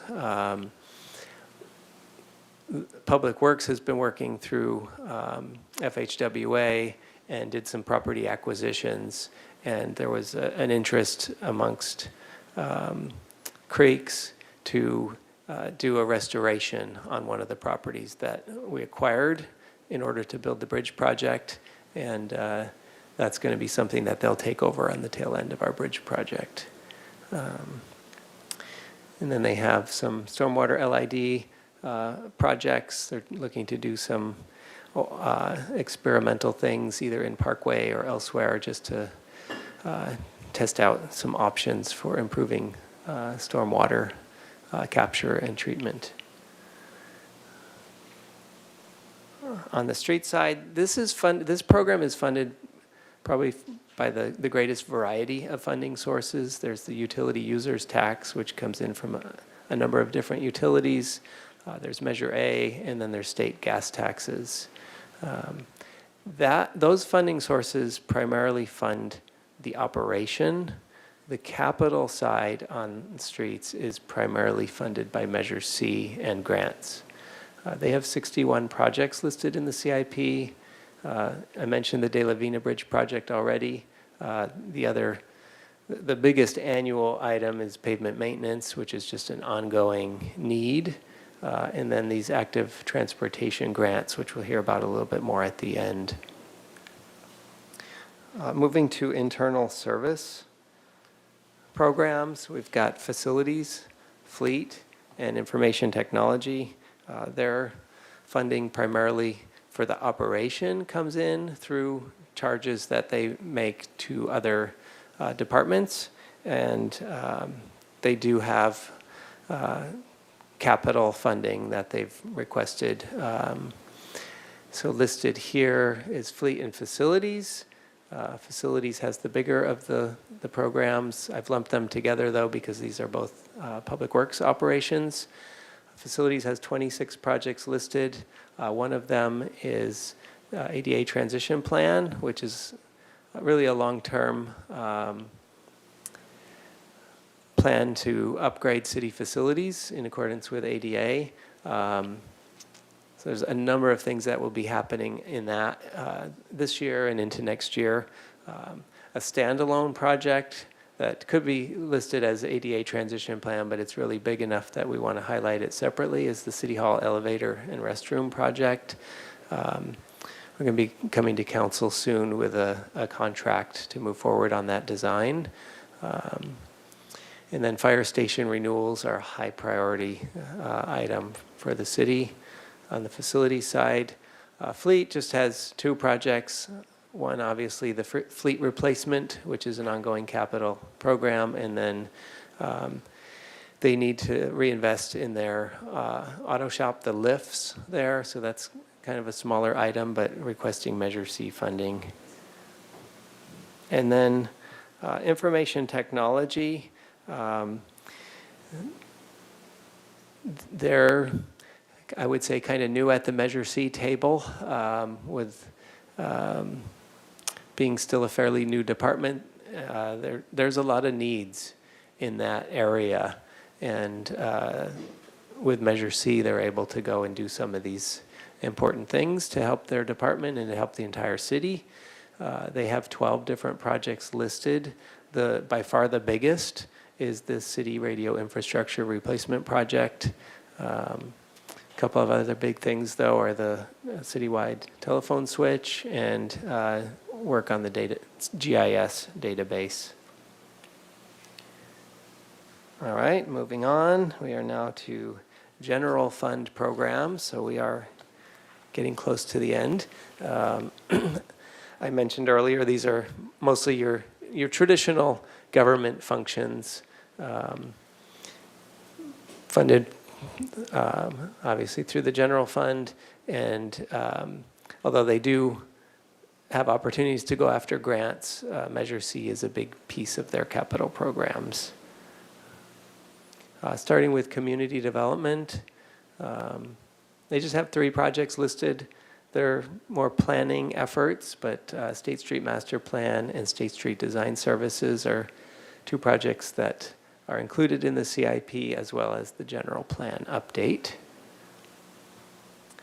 Police and fire, I've combined these onto one slide. Fire has 8 projects listed. I wanted to highlight fire station number 7. That's an important facility renewal where we need to reinvest in that building. A couple other things, though, are the self-contained breathing apparatus replacements. That's something that doesn't recur regularly, but it's due, and we need to reinvest in that. So that's a major capital item, as well as the portable radio replacements. And then on the police side, it's just 2 projects. One, which you all know about, I'm sure, is the police station project, which is in the construction phase at this point, and then an annual item for police equipment replacement.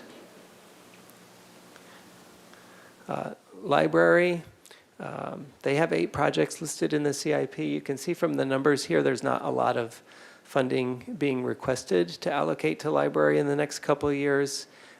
They've received a lot in the past few years with not just the Library Plaza project, but there was a workstation component to that project and the elevator. We also did the Faulkner Gallery, and in the past few months, we've done some work on the rooftop. So there's been a tremendous amount of investment into the central library of late, and kind of needing to take a little bit of a pause on that to give the staff and the patrons a bit of a rest. There is a project listed here, though, the Eastside Library Garage.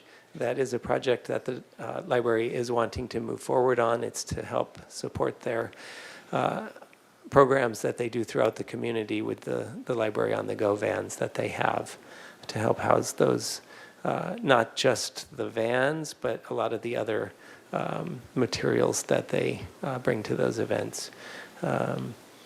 Also listed is equipment replacement, which is kind of an annual need, and Central Library fire protection, where on that project they actually do have grant funding, so there's some city match required.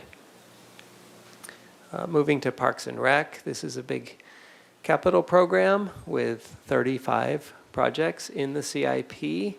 The biggest items underway, obviously Dwight Murphy, which is, we have completed design for that, and we're hoping to be in construction relatively soon.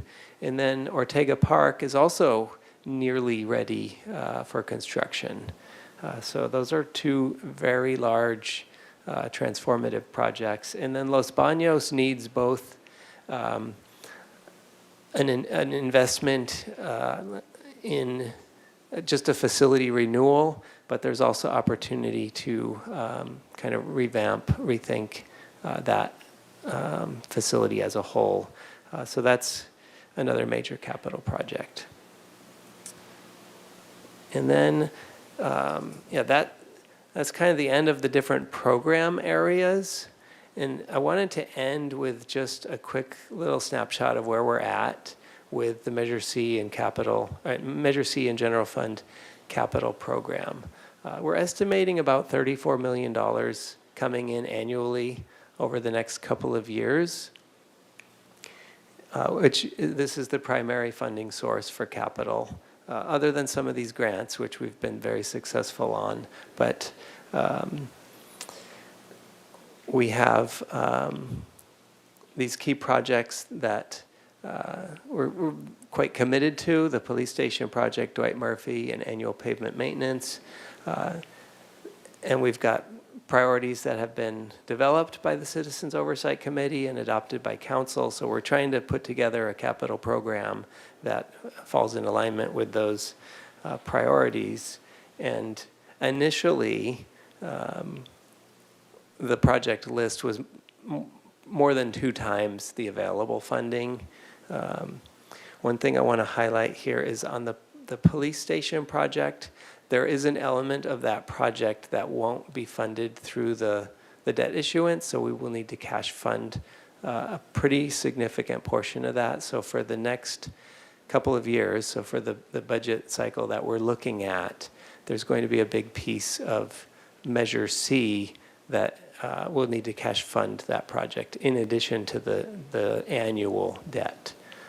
So I think that will be highlighted here in this slide. So you can see the roughly $35 million of anticipated revenue, and you can see the police station obligation that we have listed there, which includes the debt payment and an estimated cash portion. And then the Dwight Murphy debt payment is listed. And then we've got these active transportation projects, which we're fairly well committed to. Those are the matches required on those projects. So if you take those off the top, there's $14–15 million for all of the other needs, which shown on this slide. We're at the point now where we're at about 21 million in request. So we're getting close, but we're not there yet in terms of a balanced capital budget. About $5 million left to close that gap, which can be done as a combination of pushing things into out years or looking at existing appropriations and considering the priorities of some of those funds that might be sitting there and whether or not we want to reallocate those to other needs. So that is kind of the snapshot of where we're at. It's a big document, so I don't know that the council's gone through the entirety of it, but I'm available, and we have a pretty fair number of staff available to answer any questions. And I just want to, Mayor, just for process, the CIP will be coming back to council with the budget document as well, where we have actually trued up the allocated budget for projects with the revenue that's available.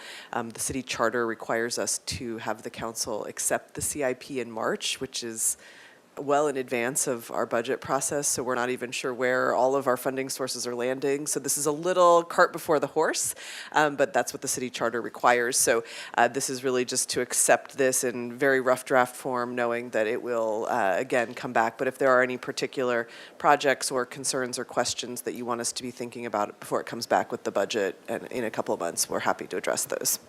We love voting blindly. It's great. Mr. Jordan. Thank you, Mr. Mayor. I'll apologize now, Kelly. After I pushed my button, I remembered you said talk about it at the strategy session. So just not hidden yet in downtown parking. Obviously, we know that downtown parking is generally just bleeding compared to historically. And Eric and I have had an occasion to have a little stealth group with members of Public Works actually working on street-level lots and their unused space until we found out the lot we were picking on, Lot 10, actually has some obligations to the Paseo Nuevo project, and kind of that's as far as we got. But so I guess I just want to put it out so others are thinking about it. But I think I would hope we recognize that lots in the downtown that are nothing more than an asphalt blank lot in the city are unused space. And we should be looking forward to long-term plans to utilize that space in a way that doesn't necessarily take away the parking, but uses the air above it or the ground below it. And so now that I'm remembering, you did answer that email, that we would bring that up at the strategy section, but it would already be too late to put in this version to start the out years of saving money, right? Well, I will say that we have had an internal conversation with Sarah Clark and Mr. Demore about the downtown parking fund. There is a sort of revised proposal for how we're going to look at parking, which they are going to be vetting with some community partners, downtown businesses in the next month or so, and we'll be coming back to council with that conversation. And I think part of, I don't know that we went into detail here, is we are deferring all capital projects in the parking fund until, and this next year we'll simply be doing a facility needs assessment for that so that we have kind of a baseline where are we, where's kind of our starting point in terms of capital needs, both with our garages, surface lots, and then I sort of loosely had the conversation about underutilization of some of those assets. There's also some real estate assets that the Downtown Parking Fund owns that may not be useful, and I think definitely bringing that forward in the strategic planning process, sort of an asset management plan for the downtown parking fund. I guess the unfortunate part is we just miss one go-round to start saving some money for it just because of timing, right? But I don't know that it's necessarily saving money per se, because I think we could start that work. I don't know that there's a need At any time? Yeah. Okay. So, yeah. Thank you. Thank you, Mr. Mayor. Ms. Sneddon. Thank you, Mayor Rouse. So some questions. So over a 5-year period of time, is there some percentage built in as a buffer for like mitigating extreme weather events or sea level rise or impacts of climate change or flooding or inflation? Like, so these budgets over 5 years, is there volatility built in there or some kind of buffer for that? Councilmember Sneddon, we do our best to forecast future cost of projects based on a variety of factors, including inflation. In the construction industry, sometimes there's other pressures besides inflation. It can be supply, demand, supply chain issues. So it's difficult, and as you get further and further out, it becomes more and more challenging. If you're looking 1 or 2 years out, there are some known variables that you could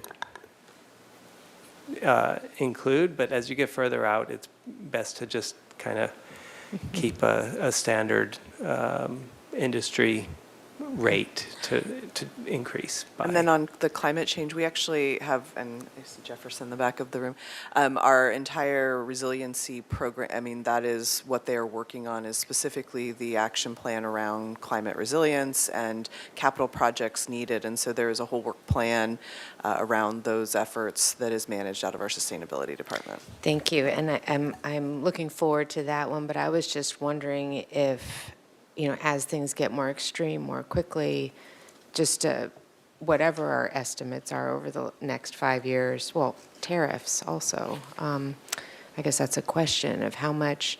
It just seems like in the next 5 years, there's a lot of potential volatility and expectations of markets for any number of reasons. And I guess you've answered the question. You've built in as much as you can. Yeah. Okay. I suppose, I guess, in priority lists, it might be good, this is a comment or maybe question, but it might be good to have the project that would be okay to push out past 5 years if we needed to, or some order of operations flow chart of, in this set of catastrophic circumstances financially, then what would be the absolute must that has to happen on down. And this we can talk about during budget too, but it just seems like the next 5 years are pretty unpredictable. The next 5 days are unpredictable, I think. Then about, at what point will we talk about the fire station, Station 7? It's mentioned here. It's maybe going to be covered in our standards of coverage, but when do we get to have like the substantial conversation? I think we'll be coming back probably with the council to have a separate conversation about that. We are actually in the process of bringing a consultant on board to help us with that implementation project, just from a staffing perspective, and really kind of working through that. There's a lot of different recommendations, and I've had some preliminary conversations with the fire department, and because they are intermixed with the class and comp study, and so sort of looking at the two of those and sort of what are we doing when and how are we implementing the different elements of it, because it's not just the capital projects, there's also some operational and staffing items that come along with the standards of coverage. So that'll be in the next 6 months or so? Probably. Okay. But within the next year, we'll have that. Okay. Thank you. And then, I guess, question, but I would love at some point to have a discussion about the asset that is the current police station. Not to go into it right now, but but sort of at what point can we start considering that as an asset that we can do We something are with? already working on that and doing some preliminary planning. We have, I think there's definitely an interest in looking at that site for workforce housing, Yes. particularly for city employees, because it is an asset that we own. And so I think our next steps, we're trying to work through some of the surplus land issues and process, and then sort of just even doing feasibility assessments on some things, and then I think having a conversation with council about next steps and sort of, are you interested in pursuing this, and here's what we think some of the cost implications and process might look like.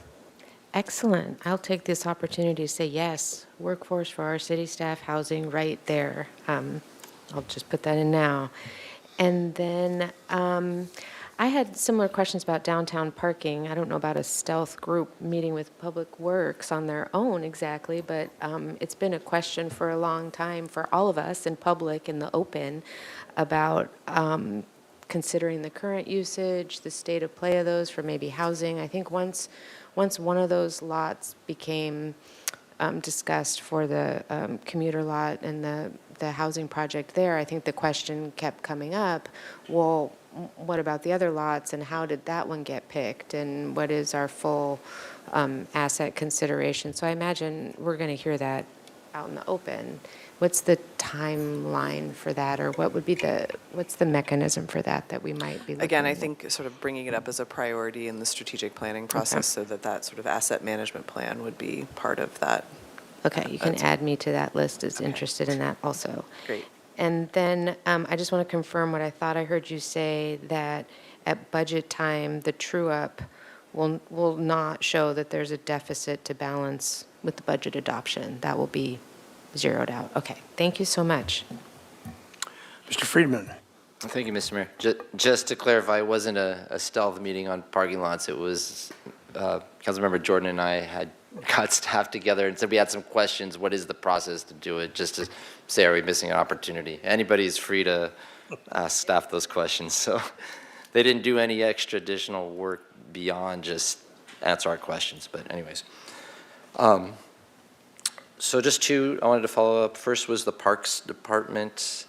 Could you speak, it's Ortega Park, because we have the master plan redevelopment and it's going to take significant private investment to go above and beyond what we have to budget it. I think it's over $20 million to do that.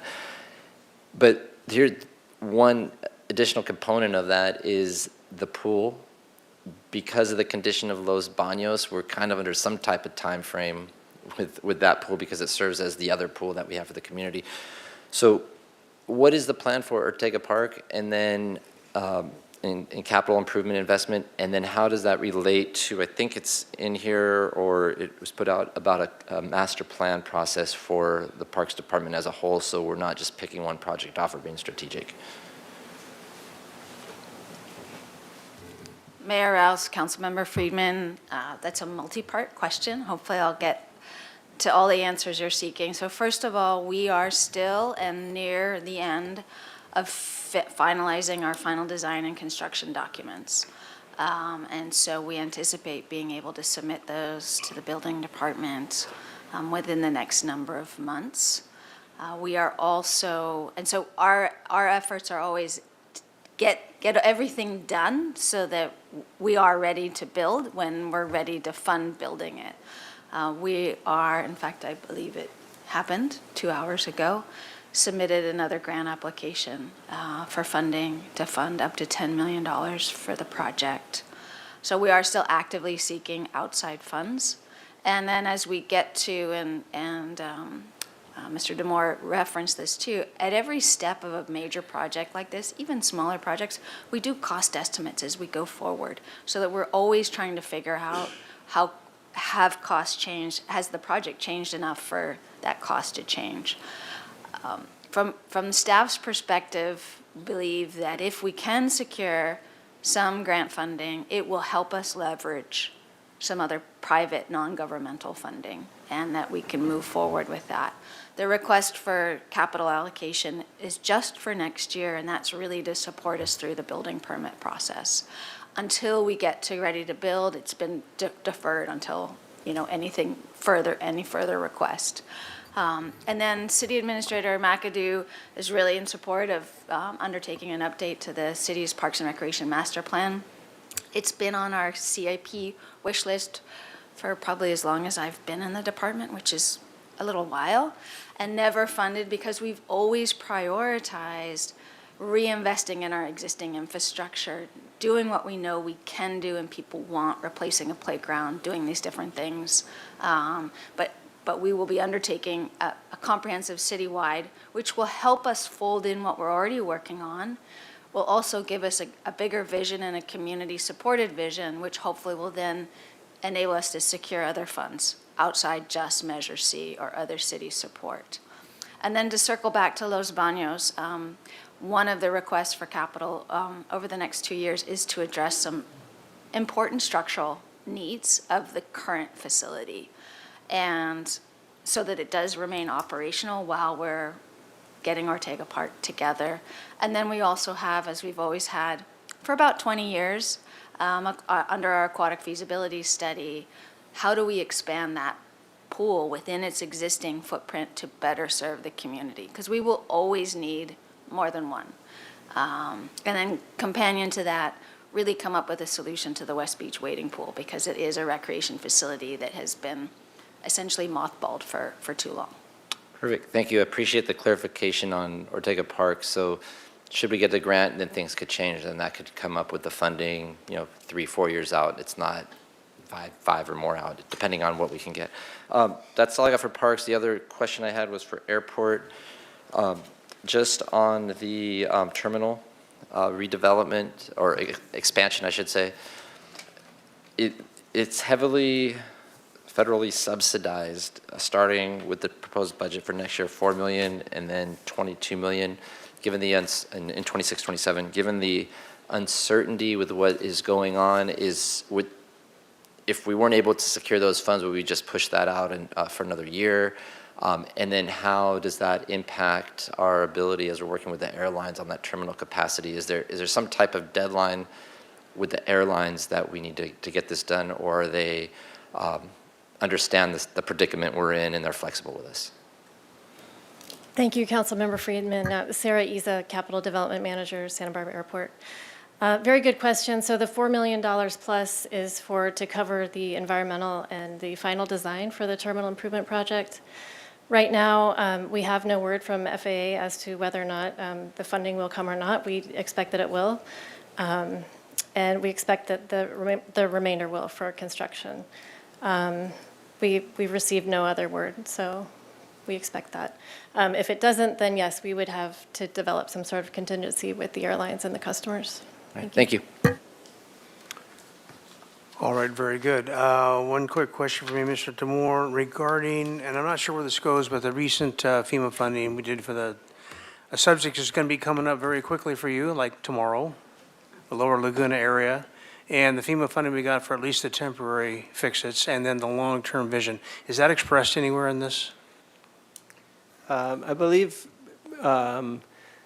it is in there because we usually don't pull a project out of the CIP until it's completed. So that's an ongoing effort, not only with the short-term fix, but obviously with the longer-term opportunities. There's that won't come off the list just because we've done this interim project.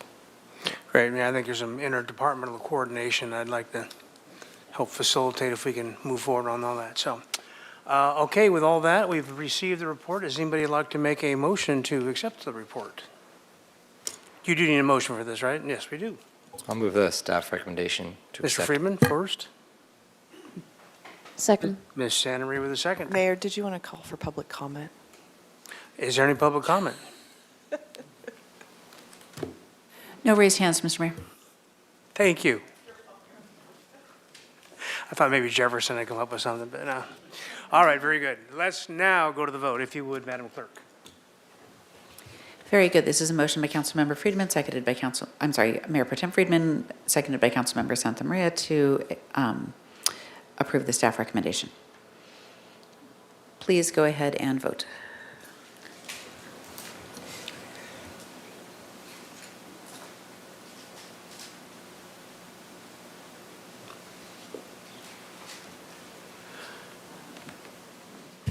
excuse me, I will do this again. We'll redo it with Councilmember Harmon absent, so hold one moment, please.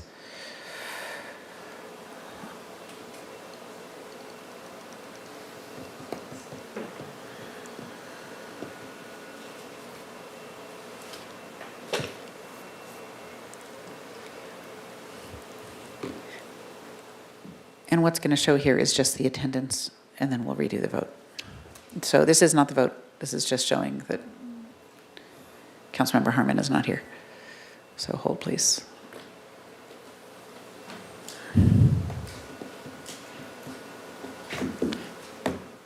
Okay, now you can vote on the CIP item. Thank you. Oh, good. All right, what about now? The IT guys already left. There you go. Very good. Passes 6 and with Megan Harmon absent. Okay, very good. Any council member engagements that need to be reported? Mr. Friedman. Just briefly, I attended the CADA Fighting Back Gratitude Luncheon. Always a great event honoring mentors and mentees in our community, a very important program. Had multiple Creeks meetings with constituents on the ordinance and did a site visit to a potentially impacted property, and then attended with staff and members of the Commercial Fishermen's Association, an Ocean Collectives meeting. Thank you, Ms. McAdoo, for being part of that, and looking how we can support their efforts going forward. And then the Apple Academy annual gala fundraiser honoring some of their teachers and supporting for that program. Thank you. Very good. Ms. Santa Maria. Thank you, Mayor Rouse. I attended the city's fire and water safety town hall. Also attended the new Harbor Patrol vessel christening ceremony just yesterday. And then, of course, did the site visit yesterday for the appeal that we heard today of the Parks and Rec Commission. And that's it for my announcements. Thank you. Ms. Snedden. Thank you, Mayor Rouse. I attended the SB Act community meeting at the Faulkner Gallery, giving an update on their strategic plan. I've also been having, through my role at City College, also meetings with the Ocean Collective in starting curriculum and tying that, the blue economy, into City College curriculum. And I also attended, well, it wasn't official capacity, but just shout out to the City College Science Discovery Day. That was a lot of fun, and everybody should go to it every year. Mr. Gutierrez. Thank you, Mr. Mayor. I attended the International Women's Day rally at De La Guerra Plaza on Saturday, and attended the Trout Town Hall at the Libero and the Strong Towns meeting, and also attended the christening of their new Harbor Patrol boat, and that's it. All right, very good. And next Tuesday, I will be winging my way to Sacramento as the chair of SB CAG to go beg for reason and money, which is what we do. And Mr. Friedman will be in charge of the meeting. So we will see you in a couple weeks, or a few weeks, actually. Anyway, we're adjourned at 7:13. Thank you.